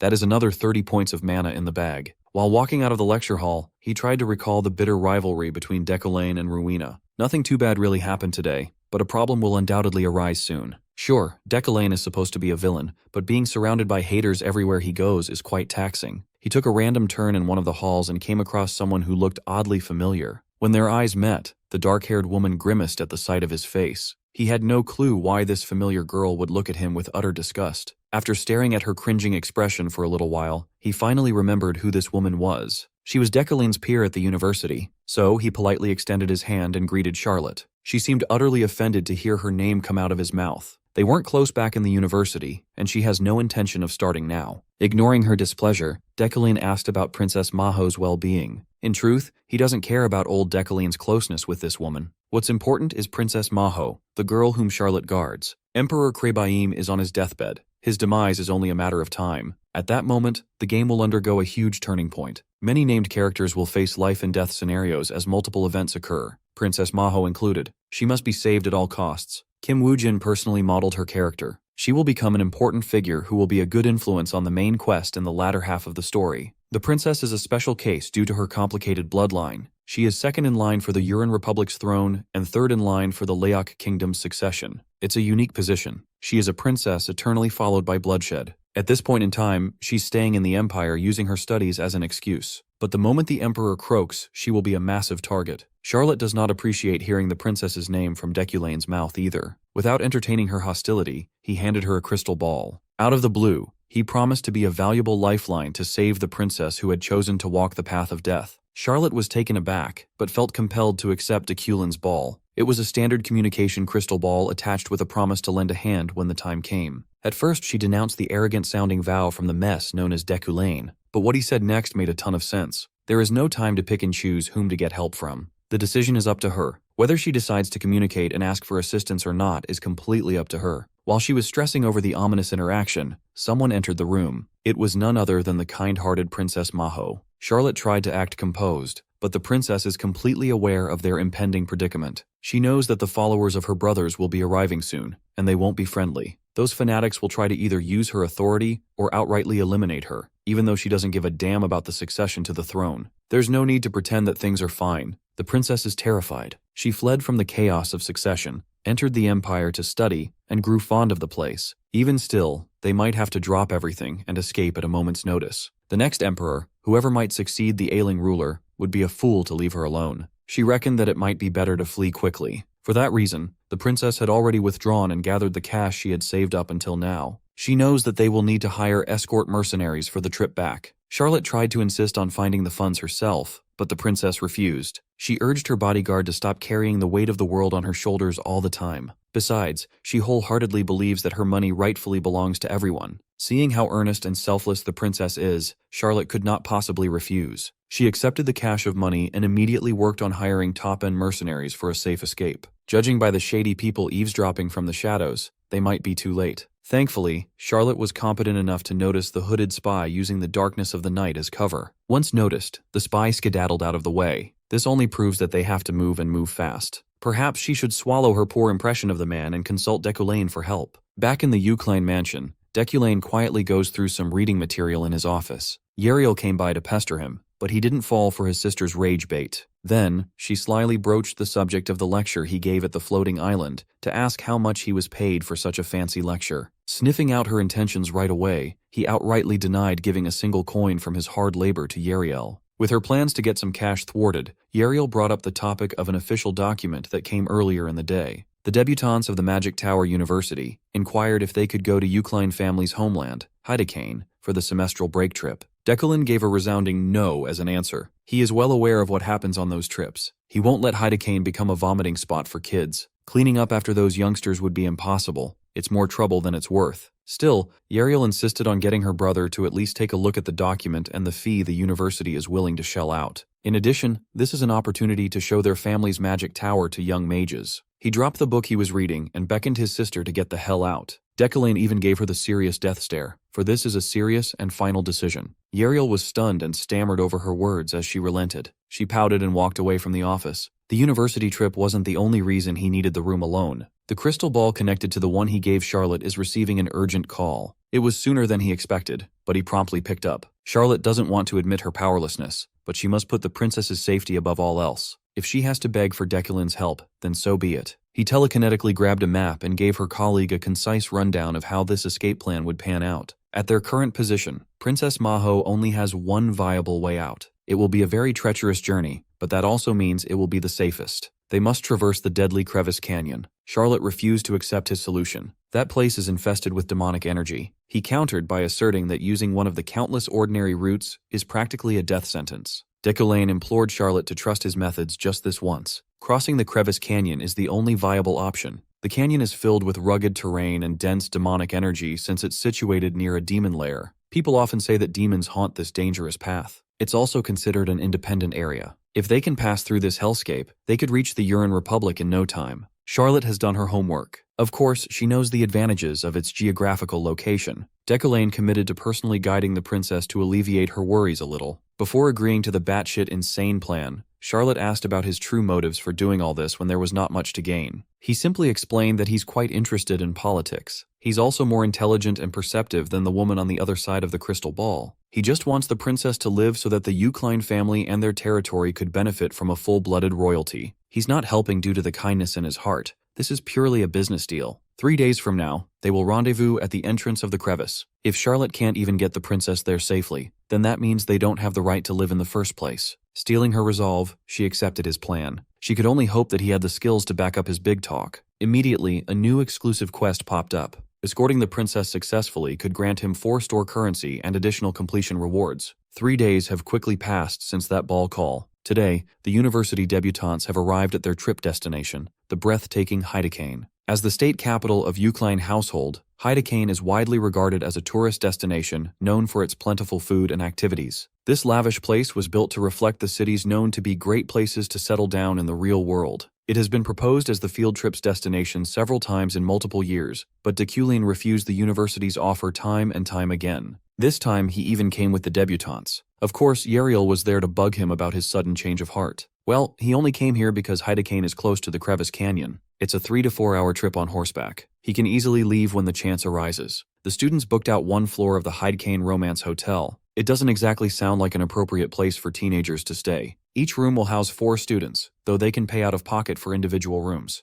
Yahello knows how to maximize profits. As a Magic Tower professor and the Lord of Hydecane, Declan gave the bare minimum tour. He also promised not to involve himself in whatever the kids do. However, the moment someone fucks with his hotel or territory, he will make their lives at the Magic Tower a living hell. After giving them the threatening tour, he invested some time in laying the foundation to turn Hydecane into an outpost of sorts. He asked Yahello to gather the staff of the Hydecane Magic Tower, and she quickly assembled everyone. Using his skills, sharp eyesight, and wealthy magnate, Declan evaluated the mages employed by his family. He picked out a few promising mages with golden glows around them and raised their wage. Those with a negative aura were unceremoniously fired. After spending all the time that the day had to offer, the skies turned dark. Students flocked around a massive bonfire while the professors sat out front. Sylvia launched a magic firework display into the night sky, revealing a colorful deluge of beautiful colors. Most professors were blatantly biased in favor of this year's noble golden prospect, so they gave her a flawless 10 points. In Epherine's firework team,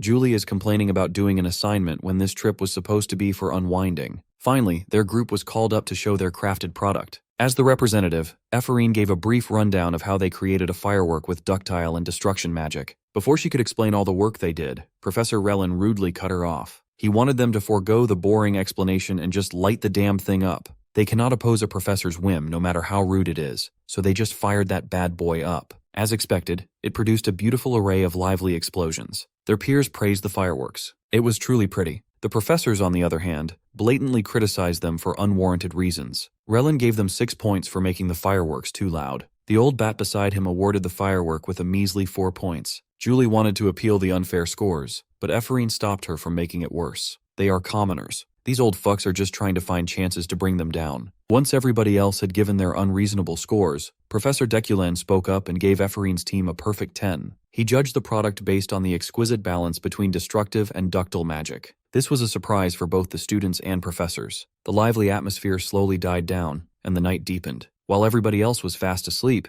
Deculan snuck out of the property with his horse. As he fixes his saddle, he wonders if Charlotte and the princess are okay. From behind, Ephraim snuck up behind him for a sudden confrontation. She demanded to know if he was just trying to be nice to her because of some sort of guilty debt. Deculan simply asked her to go back to the hotel. The girl is simply trying to figure out what his deal is. During the disciplinary hearing, in the clubroom, and even today, Deculan acted like a normal human. She wanted to know if he was doing all this because of her father. Deculan climbed up to his high horse and urged her to figure out the answer herself. She's an independent and capable child after all. Ephraim was not happy with that answer, but the shady professor had already taken off, his horse running into the night at full speed. Watching his back getting farther, she swore to apply to be his subordinate and do whatever it takes to expose the rotten man known as Deculan, to uncover the truth behind her father's untimely death. She vowed to surpass the enigmatic man, to become someone far greater. Her pledge fell on deaf ears as Deculan is now nowhere to be seen. On the way to his destination, he wondered what would happen if Ephraim really became his subordinate. It might spell disaster due to the villain's fate. He worked on the game, but he doesn't even know what exactly happened between old Deculan and Ephraim's father. He can only hope that it's not something unforgivable. After a few hours of non-stop horseback riding, he finally ditched the horse because the demonic energy in the area had become too thick. Thankfully, this steed is well trained.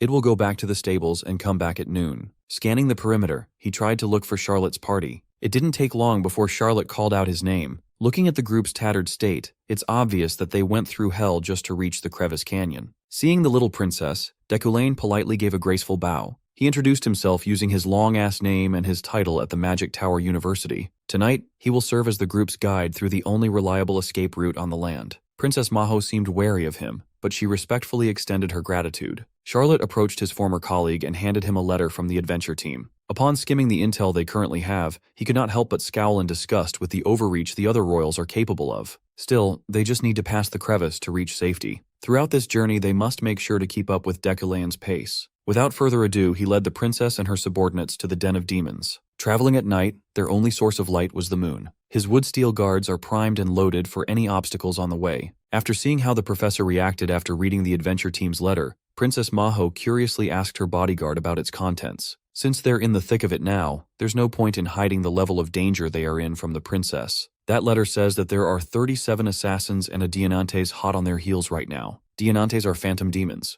They cannot be killed through physical and magical attacks. They are a far bigger issue than your run-of-the-mill assassin. What's more sickening is that these Dianantes are products of a contract. That means the one chasing them was conjured using demon summoning magic. Such vile methods often require human sacrifices and demonic materials. The dark mages of Ashes are going all out to catch them. They are the very people who want to take over the kingdom by installing their own king. However, there is only one person they can bet their hopes on right now. Despite the threat of a phantom demon, they have the Lord of the Euclean family on their side. For generations, Deculan's ancestors were widely regarded as ruthless exorcists. His bloodline was finely tuned with the power to exterminate demons. In areas with high concentrations of demonic energy in the atmosphere, the quality of his purified magic will increase proportionally. There is no better place to receive that juicy buff than the Crevice Canyon, the demon's lair. The demonic energy is so thick that everyone can feel it in their skin. Most people even find it painful to breathe, making masks mandatory. While normal people struggle, a Euclane will flourish. Right now, his mana quality is temporarily bumped up to rank 4. This parameter is very important, as a difference in one grade can distinguish the rank of a mage. Mana quality is divided into 10 ranks. Commoners usually have a mana quality of rank 9 to 10. If you happen to have a mana quality of rank 7 or above, then you can try to become a mage or a knight. From rank 5 upwards, the number of people in that category exponentially drops. The most famous named characters usually hover around rank 3 to 4 in mana quality. Rank 1 is used to symbolize God, pure and omnipotent. Below divinity is rank 2. Currently, there are only 4 people who possess such a gift: Berkt's Dazek Dan, the Empire's Guardian, Gefried, Archmage Demerkin, and the Headmaster Adeline. He might not be on that level, but Deculain is confident that he can kill the Dianantes with his temporary rank 4. Starting to get antsy, Charlotte asked him to speed up a little. He simply urged her not to rush and keep a level head. The speed they are going at right now is the most optimal one. If they hurry, they might succumb to demonic energy poisoning. Knowing that Charlotte is just anxious to get her to safety, Princess Maho assured her bodyguard that they would be all right. Time and time again, Charlotte is in awe of the young lady's warm heart. Being as powerless as she is, there's no doubt that the princess is more nervous and restless than anyone in this group,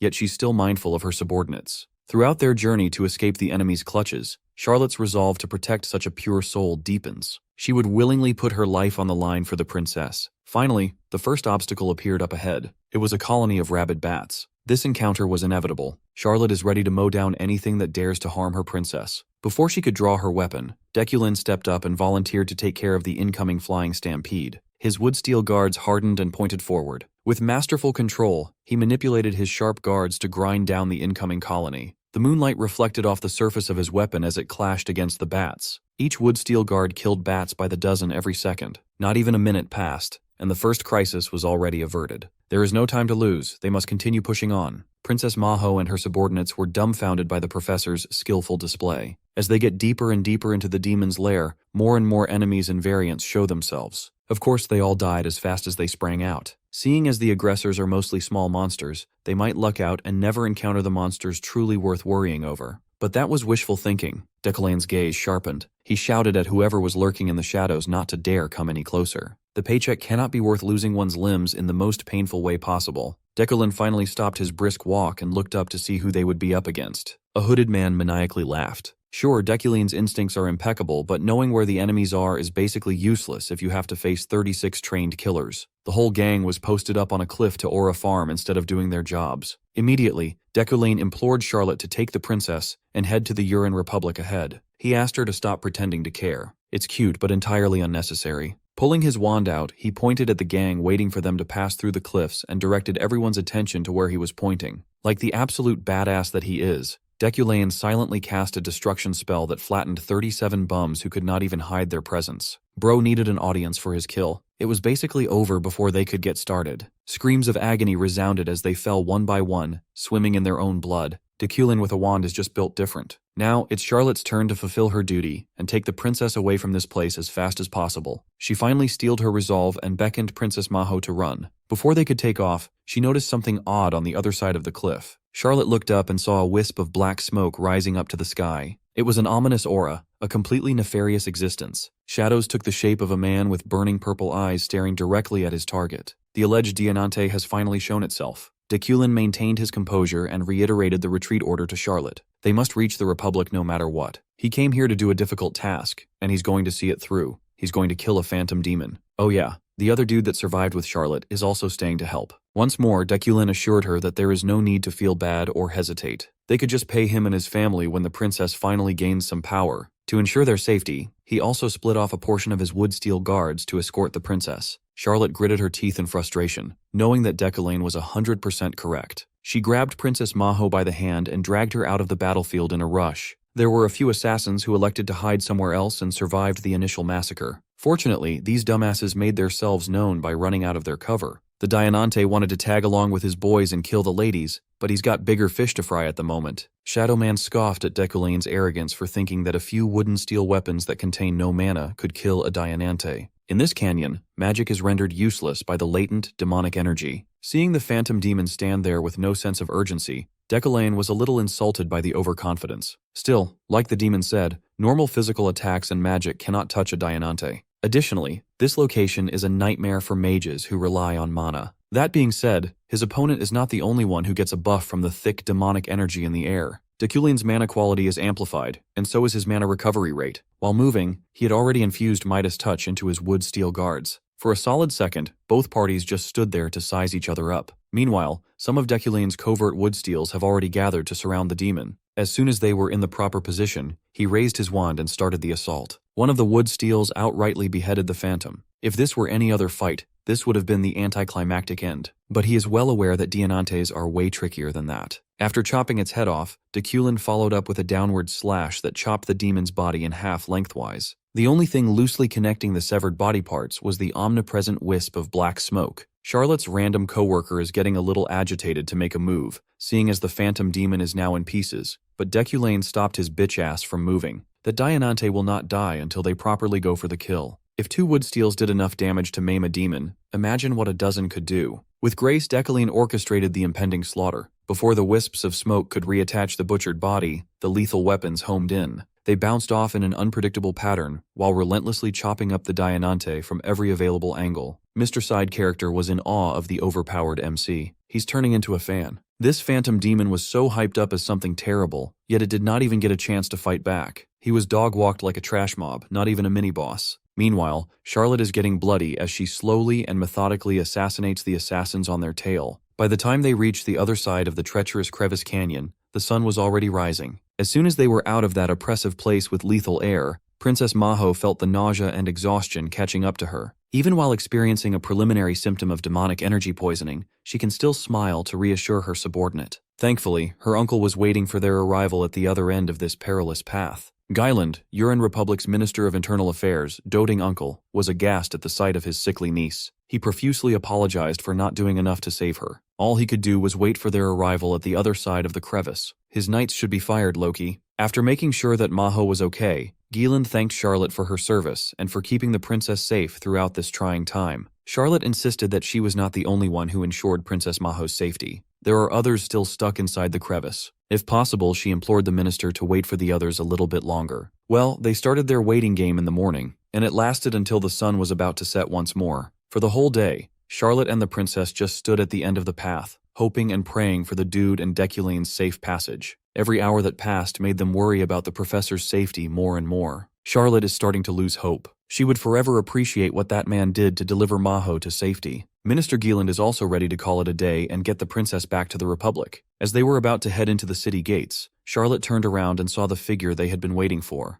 Deculain quietly walked alongside the dude who looked like he had just gone to war. His suit and hair were as neat and tidy as they had been when he entered the crevice. That's his real superpower. Charlotte and Princess Maho ran to the side of their comrade in arms, finally reunited. Without acknowledging their joy upon seeing him safe and sound, Deculain excused himself and turned back in the direction he came from without taking a break. Charlotte could not make sense of what to feel about this man. When they met at the floating island, she thought he was simply messing with her and picking a fight. Who would have thought that the villain would put his life on the line to help her and the princess when it mattered the most? He willingly faced off against terrifying forces just to let them escape. Charlotte could not possibly let him leave without extending her gratitude. Her armor might be blood-stained, but her smile was pure as she extended her hand and said thanks. Deculain did not take her hand. It looks like she hasn't washed herself after the grueling journey. He has no desire to touch all that gunk. All the goodwill she was feeling dissipated, replaced by annoyance. Like the Giga Chad that he is, this mad lad walked back to the demon-infested crevice canyon like he was just taking a casual stroll. He would have kept going if Charlotte had not kept on bugging him. She just wanted to wish him well and swear that she will repay this heavy debt someday. Princess Maho also saw him off with a wave and smile. Deculain replied by aura farming and looks maxing before waving away and vanishing back to the hellish path. With the princess saved, his exclusive quest was a success. He was rewarded with 30 mana and 4 store currency. By nighttime, the princess and her dutiful bodyguard have settled comfortably in the minister's house. Before the day ended, Minister Gilan invited Charlotte to his office to talk. He asked her to take a seat, his tone deathly serious. Charlotte's mind was reeling as to what the hell this man could want from her. She's partly worried that the Urin Republic might suddenly back out on taking the princess in.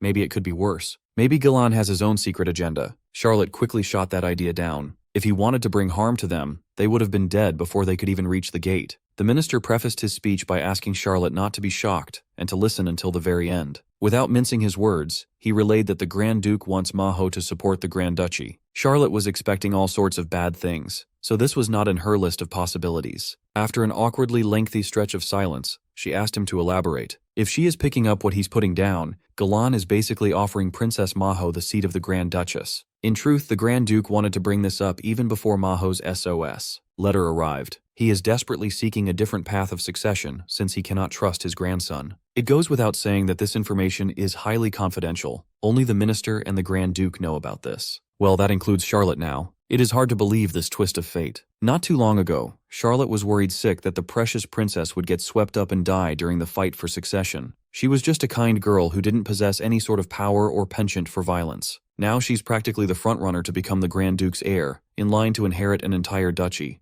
No matter how you spin it, it's simply incredulous. Then, Charlotte realized something. She firmly asked if there really is no other person who knows about this privileged news. Minister Gilon dismissed such a ridiculous question. He's not in the habit of leaking such things. Moreover, he just heard about this from the Grand Duke recently. Charlotte got the expected answer, but a dangling question remained in her mind. Why did Deculane offer his help by treating it like a business deal for the near future? Looking back at his words, he sounded so certain that the princess would gain power soon, and he was simply capitalizing on that future. Throughout this whole ordeal, he was moving like he knew about the Grand Duke's decision. Is he really intelligent and perceptive enough to figure all this out? Did he make precise calculations and predict such a ridiculous outcome? If he is, and he did, then that man is nothing short of a monster. Even when he's not in the scene, this dude is aura farming. Charlotte was equally terrified, impressed, and moved. She ended the night wondering if he managed to get back home safely. Well, he did. Deculane easily traversed the crevice a second time and retreated to his hurricane mansion. After the grueling back-and-forth mission, he slept like a baby. By sleeping like a baby, I mean he slept for just 2 hours. Hell, looking out the window, the sun hasn't even risen yet. Deculane's Iron Man trait melts away all exhaustion with just a brief rest. After exorcising demons straight from hell, he only needed 2 hours for a complete reset. Yesterday was far from normal, yet his body is back in top shape so soon.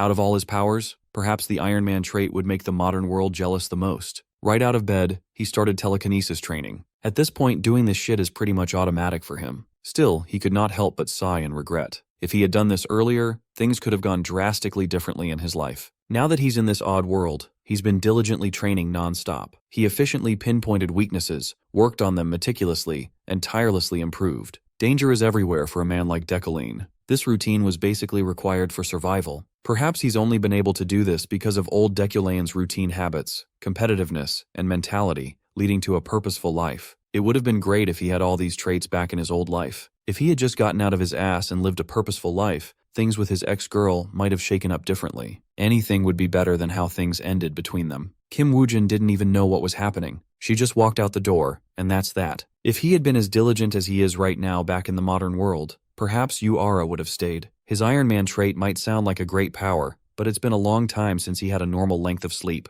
Being awake for 22 hours straight every day is way too long for a man trapped in a world he helped design. The day proceeded, and the debutante's trip ended. All of them have packed up to leave Hydecane and board the train back to the university. In a seedy alleyway, Ganesha and her gang of kids are hiding behind a wall as they spy on the debutante mages. It's not every day they see so many people who can bend magic to their will gathered in one place. Unlike the other kids who were just happy to be there, Yuria asked Ganesha why they were really here and why they had to hide. Ganesha asserted that they were not hiding, just staying out of the crowd's way. She's not a very good liar. In reality, she immediately dragged the kids away from the crowd as soon as she spotted Deculane. Whether he has recently changed doesn't matter. She believes that nothing good will come out of seeing him in this context. But Ganesha is an unfortunate victim of his manly charms. Even though she doesn't want him to see her, she wants to look at his handsome face. Having had enough of Ganesha's antics, Yuria broke away from the group and walked to the train platform. Hearing Ganesha's voice, Deculane turned his head in their direction. At the end of the platform, he saw a girl staring straight at him. Ganesha realized that they had been spotted. There's no use in hiding anymore. Then she saw the girl staring at Deculane, her eyes seemingly entranced by the man. All of a sudden, both their memories as Uara and Kim Woojin came flooding in at the same time. Co-workers, partners, and lovers. They were inseparable and full of affection for each other. Why would all these tender flashes of the past surface now? Uara kept on telling herself that this man is just a game character. A character designed after the man he once loved. Still, the intense longing and emotions from the old world made her tears fall. Similarly, Deculane was reminded of the one that got away. Who would have thought that they would be reunited not as friends, lovers, or enemies, just two strangers who once shared fond memories? Time stood still as two people from another world stared at each other from afar. With their souls contained in foreign bodies, their hearts subconsciously skipped a beat at the same time. Both of them wanted to say something, but the words didn't come out. Deculane von Grahan Eucaline averted his eyes, finding it ridiculous that he was feeling flustered just looking at a game character. Uara did the same, reminding herself that Deculane is just a character modeled and written for a game. Shaking off the initial shock, she walked past Ganesha with a stretch. Deculane is already back in professor mode, threatening to deduct points from his students for eating messily on the train platform. Ganesha was partly testing how he would react to the girl she brought, and he passed the test. The man had truly changed. Several days later, Deculane is back in business. Right now, he's in the back of a luxurious car, telling Yahello to stop trembling like a soaked dog. His sister couldn't help herself. They are on the way to meet the new emperor after all. It would be stranger if she's chill. Nevertheless, all they need to do is bow their heads at the coronation. They're not seeking a proper audience. There's no need for the dramatics. To help calm her nerves, he handed Yahello an extensive document. Written on the document were his insights, deduced from analyzing various conditions and taking into account the new emperor's temperament. It'll be helpful for Yahello's territory management. 12 days ago, Krabaim, the previous emperor, passed away. According to the script, the progression of the main quest will start accelerating upon the new emperor's reign. Deculain documented the important events that will concern the Ukraine territory. If Yahello follows his notes, the difficulty of future quests should decrease. She was naturally skeptical of his scribblings. She thought he was trying to be a fortune teller or something. The ride to the castle went without a hitch. They were directed to the section where other noble houses have gathered. A lot of people have shown up to pay respects to the crown. It was only a matter of time before they came across some familiar faces. For a brief moment, Deculain locked gazes with Julie von Frighten. She quickly looked away as soon as she saw his nonchalant look. It was understandable. There's a lot of history between ex-fiancés. Moreover, Julie must still be troubled by the Veron business. Not long after they arrived, a grand carriage inlaid with the brightest gold pulled up to the royal carpet. Deculain and the rest of the nobility bloc dropped to one knee and bowed with utmost respect. A woman stepped down from the carriage and immediately commanded everyone's undivided attention. Her long red cape flowed as she walked down the royal path. No one dared to lift their heads up. With regal confidence, the woman climbed the stairs up to the imperial throne. Perfectly lit by the rays of the sun, she received the symbol of her rightful crown. The symbol of the empire's new ruler was placed upon her crimson head. Celebratory drums rang out, and the cheers of the citizens resounded. Today, a new emperor was born. Empress Sofian Yekatere, August von Gebrein, sat on the throne without contest. Her first act as the empire's new ruler was to yawn with maximum boredom in front of her subjects. It wasn't the best first impression, but no one dared to speak out.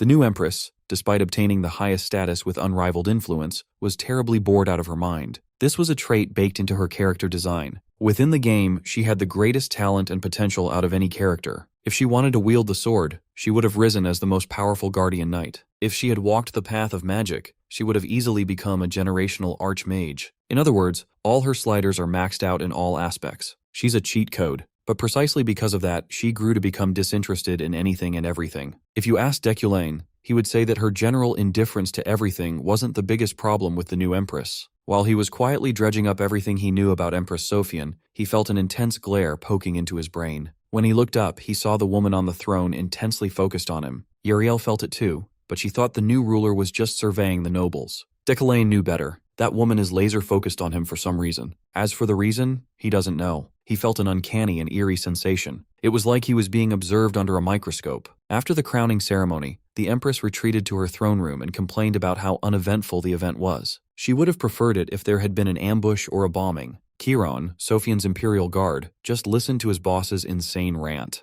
The only saving grace of the ceremony was that singular noble, who piqued her interest quite a bit. She had heard of Deculain's infamous exam. She was aware of the uproar the set of questions had caused not too long ago. Now that she'd gotten a closer look at its creator, Sofian wanted to know more. For some reason, he felt as though the man knew her inside and out. She can't quite explain it, but out of every respectable noble in attendance for the ceremony, that man was the only one sizing her up. His will did not even waver when she pressured him with a one-sided staring contest. She was sufficiently amused by the man they called Deculain. Seeing him today felt like meeting an old friend. Now that Sofian is officially the Empress, she's got tons of work lined up. First order of business is getting rid of all the outdated unwritten rules that should have been struck down long ago. She's talking about the practice of emperor's classes. Not long after the coronation, classes have resumed, and Deculain is back in the Magic Tower University. With the start of a new school term, he's not looking forward to interacting with a bunch of stupid kids again. When he and Assistant Professor Allen arrived at the faculty office, they saw a crowd of people clamoring at the door. Deculain had no idea what they had gathered for. Upon entering the faculty office, he found the reason why. Imperial Guard Chiron and a full party of Imperial Knights were waiting for Deculain's arrival. Seeing the Imperial crest this early cannot be a good sign. He's tired of attracting the attention of the Imperial family. Chiron showed him a letter from the palace and respectfully demanded that he show utmost respect. Deculain and Allen took a knee in acknowledgement of the Imperial crest. The letter stated that the Imperial family intends to grant Senior Professor Deculain the honor of sharing a conversation about magic with Her Majesty, the Empress. He's been included among the candidates selected for the instructional mage position to teach the Empress, after proving his ability by solving a problem devised by Palace Mage, George. This wasn't supposed to happen. It's a mystery to him why the Empress would do such a thing.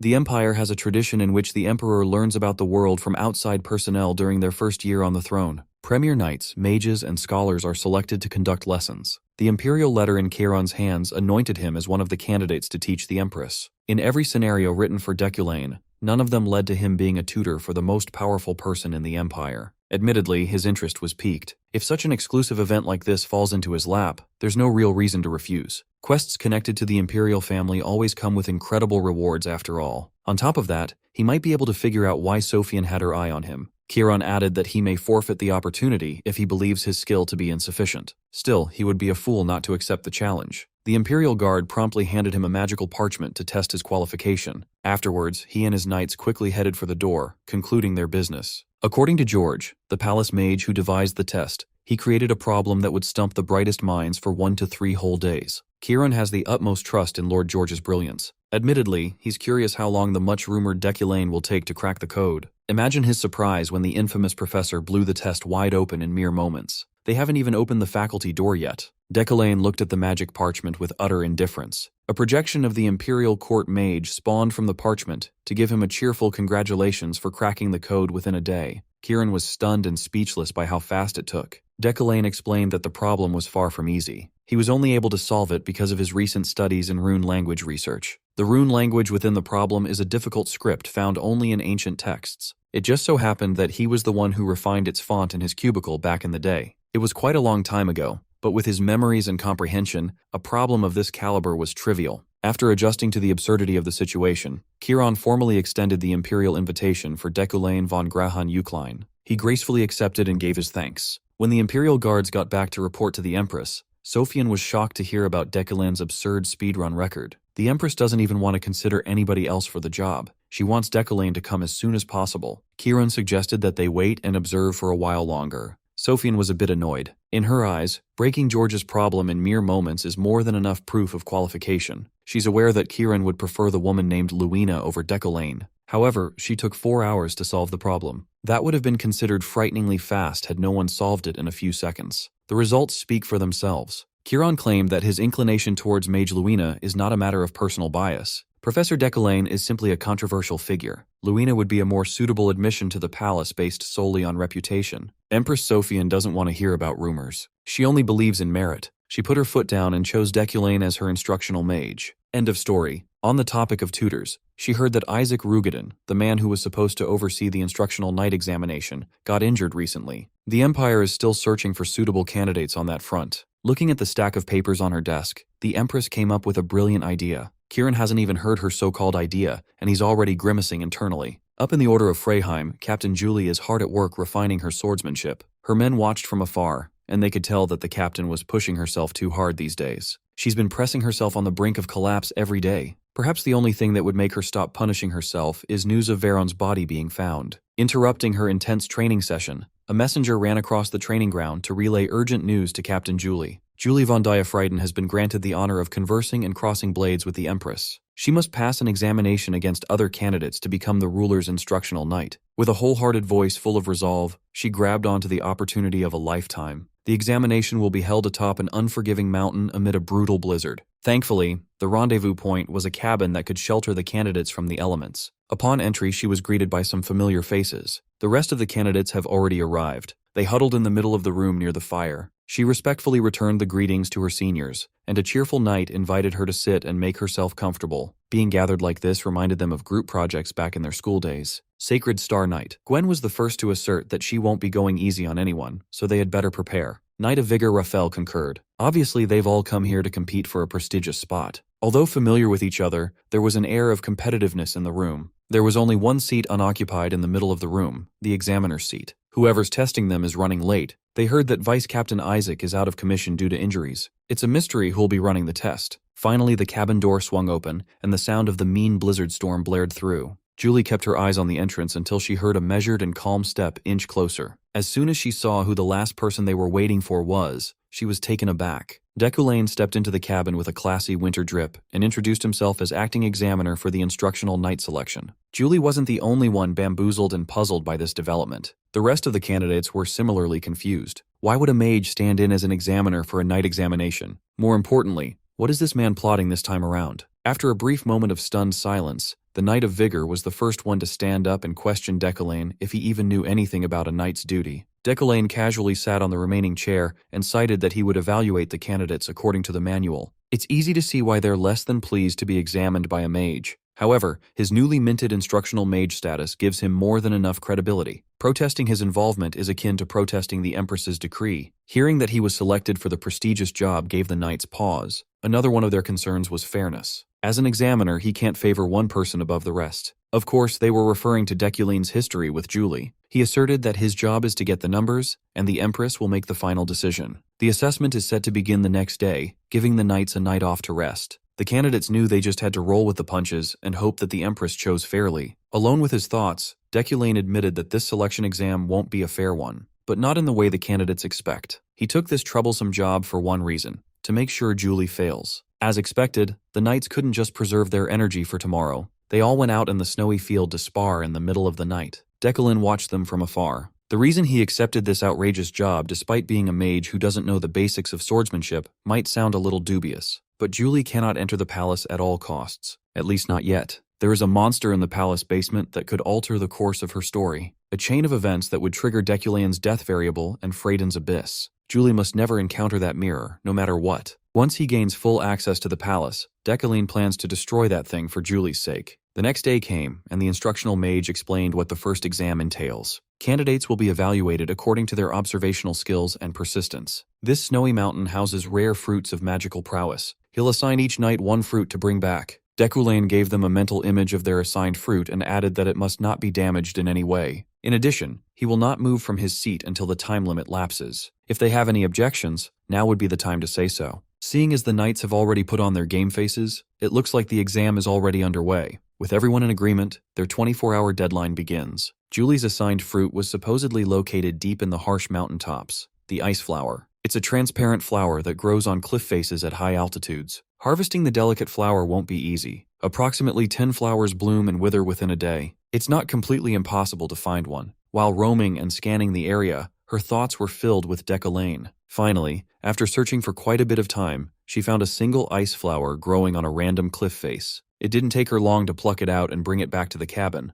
Julie was quite proud of herself for being the first one to return with her assigned material. Deculane gave the ice flower a cursory glance and saw some damage. Her first attempt won't count. When he pointed out where the damage was, Julie was surprised to see a tiny tear on one of the petals. She blamed herself for being careless and not looking carefully before submission. Eager to learn from her rookie mistake, she promised to venture out and bring back another one. On her second try, Julie found an ice flower at a higher altitude. She had to push herself to the limits just to climb up a steep ridge. Subjected to the extreme elements, she felt relieved at the sight of the beautiful flower. Unfortunately, she was met with more scrutiny as Deculane spotted yet another tear on the flower's leaf. This time, someone had already passed their first assessment, her senior. He's earned the right to stay in the toasty cabin with some warm food. Julie's stomach audibly grumbled from hunger. Deculane warned her that meals would only be provided to those who had completed their mission or had given up altogether. He was practically tempting her to drop out of the exam using food. Julie's resolve was stronger than that. She could go on without some perfectly cooked eggs. As night crept in, the blizzard grew stronger, yet Julie persisted in her precarious search. Her outerwear blocked most of the wind, but she could feel her condition worsening by the minute. Thankfully, she's gotten quite good at spotting the ice flower's unique sparkle. Upon locking onto her third one, she carefully harvested the flower. She protected it from the wind as much as she could. Her third submission went down the same as the last one's. Deculane deemed her flower damaged. This time, she protested vocally, so Deculane patiently showed her the barely perceptible crack on the petal. Julie had grown extremely frustrated. That thing wasn't damaged when she checked outside the cabin. Something must have happened. She looked around the room, and her eyes naturally locked onto the fireplace, sending heat all over the cozy room. Upon realization of what's happening, she didn't waste another second and went out for one last trip. Deculane saw her moment of recognition. She must have figured out what was happening. Even so, he's not planning on letting her pass this first round. Julie's last trek took longer than all the previous ones. The sun is already rising. All the other candidates have succeeded in bringing their assigned materials. Now they're just worried about Julie's safety. Before the 24-hour deadline was reached, Julie's voice rang out from outside the cabin.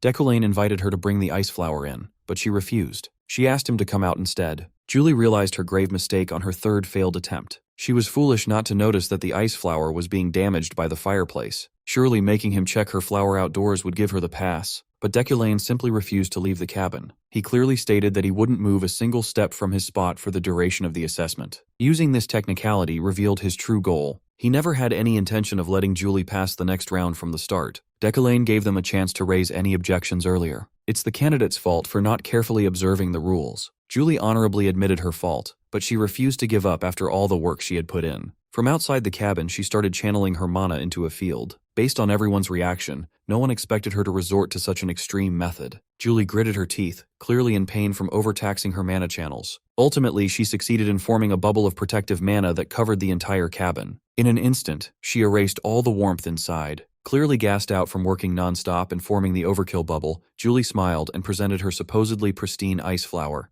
Deculain gave her flower a cursory glance and labeled it defective like the ones that came before. He explained that aside from heat, ice flowers are easily affected by mana too. All the effort she put in was pointless. Drained of stamina, mana, and spirits, Julie collapsed on the cold, hard ground while Deculain gave her a failing grade. After fainting, the candidates brought her to one of the rooms to get some rest. Her body temperature dropped too low. She doesn't even have enough strength to wake up. The candidates weren't shy to voice their dissatisfaction with Deculain's unjust evaluation. He didn't give a rat's ass about their opinions, though. He saw Julie's mana for the first time today and felt something strange. His sharp sight caught something, which indicated that she was suffering from mana damage due to a wound in the inner core. Injuries of that caliber are not common. The source of damage was definitely far from ordinary. It probably stemmed from a life-threatening injury at one point. Deculain wasn't aware of any injury plotline for Julie. Was she always carrying this abnormal status in her climb to the pinnacle of knighthood? The knight candidates huddled together to talk shit about the unfair instructor. Knowing they were Julie's peers, Deculain assumed they must know something about Julie's condition. He shamelessly approached them and was immediately bombarded by criticisms for pushing too far. Julie's senior blurted out something about an escort duty they went on with Deculain. These are tidbits of lore that Deculain knows nothing about, settings and backstories that took place before the game started. Raphael sparred with Julie the night before, and he did notice that she was consciously limiting her mana usage. She wielded her sword just fine, but she was being extra careful with her mana. Deculain had heard enough. He ignored their rants and dismissed the candidates. The second exam will resume after the first eliminated leaves. Fortunately, Julie recovered within the day and was up on her feet by sundown. Deculain had the gall to call their situation regrettable. After collecting her thoughts, she accepted that she simply failed the test within predetermined parameters. Her oversight ultimately led to her failure. Before sending her off, Deculain wanted to ask her one thing. It has nothing to do with his duty as selector. It's a personal question. He wanted to know what promise he had made and broken before. He just wanted to hear it from her mouth once more. It was a promise broken long ago. Julie clearly holds a deep hatred for Deculain because of it. He must be crazy to dredge up the painful past. Maybe he just wanted to keep her in front of him for a few more seconds. Perhaps he's just trying to make excuses for himself. Julie grimaced before breathing deeply, calming down. It's been half a year since everything went to shit. At that time, she received a letter from the Luna family. It was written by the mother of a mage under Deculain's command,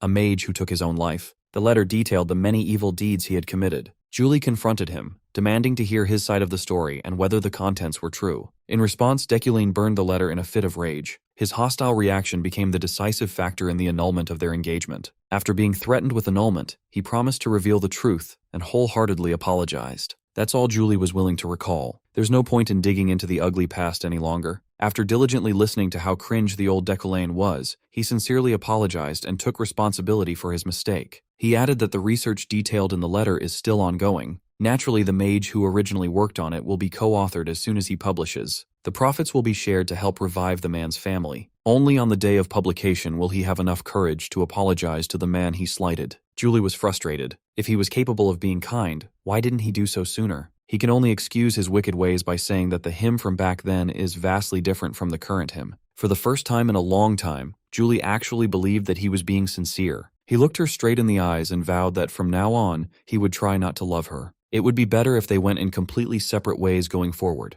That way, she won't be burdened by his hurtful presence anymore. Deculain turned around, praised her hard work during the exam, and wished her well on the way back to the Order of Freyheim. Walking down the pure white ground of the snowy mountainside, his last words echoed inside Julie's head. Perhaps the Deculain she knew and hated is gone. Even with his strong mental fortitude, Deculain's feelings for Julie felt unavoidable. It is deeply etched into his code. 4 days quickly passed, and all the preliminary evaluations for Imperial instructor positions had been completed. The 4 Imperial Palace tutors for swordsmanship representing the current era hit the headlines in a big way. Deculain pushed hard for Raphael, but the Empress ultimately rejected all 4. As for the teaching mage position, Deculain was a shoo-in. On his first visit as the ruler's official magic tutor, he was received with utmost respect in the imperial palace. The name Decollane von Grahan-Uklein continues to generate a buzz. He paid his respects to his new boss, who maintained her indifferent attitude. Surprisingly, he wasn't the only one granted the privilege of teaching the Empress. Luina von Schulrat-McQueen was also called up.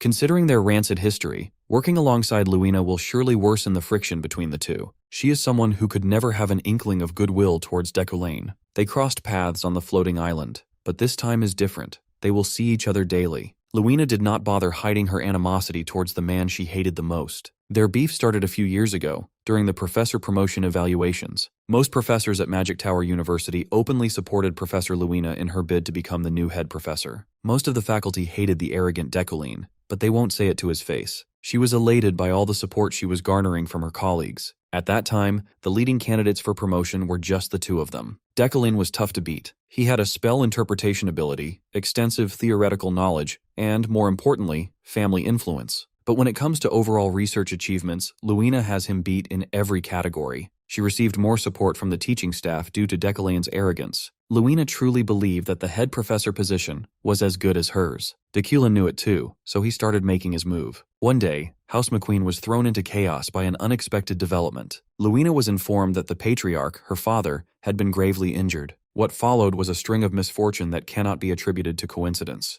Their livelihood was pushed to the brink of collapse as business partners terminated their contracts left and right. Her sister had a freak accident, bandits invaded the estate, and many more misfortunes befall the family. The culprit behind these egregious attacks was obvious. Decollane knew that the head professor's job was slipping through his fingers, so he resorted to underhanded methods. Luina was pissed, and she didn't want to yield to that horrible man. She believed that admitting defeat would only plunge her family into an unrecoverable state. She kept telling herself that there's a way out of this mess. One night, her father pulled her aside to talk about giving up the position she had been working for her whole life. Getting that promotion at the cost of her family wouldn't feel like a victory at all. By the time she looked back, her stubbornness had driven her house to the brink of collapse. She finally yielded with no other choice but to give up. Her minor noble family didn't have the power to stand against House Uklein. On a rainy night, she marched over to the Uklein estate, seeking an audience with Decollane. When he finally showed up surrounded by his dogs, he had the gall to look annoyed, as if she were a mere inconvenience. For her family's sake, she promised to withdraw from the competition for the head professorship.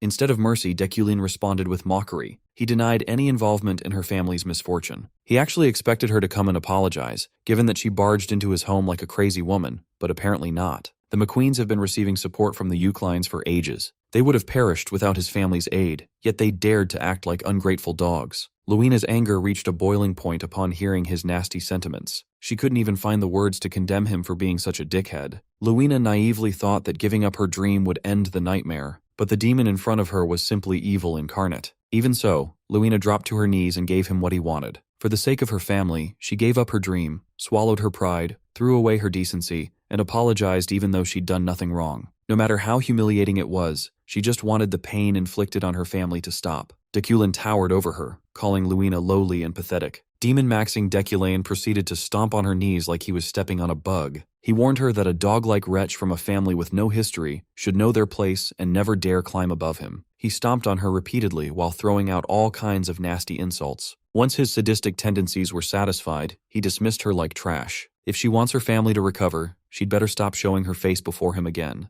Luina was left kneeling on the cold, hard ground, unable to move a muscle. Her tears fell with the rain as she engraved the prick's face into her brain. A few years later, they kneel side by side before the Empress. Luina had never forgotten that night. She vowed never to lose to this bastard again. She is hell-bent on repaying the humiliation she suffered several times over. The very next day, unexpected news shocked the palace. Luina von Schulrat-McQueen had vanished without a trace. In whispered conversations, everyone assumed that Decollane had a hand in her sudden disappearance. It's hard to blame the masses for believing the worst. Decollane never had the most pristine reputation in the first place. From time to time, mana disasters strike the world. Mana storms, fire rain, dust fog, and so on are natural occurrences. As mages, Decollane implored his students not to view these phenomena as mere disasters. They are combinations of pure elements after all. Even in the middle of his lecture, he was thinking about Luina's disappearance. Everyone's been staring holes through him all day. His skin was practically prickling. Dealing with his students' stupidity was a nice distraction for his peace of mind. He's currently teaching them to think of mana disasters through a magical perspective. Decollane hopes the truth comes out soon. He had nothing to do with that woman's disappearance. The very next day, his estate was visited by an officer from the security bureau. His visitor was the deputy director of the bureau, Lilia Fremian, a familiar face. She didn't waste time and stated the purpose of her visit. She came by to ask some questions regarding the missing Duchess. Deculin asked if he was a suspect, and Lilia assured him that they're just covering every basis. After all, he's most likely the last person to have seen her. Luina and Deculin had a joint tutor session with the Empress, and she hasn't been seen since. Lilia strongly encouraged him to share any suspicious circumstances that might come to mind. He kept his cool and didn't give her anything. The deputy director didn't push him to talk, and their conversation was cut short. As expected, being under suspicion of a crime he had nothing to do with was unpleasant to say the least. The original Deculin would certainly be capable of doing such a heinous thing. When he entered his office, he was welcomed by a strong swirl of mana. A disembodied voice whispered to him eerily. The voice asked if he had abandoned them. They're still following his orders. Whoever left this message must have been connected with the old Deculin. Based on its content, there's a high probability that his dark network is still active. A message like this at such a time can only mean one thing. Without his knowledge, he might have truly been responsible for Luina's kidnapping. As soon as he interacted with the remnants of mana, someone slithered out of his office's dark corners. A mana construct in the form of a man kneeled before him with complete subservience. This must be the work of illusion magic. A strong one at that. Deculin played along and tasked the mana construct to lead the way. Following the illusion, he ended up in the inner city slums, a squalid area where those neglected by society gather. People who had no access to medical care or basic necessities lined the back alleys. Even in the splendid empire, there is darkness and light. If Imperium, the Emperor's direct territory, is the light, this place, Oakland, is darkness. After navigating the complicated maze of the slums, they finally arrived at their destination. Hidden by a landfill of all kinds of garbage was a dark underground dungeon accessible only by dingy stairs. Stepping into the dungeon, Deculin was received by a pair of unsavory characters. They paid respects to their master, not daring to look him in the eye. Deculin wanted to retrace what had happened, so he asked his underground employees about his last orders. Their last command was to show no mercy if the woman named Luina von Schulrott McQueen were to set foot in the capital. His suspicion was correct. This scandal was the doing of Deculin's dark network. Fortunately, he doesn't see a death variable from these sinister servants. Even so, their feelings toward him don't seem particularly favorable either. He ordered them to lead the way to where Luina was being held.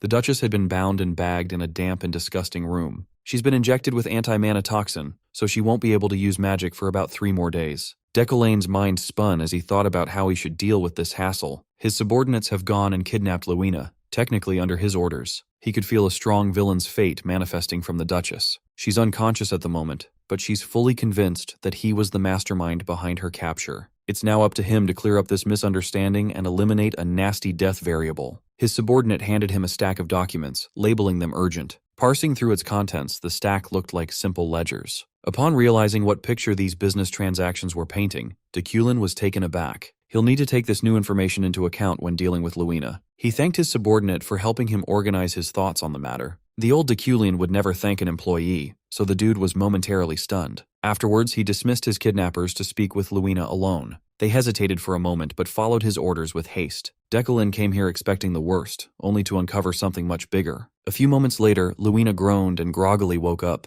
He snatched the rope tied to her neck and removed the bag covering her face using mana. As soon as Luina's eyes adjusted to the light, she saw the face of the devil she had detested for years. Her hatred for the man had been seething and boiling, reaching an all-time high. She sternly reminded him that she's also an Imperial instructor now. He can't possibly get away with doing this to her. Deculin advised that she'd do well to choose her next words carefully. She is currently bound and forbidden from magic after all. She grunted in resignation. She knew he was right. She had no power here. Luina asked if he's doing all this because of a grudge from the past. He already got the promotion and brought about her downfall in every conceivable way. She has nothing for him to take. Right then and there, Deculin threw her a curveball. He emphatically proclaimed that she must take his position as head professor. That scrambled her brain for a moment. Why would he kidnap her just to say something like that? Deculin ran all the simulations of how this interaction can go. This is the only method to eliminate the brewing death variable. The document given to him by the criminals on his payroll illuminated Deculin's cruelty. This ledger detailed all the heinous acts committed by old Deculin. He inflicted harm of all kinds on numerous people, engaged in extortion, kidnapping,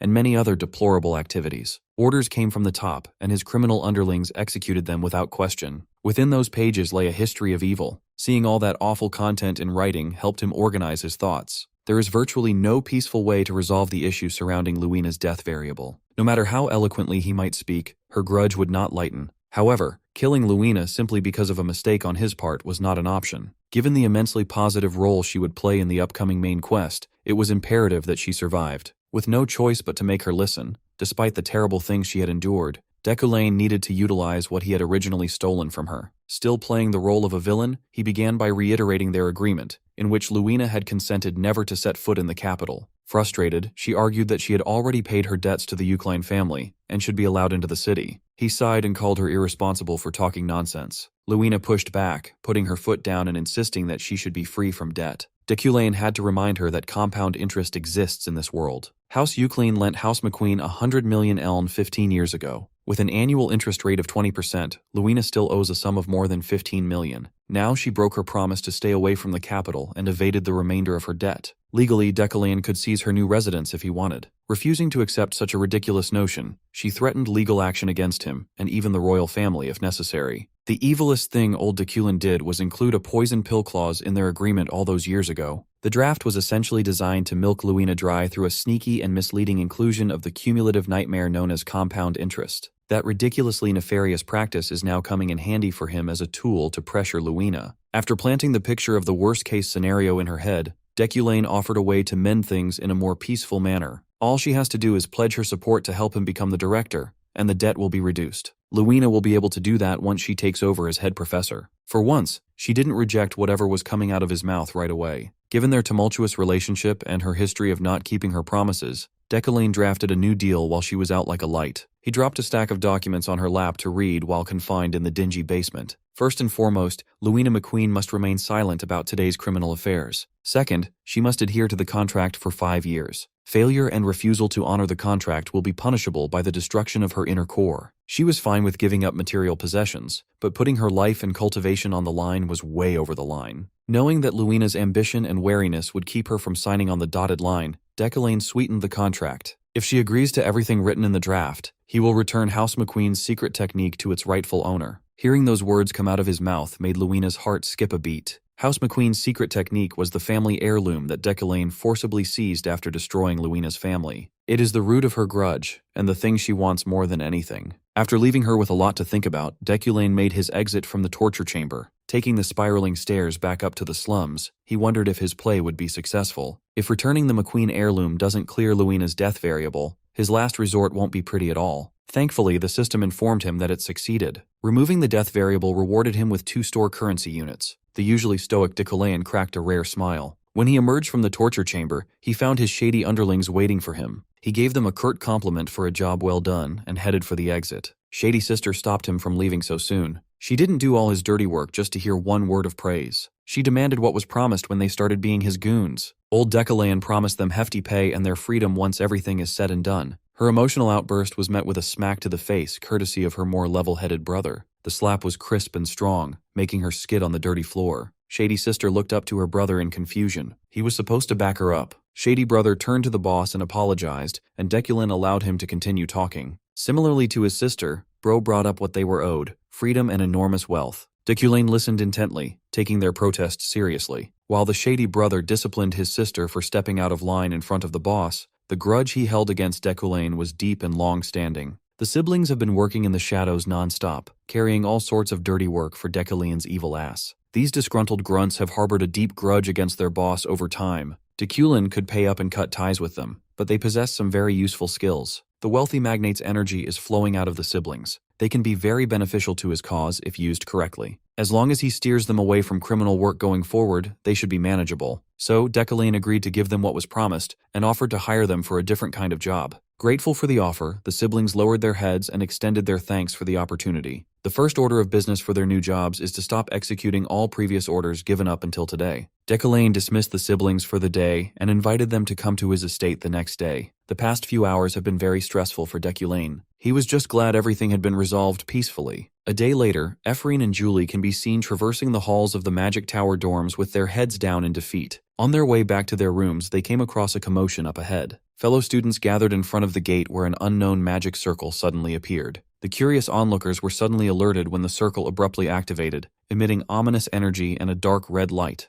With the mysterious magic circle at the epicenter, an explosion of magic nearly knocked out everyone in its vicinity. Something unforeseen is happening in the Magic Tower dormitory. While chaos was spreading in the dorms, Professor Deculane was in his car, driven by his new chauffeur, on the way to the university. Ren, the former assassin, extortionist, kidnapper, and overall crime goon, was loving his new and more relaxed job. Ren and his sister, Annan, now officially reside at the Euclane estate, working as chauffeur and maid, respectively. They've done a lot of awful things in the past, following old Deculane's orders. It's high time they retire from a life of corruption. For a while, they were reasonably wary of their boss's intentions. But Deculane showed good faith by being a man of his word. They were compensated and slowly warmed up to the idea of serving him as their lord. Jeff, who was his previous chauffeur, wasn't fired. In fact, he was promoted to a general office worker. He couldn't be any happier to get his life back on track. The ride was smooth and fast. They have arrived. As soon as he stepped out of the vehicle, Deculane felt something odd in the air. The ominous energy coming from the dorms caught his attention immediately. Something had finally triggered the beginning of the main quest. The reward for completion was 2 store currency units. The ominous energy had grown and enveloped a massive portion of the dormitories. Those who were present to witness the initial explosion were shaken and confused about what was happening. Ephraim gritted her teeth,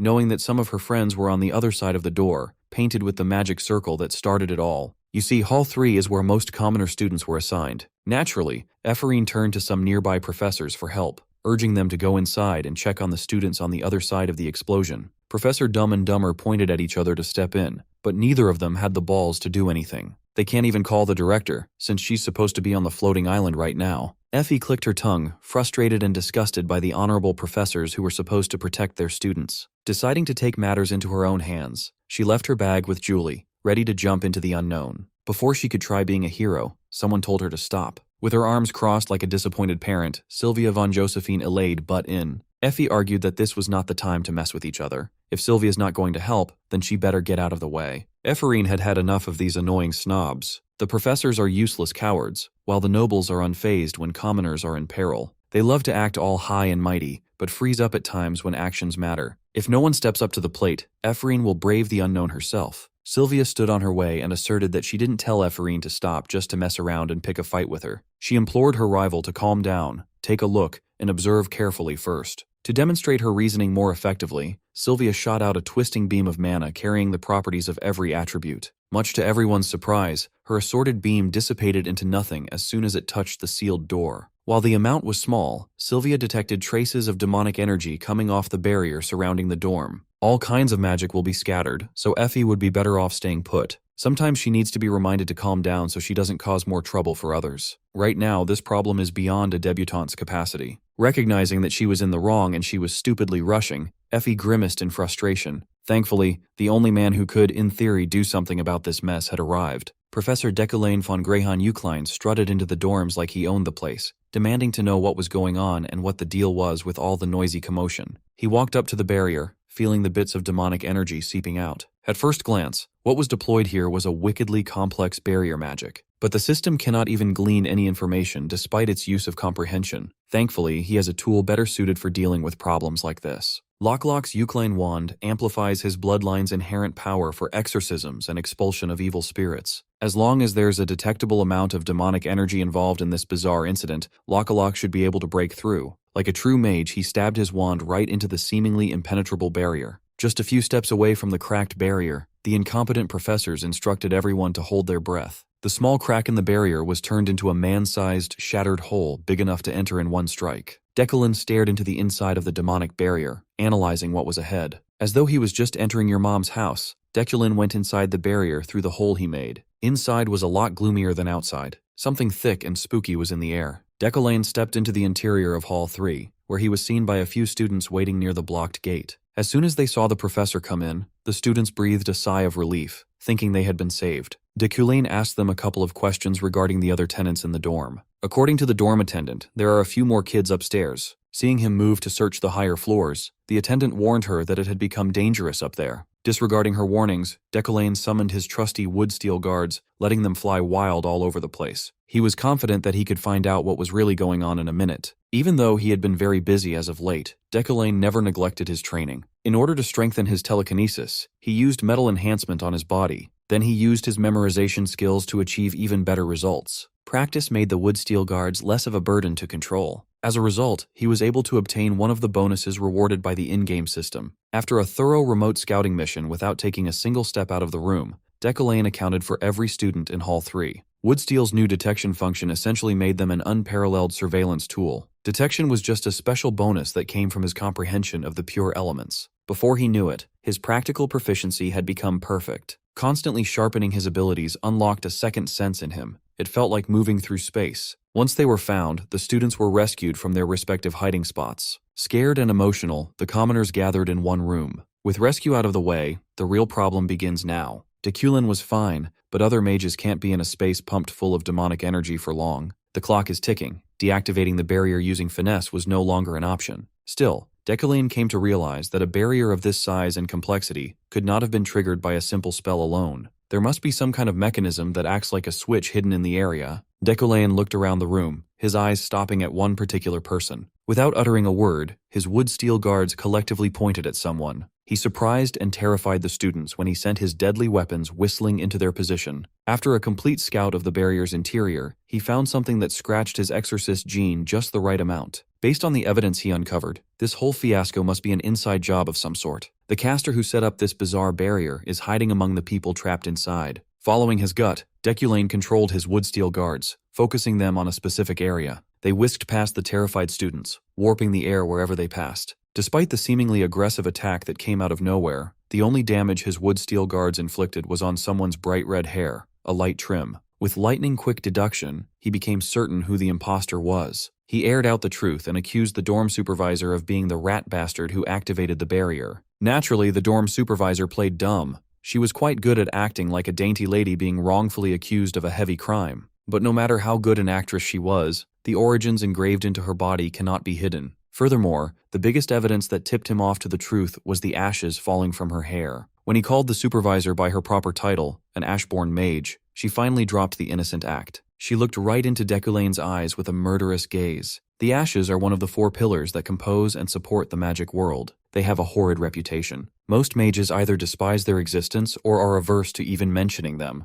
The ashes are the dumping site of the magic world, a hideout for dark mages dabbling in all sorts of illegal practices. Miss Dorm Supervisor made sure that her disguise was unreadable. Deculain might have seen through her true identity, but there are things he doesn't know about. Those who were born from the ashes do not spare those who call them Ashborns. It's practically a slur. Ignoring her plight, he used his wood steel guards to relocate the students near her, delivering them away from harm. With the helpless kids out of harm's way, Deculain can move with a lot more freedom. Insulted that she was seemingly ignored, the Ashborn mage conjured wild flames and hurled them into Deculain's position. He stared at the incoming barrage without so much as blinking. When they entered his sphere of influence, the flames dissipated into light, warm wisps. Using Lockaloc's Euclid wand, small flames like these won't even leave a crease on his suit. Her Ashborn pride was hurt. She insisted that the first one was just a warning shot. Internally, she was freaking out, thinking she had made a mistake. For her second attempt at taking Deculain down, she leaned on her ice attribute spells. Same with the flames. The cold dissipated without offering any resistance. Growing desperate with every failed attack, the Ashborn mage tapped into something more unusual, a winding pillar of purple fire. Deculain didn't move and didn't change his approach. With a flick of his wand, the purple fire broke down. Give an overpowered mage and an overpowered stick, and he will stunt on these hoes. In truth, he was having an extraordinarily easy time shutting her down, thanks to the thin layer of demonic energy wafting in the air. In an environment where he could endlessly purify demonic presence and turn it into his own energy, Deculain practically possesses unlimited mana. Remember that the Euclid bloodline is potent when it comes to exterminating demons. Right now, he's operating with purified magic above his current supposed level. Unfortunately for this Ashborn mage in disguise, this was a massive mismatch.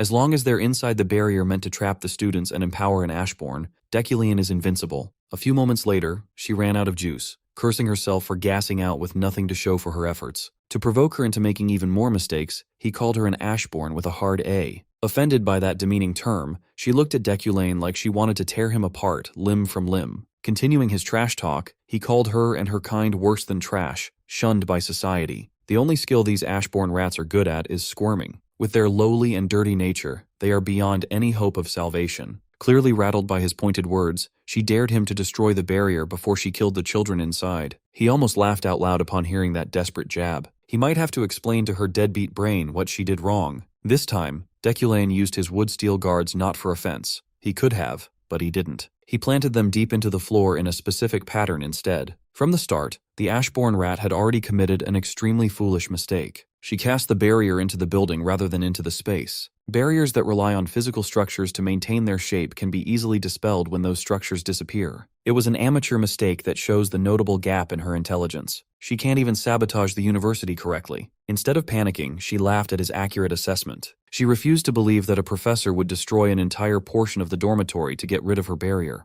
Having had enough of her stupid ramblings, he shut her up by mentioning a name, Al Rose. Hearing that name shook the Ashbourne mage to the core. Deculain just spoke of her real name after all. Imagine talking trash in-game, and someone just blurted out your full legal name. While she was frozen in shock, Deculain detonated the wood steel guards he planted in key structural positions. The collective explosion blew up a decent chunk of the building, shattering the demonic barrier into countless tiny shards in the process. She called him a crazy bastard for causing so much destruction, putting everyone and himself at risk of getting buried alive. As the unstable dorm falls apart, he encourages Al Rose to return to her true form. He not only knows her true name but also her hidden form somehow. She was freaking the hell out. While her mind reels for an explanation, Deculain raised his wand and set his crosshair on her red hair. With a casual flick of the wrist, he sent a singular wood steel guard to her dome. It moved so quickly and contained so much force that it separated her head from her neck, ending her miserable existence via decapitation. At least that was what should have happened. Lopping her head off didn't kill her,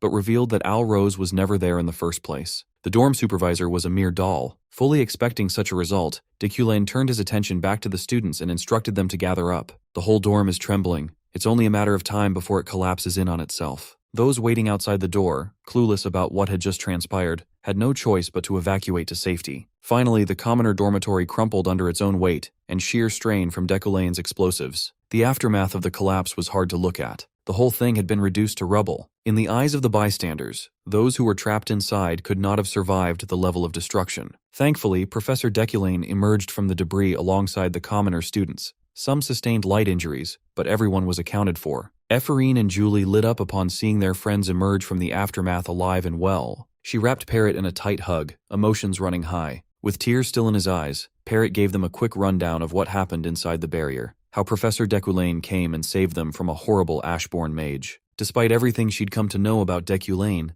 Ephraim was still surprised that the haughty professor would risk it all for a bunch of commoners. Internally, he was celebrating the completion of the beginning of the main quest. Not far from the demolished site, the culprits gathered. Al Rose, an absolute blondie baddie in her real form, failed to accomplish what she set out to do. Her accomplice, a robed figure, was disappointed and ashamed by the fact that they were beaten by a sheltered guy like Deculain. This failure was symptomatic of the people's wavering faith in the ashes. They never expected that rich bastard to have so much vigor in him. Al Rose noted that they shouldn't look down on him if they cross paths in the future. Even though they failed to carry out the mission to the end, they still achieved their goal to some degree. They successfully concocted a very specific mixture of substances. It wasn't fully done, but the effects shouldn't be too bad. Even if this was just one small step forward, it's still progress towards their greater goal. Even though Al Rose was unmasked, there are still a lot of young mages with fresh spirit and mana running around waiting to be used as materials for doll production. Evidently, Al Rose wasn't a fan of her accomplice. They're hardcore nuts who believe that the path of faith is filled with thorns. But for the sake of manifesting their revered entity, they will do anything. They will kill anyone and do unspeakable things just to reach the true path of enlightenment. Al Rose wasn't too deep into that cult shit herself. In her eyes, the fanatic bastards among the Ashbournes are fools who can't come to terms with the fact that their god is dead. They dream of resurrecting a vanquished deity. Al Rose attached herself to such a deplorable organization for the sake of furthering her own dream. But it truly is disgusting to interact with the diehards every time. Still, she will continue making her dolls and working with the ashes. They will use her, and she will use them. On the very next day, even with the dormitory destroyed, classes continued. Deculain addressed the elephant in the room. Everyone at the university had been talking about what was found in the ruins of Dorm 3 non-stop. Upon further investigation of the site of the incident, authorities found a disturbing spell buried among the debris. The magic circle's shape and construction were completely different from the spells they studied in the magic tower. The peculiar form reminded Deculain of the magic that Ephraim will reconstruct in the future. He studied the unusual magic structure and reverse-engineered the spell. He infused the reconstruction with magic, breathing life into the unknown.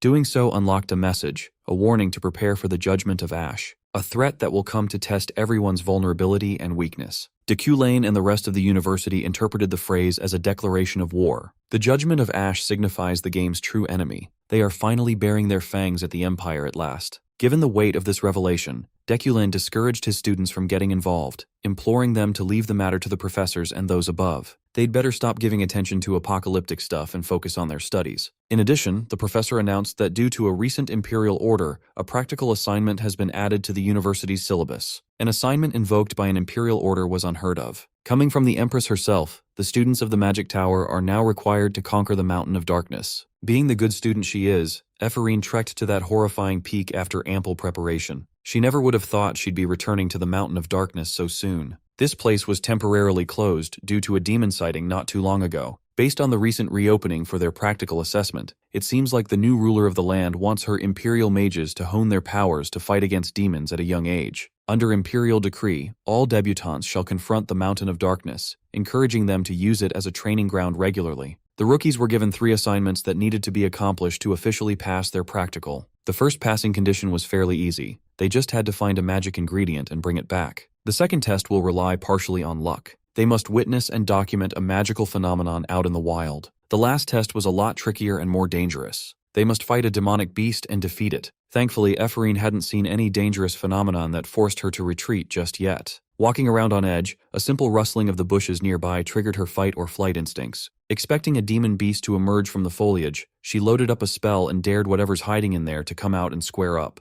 A few moments later, instead of a demon, what emerged from the thicket was none other than Sylvia. Ephorine turned her head away in embarrassment while Sylvia called her stupid for running her mouth. Naturally, they joined each other for a walk around the perimeter. Curious, Ephorine asked about Sylvia's assignment progress, talking big about how she might just snag first place away from her rival this time around. Sylvia didn't fall for the obvious rage bait. She's currently number 1 in the class, and she's confident she could destroy number 2 again. She had the results to back up her confidence. Out of the 3 assignments, Sylvia had already checked off witnessing a magical phenomenon. She just needed to tidy up her notes before submission. In truth, due to the bizarre time dilation in the mountain, she had been wandering around the area for 20 hours straight. Ephorine could not wrap her head around that. It hasn't even been 20 hours since their last class finished. But upon closer look, she noticed how dirty Sylvia's clothes were. She looked like she had been out in the wild for hours on end. Their conversation about time dilation and their assignments was interrupted by the voice of an old man who claimed to be the cause of the temporal anomaly. Back at the foot of the mountain,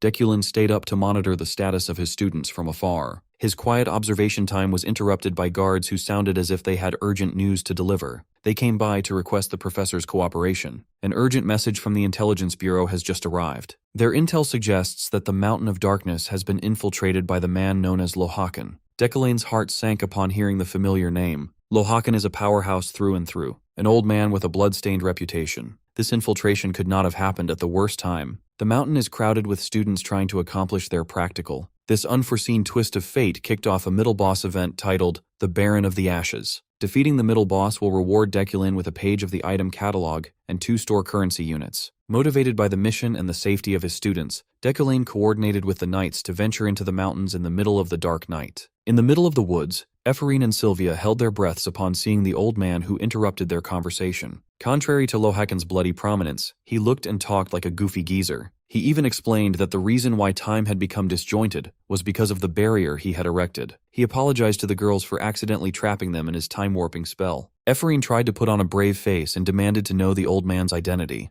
For some reason, the geezer lied and introduced himself as Merkin. The Imperial Knights and the Intelligence Bureau's last report revealed Lohakan's fake name before they stopped communicating altogether. With Deculane's senses extended to the limit, he was the first to detect his student's presence. Locking in on the target, he sped up and left his escort knights in the dust. While Ephorine was being confrontational with old Merkin, Sylvia quietly evaluated the man. He had a bulky aura and abnormal mana emanating from him. The geezer's presence reminded her of the overwhelming and suffocating sensation that typically comes from an archmage. Merkin claimed that he was bewitched by the smell of pure mana. He followed the source, and he stumbled upon the girls. Now he wanted to ask both of them a favor. If they agreed to help him out, he promised to give them something very nice in return. Unbeknownst to the girls, a mass grave of murdered intelligence officers can be seen just a few steps away from where the old man was standing. As soon as she heard that she might get something nice, Ephorine's greedy ass was ready to agree, as long as she saw the reward first. Merkin surprisingly agreed to pay up front by conjuring a complicated magic spell that summoned 2 tangible spirits. Each spirit picked its host and entered Sylvia and Ephorine.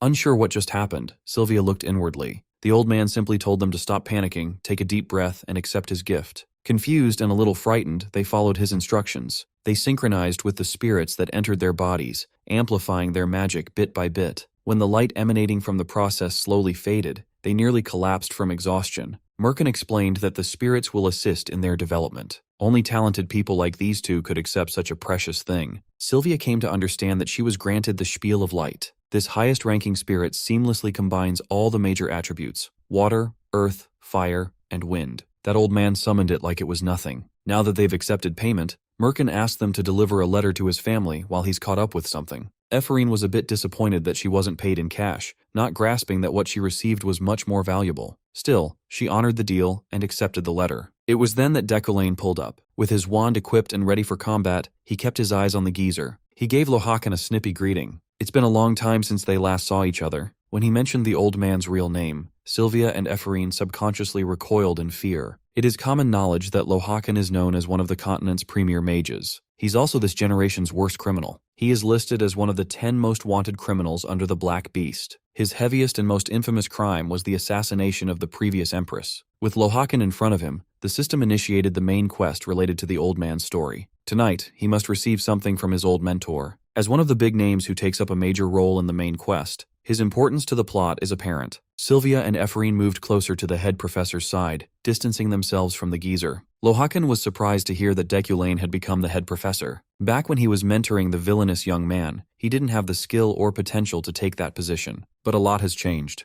Lohawken believes that skill and talent cannot be easily altered. It would be more realistic to assume that Decollane made someone else miserable for such a prestigious position. He basically replied that he's just built different now. He even entered the barrier Lohawken created without any issues. The old man was intrigued by an old student's drastic transformation. Prioritizing the safety of his star pupils, Decollane instructed the girls to head down the mountain of darkness at once. They were worried about the spirits they received from a known criminal. Amused by their reaction, Lohawken assured them that the spirits were the real deal. That's the only way they'll keep their promise to deliver the letter after all. Surprisingly, even Decollane signaled that the creepy old man wasn't lying. He then pointed them in the direction they needed to go to exit the barrier, urging them not to dawdle any longer unless they wanted to die. Decollane left them with one wood steel guard to serve as a guide, so they won't get lost in the woods. Before running full speed ahead, Sylvia asked the head professor for one thing: don't lose. Gripping his lock-a-lock wand, he focused all his attention on his old mentor. He was ready to go all out right from the get-go. Every wood steel guard had been deployed.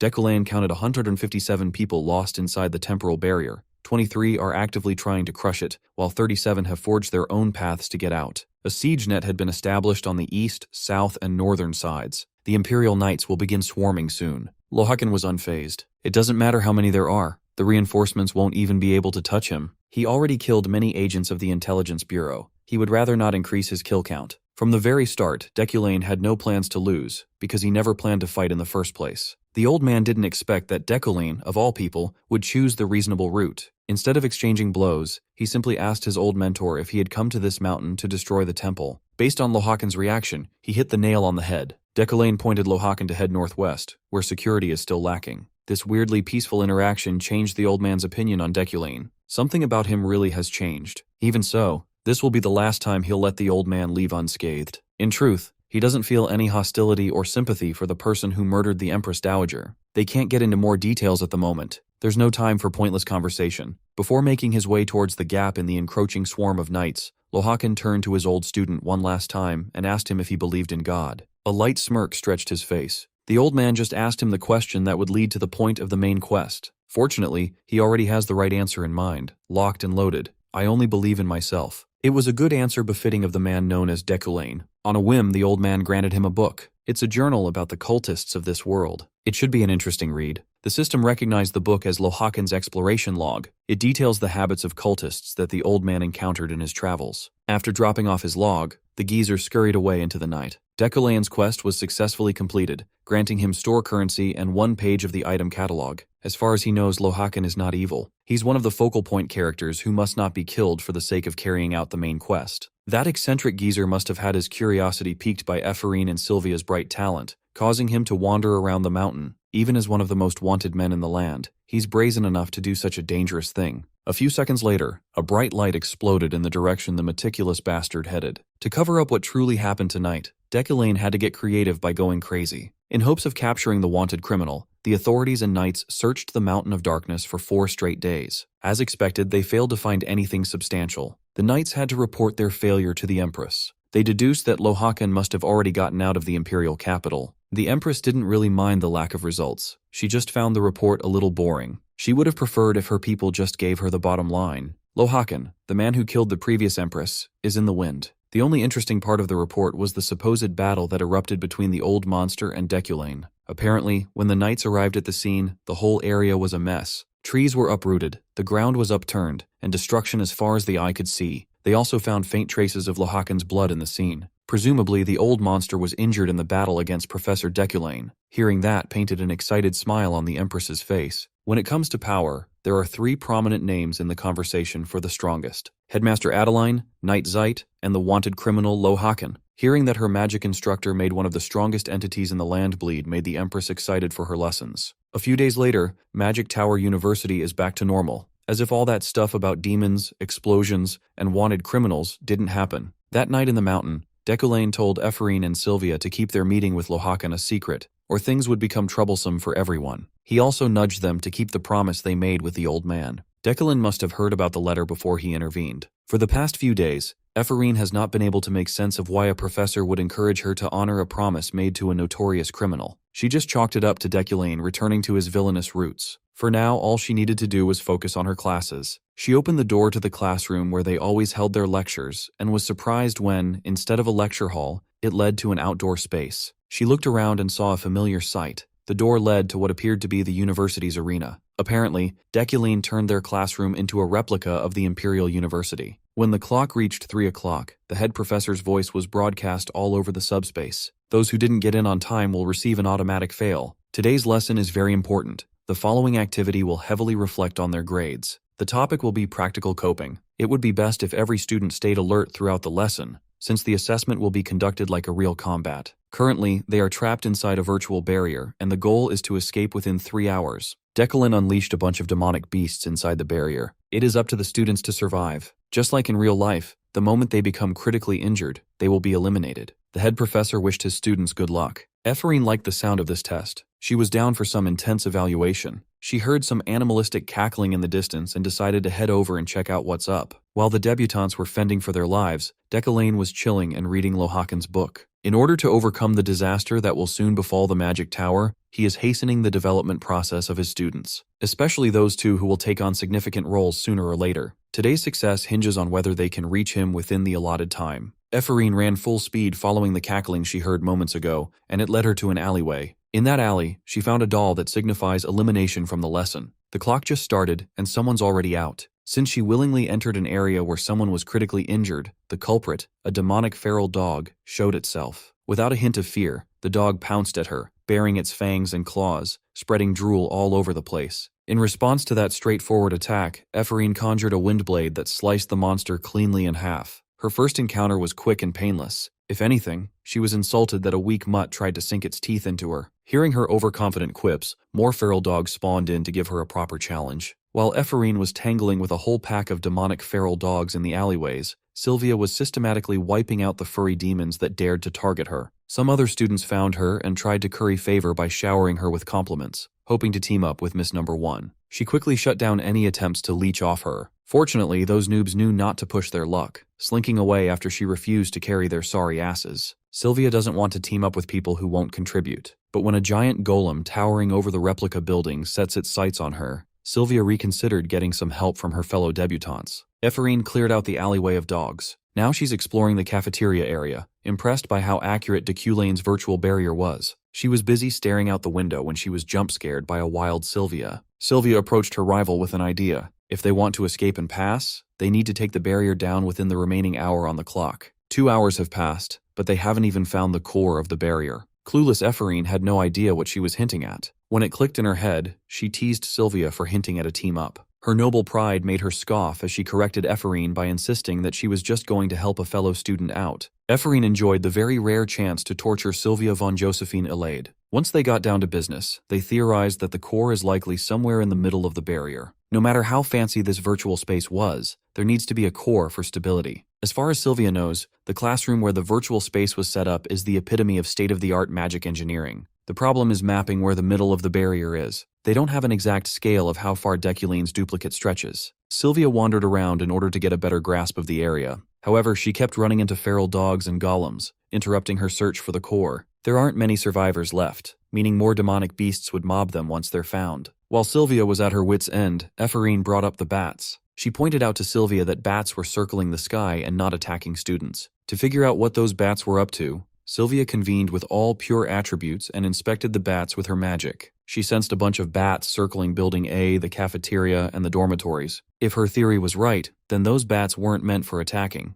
They were up there to observe. That means an entity collects the information they send at the center. Triangulating the location where the bats were stationed, they concluded that the gym must be the barrier's center. Sylvia was surprised that Ephraim was able to come up with the correct answer herself. Dumb Ephraim was upgraded to less dumb Ephraim. The barrier's core must be guarded by the craftiest guard dog there is. Hoping that their theory was right, Sylvia walked into the gym with confidence. She was quite proud to have solved the puzzle, only to find the center of the barrier with Deculane himself on core guard duty. He had a hunch that Sylvia would be able to crack his challenge wide open. However, the condition for passing specifically states that one must disable the barrier. She is aware of this condition and ready to get it done. For the first time since the challenge started, he closed his book and dared Sylvia to give it her best shot. She'll need to bring her A-game if she wants to pass through a gauntlet of all the remaining demonic beasts under Deculane's command. The howl of feral dogs and the heavy steps of giant golems made it hard to lock in. Sylvia lowered her stance as a whole pack of demonic mutts converged on her position, while the golems followed suit. Maintaining her calm, cool, and collected demeanor, she shot her all-attribute spell, illuminating the gym. Each colorful strand of her spell represented the power of pure elements, working together to create life itself. No matter how aggressive the monsters were, the first wave of attacks was thwarted without much trouble.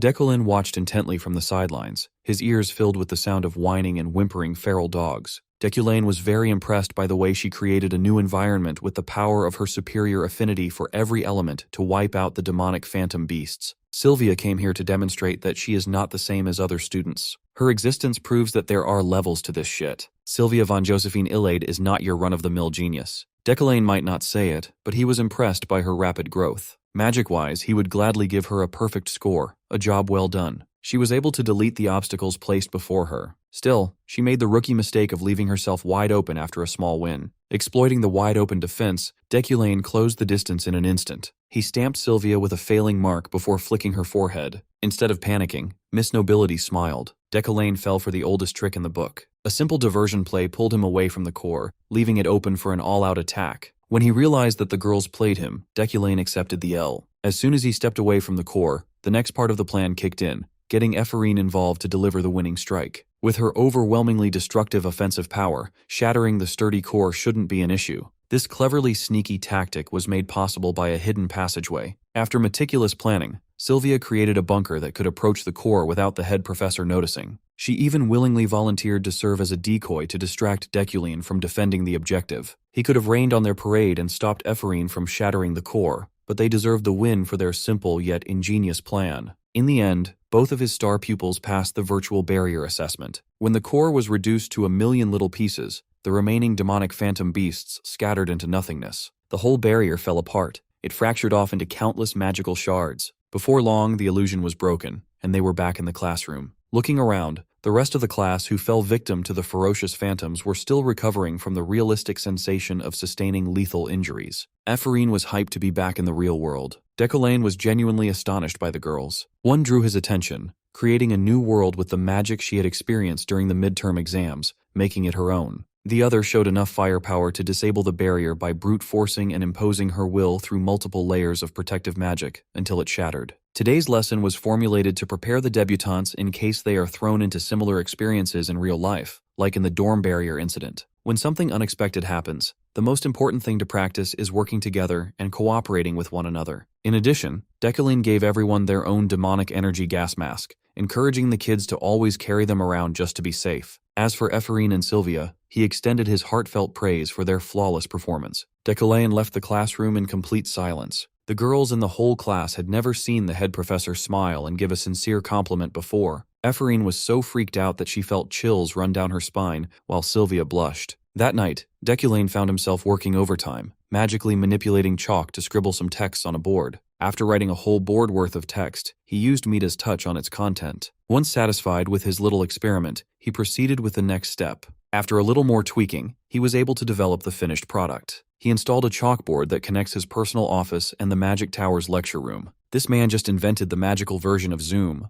The twin chalkboards, enhanced by Midas Touch, maintain a connection that cannot be severed, no matter the magical interference. It's a tool that enables two-way communication even inside magical barriers. He poured a lot of thought and effort into this thing in preparation for the middle boss event that will start soon, the Baron of the Ashes. Like the name suggests, the Baron of the Ashes is a formless and faceless entity, a creature that leeches on mid-rank monsters. The students must figure out a way to defeat this formidable enemy somehow. All Deculane could do was prepare the bare minimum to get them equipped for the upcoming fight. Given the inherent randomness of the event, he doesn't even know when exactly it will happen and who the Baron will target. He can only hope that his star students will deliver. After his all-nighter, Deculane had to attend an important meeting at the 40th floor party hall of the Magic Tower. The meeting was kicked off by the high-energy headmaster. She began by introducing two Empire citizens who had returned after achieving great feats in foreign nations. One was a princely man named Varkan, and the other was none other than Luina von Schulrott McQueen. The entire faculty welcomed them with a toast and a jolly celebration. While his co-workers partied,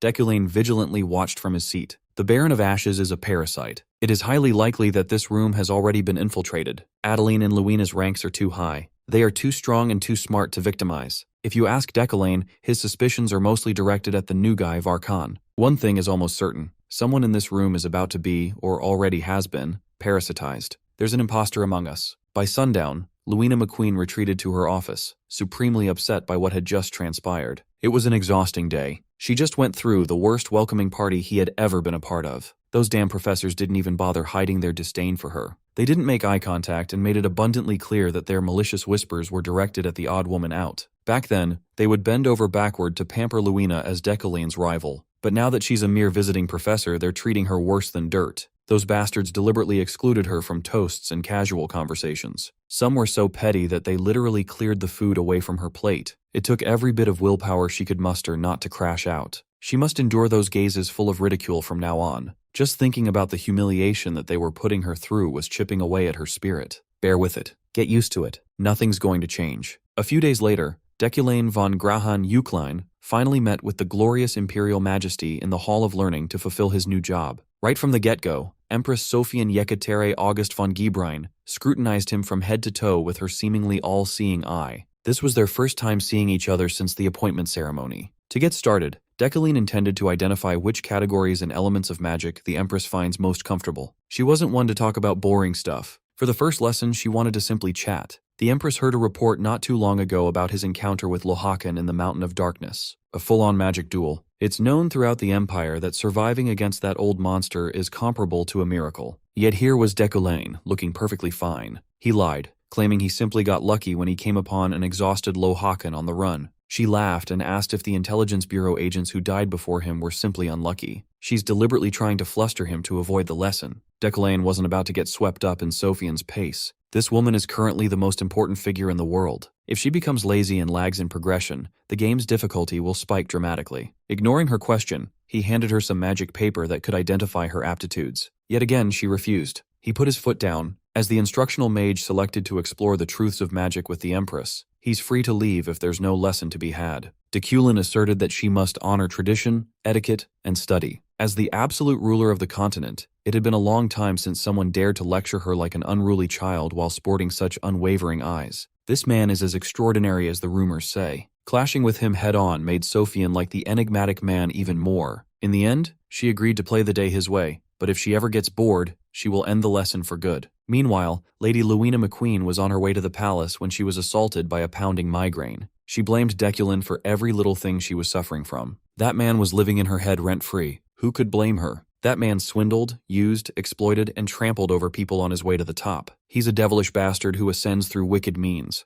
But in her limited time back at the Magic Tower Academy, she kept on hearing things that simply didn't make sense. She saw multiple students dreading attending Deculane's class, but for reasons she didn't expect. They feared how difficult his class was, but admitted that he's probably the best professor in the tower when it comes to actually teaching. Luina also heard that her mortal enemy defeated a demon at the Mountain of Darkness, saved countless lives during the Berkt incident, solved the dormitory barrier incident all by himself, and dueled Lohakan and survived. The Deculane she once knew couldn't possibly do any of that. The cognitive dissonance she was feeling was making her worldview implode. The Deculane she knew had to kidnap and use her to become a chairman himself. How could a despicable bastard rack up so many glowing achievements? Her mind was in ruins. She convinced herself that the prick must be inflating his standing with false rumors. Something was taking hold inside Luina. Just a little more push and it'll reveal itself. The driver pulled over and she lost her train of thought. Right now, she must lock in and wow the Empress with her lesson. Luina went all out for their first meeting. She had stacks of teaching materials ready for the most powerful woman on the continent. Her efforts were met with an uninterested yawn. Midway through her introduction, the Empress stopped her from talking any further. Without mincing her words, Sophian called everything that came out of her mouth boring. In comparison to Deculane's lesson, hearing her speak was like watching paint dry. Rattled, Luina lowered her head and profusely apologized. Still hung up on Deculane, the Empress asked Luina if she had any interesting stories about him. Hearing Her Majesty say that on top of everything she was feeling beforehand, something in Luina's mind broke. She returned to the magic tower at sundown, marching to her office with fury. When she opened the door, she noticed a note placed on her table. It was a notice of expulsion from the Magic Academy addressed to her. This girl just couldn't catch a damn break. Those bootlicking professors practically begged her to join their little club, where they occasionally meet to pay respects to the chairwoman. That was when they were still campaigning for her to replace Deculane as head professor. They must have panicked upon hearing rumors that Deculane had said something strange at Berkt. Those same spineless bastards who tried to curry favor with her flipped the switch and showed their true colors so quickly. It felt like the whole world was ridiculing her, calling her a loser. Leading the hate train was none other than her tormentor, Deculane von Grahan Uklein.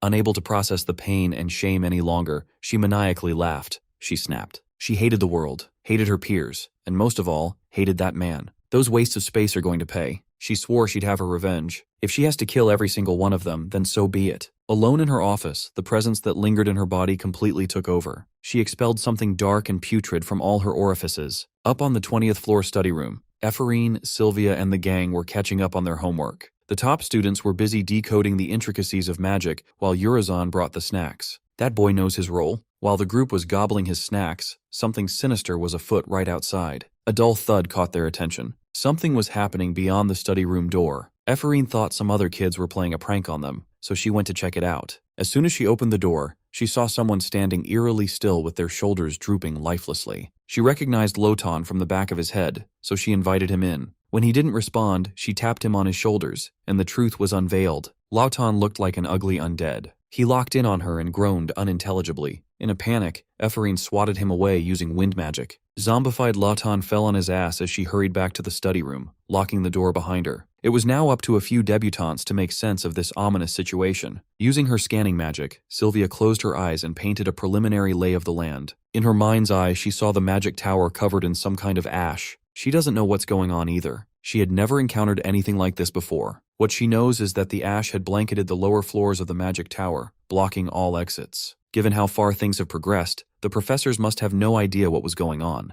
From what she could gather, the ash has some aspects of bewitchment to it. To ask for an adult's assistance, they would have to get out of the 20th floor first. The professors must be locked in their offices, writing exam questions. Outside, Lawton must have recovered from being knocked down. He's now trying to get in by banging on the door relentlessly. If he were just using his lanky arms, it wouldn't have been a problem. But the door was being corroded and burned by ash flames. They're going to need to find a secure place to hole up in until help arrives. Among the various rooms in the magic tower, their best bet would be one that's filled with magic crystals, Class A's classroom. The problem was its distance from the study hall. Sylvia made the boss call to take the risk and make a run for it. Despite the fear and uncertainty, they must power through. Ephorine bravely opened the door, laying eyes upon the groaning zombie once more. This time she meticulously merged wind and earth to form her control spell, Unseen Chains. Chains of sand, controlled by the wind, suffocated the zombie, trapping it in place. Leading the charge, Sylvia gave the signal to run for their lives. Halfway through their sprint, the ashes seemed to move with sentience, targeting Ephorine at the rear. Fortunately, Sylvia shielded her just in time to stop the encroaching ashes. Grabbing her by the hand, the star pupils made their way to the classroom. On the way, they grabbed some gas masks from the lab as a layer of protection against the turbid air. Eventually, they encountered a hallway filled with those mindless zombies from all sides.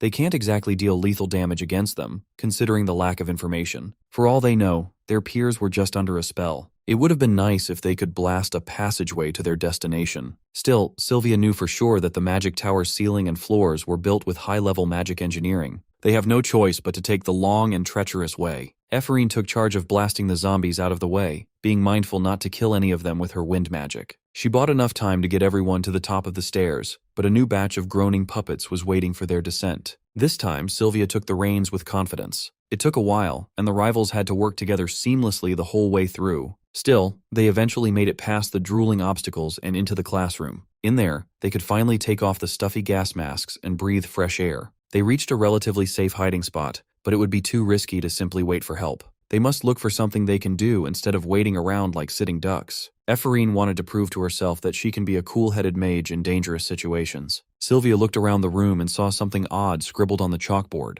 Written was a list with 4 things to note. 1. Break through the core of the barrier. 2. Avoid head-on confrontations. 3. Survive. 4. Remember that the board is their only connection. It looked like Professor Deculin's writing, but the content was oddly specific. Feeling mischievous, Ephraim grabbed a chalk and wrote, "Deculin is an idiot," on the board. Sylvia sighed. She couldn't believe this girl still had the energy to joke around, given their current situation. Following her writing some stupid joke, new words were carved onto the chalkboard on their own. Deculin's magic chalkboard was finally getting some use. First off, she gave Ephraim a demerit. She didn't believe that the board was connected to the professor, as the note stated, and she paid the price. Sylvia grabbed the chalk and messaged Deculin back. She gave him a brief rundown of the current situation in the magic tower, a state of disaster where their fellow debutantes were zombified by an unknown force. At the moment, the door of the classroom they hold up in is on the verge of breaking. For safety reasons, they need to activate the room's barrier. To do that, they're going to need the password. Deculin acted fast and gave his students what they needed to protect themselves. Thankfully, Sylvia is a genius. She easily grasped the formula and activated the barrier herself. Moments before the room was overrun by zombified students, Sylvia, Ephraim, and the other students stuck in Classroom A were transported into a pocket space. She came in clutch and essentially saved everyone from becoming mindless ash zombies. A few hours passed, and there were still no signs of help coming to get them from outside.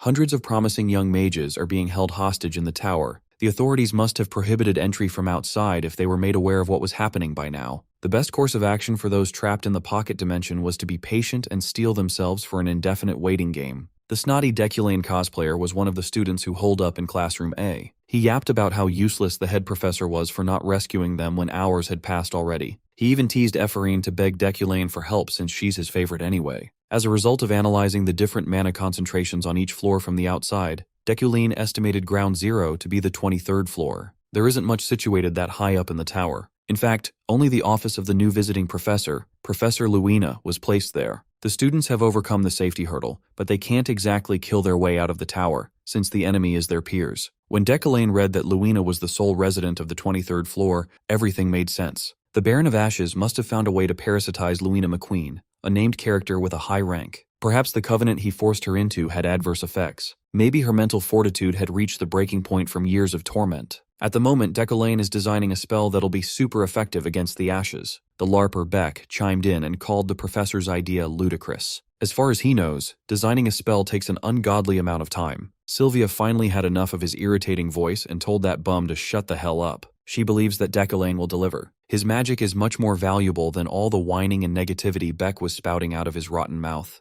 Looking down on the LARPer, Sylvia gave him some advice. If he wanted to act like a noble so much, then he'd do better if he'd just focus on maintaining his dignity and biting his tongue at times like this. Instead of complaining, they might as well try to see if they can help the professor expedite the process while they're trapped. Ephraim had an idea, and she was pretty sure Sylvia had already come up with the same plan. They must catch one of those zombies to dissect and study for themselves. Outside the classroom, the infestation was growing gnarlier by the second. Suddenly, a vibrant spell using components of water and earth lit up the ash-filled hallway. Ephraim engineered an artificial mudslide that swallowed every zombie in its path. Sylvia followed up with her primary colors creation magic, wrapping an unsuspecting victim in tight-fitting fabric. Once they got what they came for, they hurried back to the pocket dimension. In his office, Deculin was calmly formulating the spell he promised to his students. He intends to add a circuit that would neutralize ash control to a barrier spell. This should have been easy for him. He's merged spells together countless times. Furthermore, the decomposition magic he was using as a base is versatile, and the circuit itself isn't difficult to build.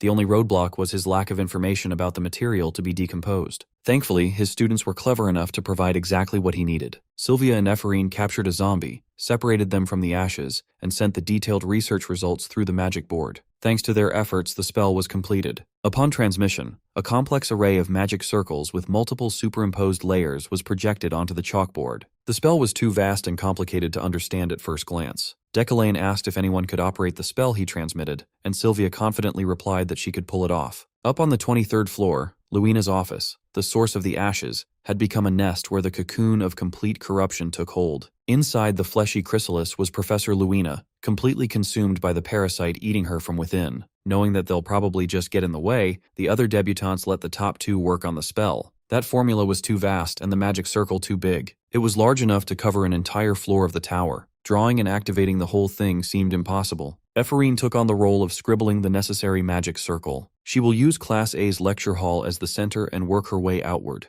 Mana will also be an issue. Activating such a massive circle will require copious amounts of mana. Sylvia pulled out a previous artifact with a magic amplification effect and volunteered it as a catalyst. Surprisingly, Beck also contributed. His artifact might not be as good as Sylvia's, but it's still pretty decent in mana conduction. The other students scrounged up as many artifacts as they could find just to increase their chances of success a little bit more. They ended up with a pretty shiny stockpile. Ephorine's the fastest on foot. Letting her draw the spell was a no-brainer. To protect her, Sylvia will draw the enemy's attention. They'd be doing the exact same battle plan they drafted in that practical lesson. First, they'll release the classroom's barrier, and Ephorine and Sylvia will pretty much take it from there. While the zombies chase her tail, Ephorine will scramble to cover the entire floor with the gigantic magic circle. While that's happening, the others would power the spell by pouring their mana into the catalysts. They must keep going so the spell doesn't dissipate. This will require team effort, and they only have one shot. There's no room for error. As soon as they left the classroom, Sylvia used a loud, bright approach with her magic. It was very effective in luring the zombies away from Ephorine.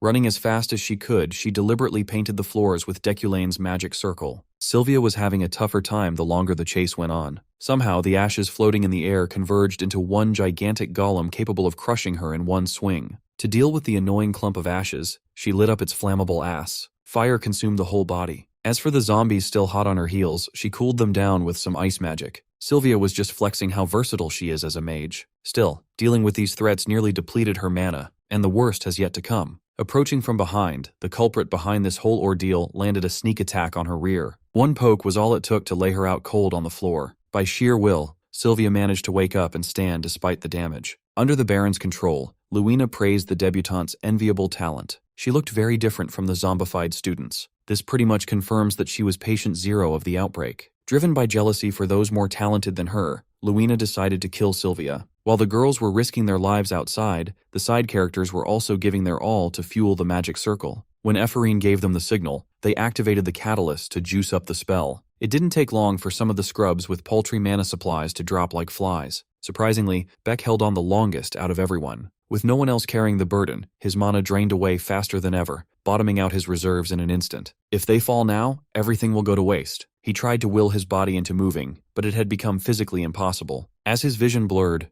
Beck saw a familiar figure enter the classroom and finish what he and his peers started. The catalysts glowed with blinding light, fueling the magic circle with enough power to fully activate it. Against all odds, the risky plan succeeded. However, Sylvia was still in grave danger. She's got nothing left in the tank, and Luina was pissed that her plans were thwarted by mere kids. With her plan crumbling before her eyes, the possessed professor decided to at least bring one of these darn kids with her to the grave. She unleashed ashes more potent than the grains that took over the tower. They all coalesced right where Sylvia was hunched over, panting for air. She was about to accept that it was her time, but Professor Deculane wasn't about to let his star pupil die such a meaningless death. Like a proper main character, he appeared in the nick of time to save the damsel in distress. When she saw him come to her rescue, Sylvia's body finally relaxed. She collapsed from utter exhaustion. She really lived up to Deculane's expectations. He'll be taking over from here on out. Deculane gently laid Sylvia down and quietly praised her for the great work she had done while he was away. When he turned to face the parasite, his poker face turned a little more menacing. Behind what the eyes could see, he could sense Luina pleading underneath. The Baron of Ashes wasn't able to take complete control of her due to her high rank. Based on the awkward movements, it seemed like the parasite was struggling to pilot its host. What it could completely control was her speech. That bug has a foul mouth. Declan didn't even bother defending himself when the Baron tried to attack.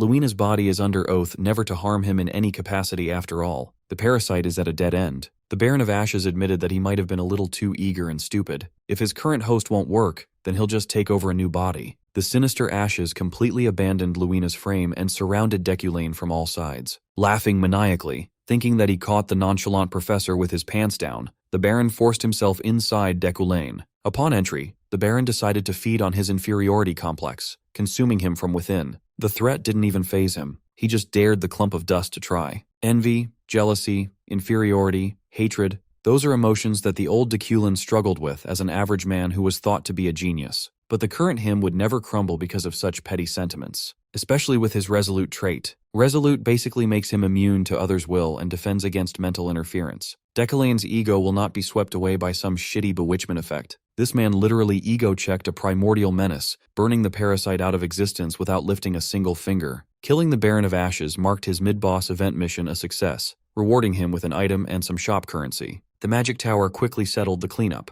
To the outside world, it was reported that a visiting professor was infected by a parasitic demon, the Baron of Ashes, causing major disturbance. Thanks to the efforts of head Professor Deculane and his students, a larger catastrophe was prevented. In recognition of the professor's invaluable contributions, he was appointed Director of Planning and Coordination at the Magic Tower. He'll now be in charge of managing the tower's finances. In other words, more money and more power. In a hospital near the university, Sylvia finally woke up after days of bed rest. Surprisingly, her rival, Ephorine, was the only person in her hospital room when she woke up. That girl also brought her up to speed on everything that happened while she was out of commission. Ephorine claimed that she had just come by to deliver Sylvia the check the Magic Tower had awarded them for their contribution to resolving the incident. She also admitted that she wanted to visit a friend who suffered alongside her. It sounds like they've finally shed their rivalry. They're just friends now. The Magic Tower has a lot of cleaning up to do. The others were mobilized for that, so they haven't been able to visit Sylvia. That made her a bit sad. But what she really wanted to know was if Professor Deculane stopped by while she was out of it. He's the busiest person in the university, but Ephorine would bet that he visited a while ago. Poking fun at her new friend, Ephorine straight up asked Sylvia if she liked their professor. Her face turned red,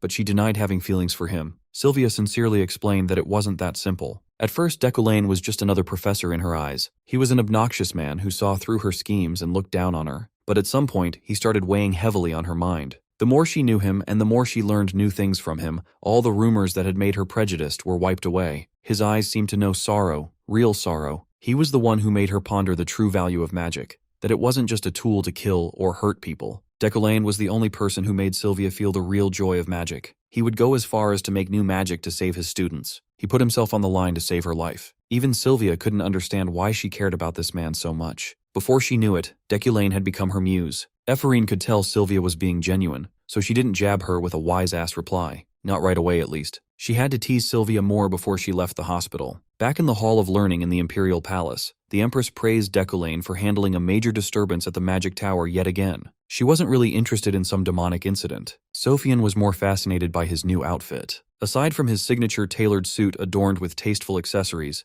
Deculane added a monocle to his drip, making him look quite distinguished. The monocle was not a simple accessory. The magnifying lens allows him to see the target's attributes. This was his reward for completing Lohakan's quest. One of the first people he tried the lens on was the Empress herself. He wasn't hoping for much, but he was still disappointed when the reading came up blank. Sophian's attributes are beyond broken after all. But even though he couldn't get an accurate gauge of her numbers, the truth was, he already knew the Emperor's secret without the assistance of his lens. Forget about attribute points. Empress Sophian Yekatere, August von Gebreine's secret trait was her regression after death. At the moment, he doesn't even know what cycle she is living in. How many times has she died and regressed?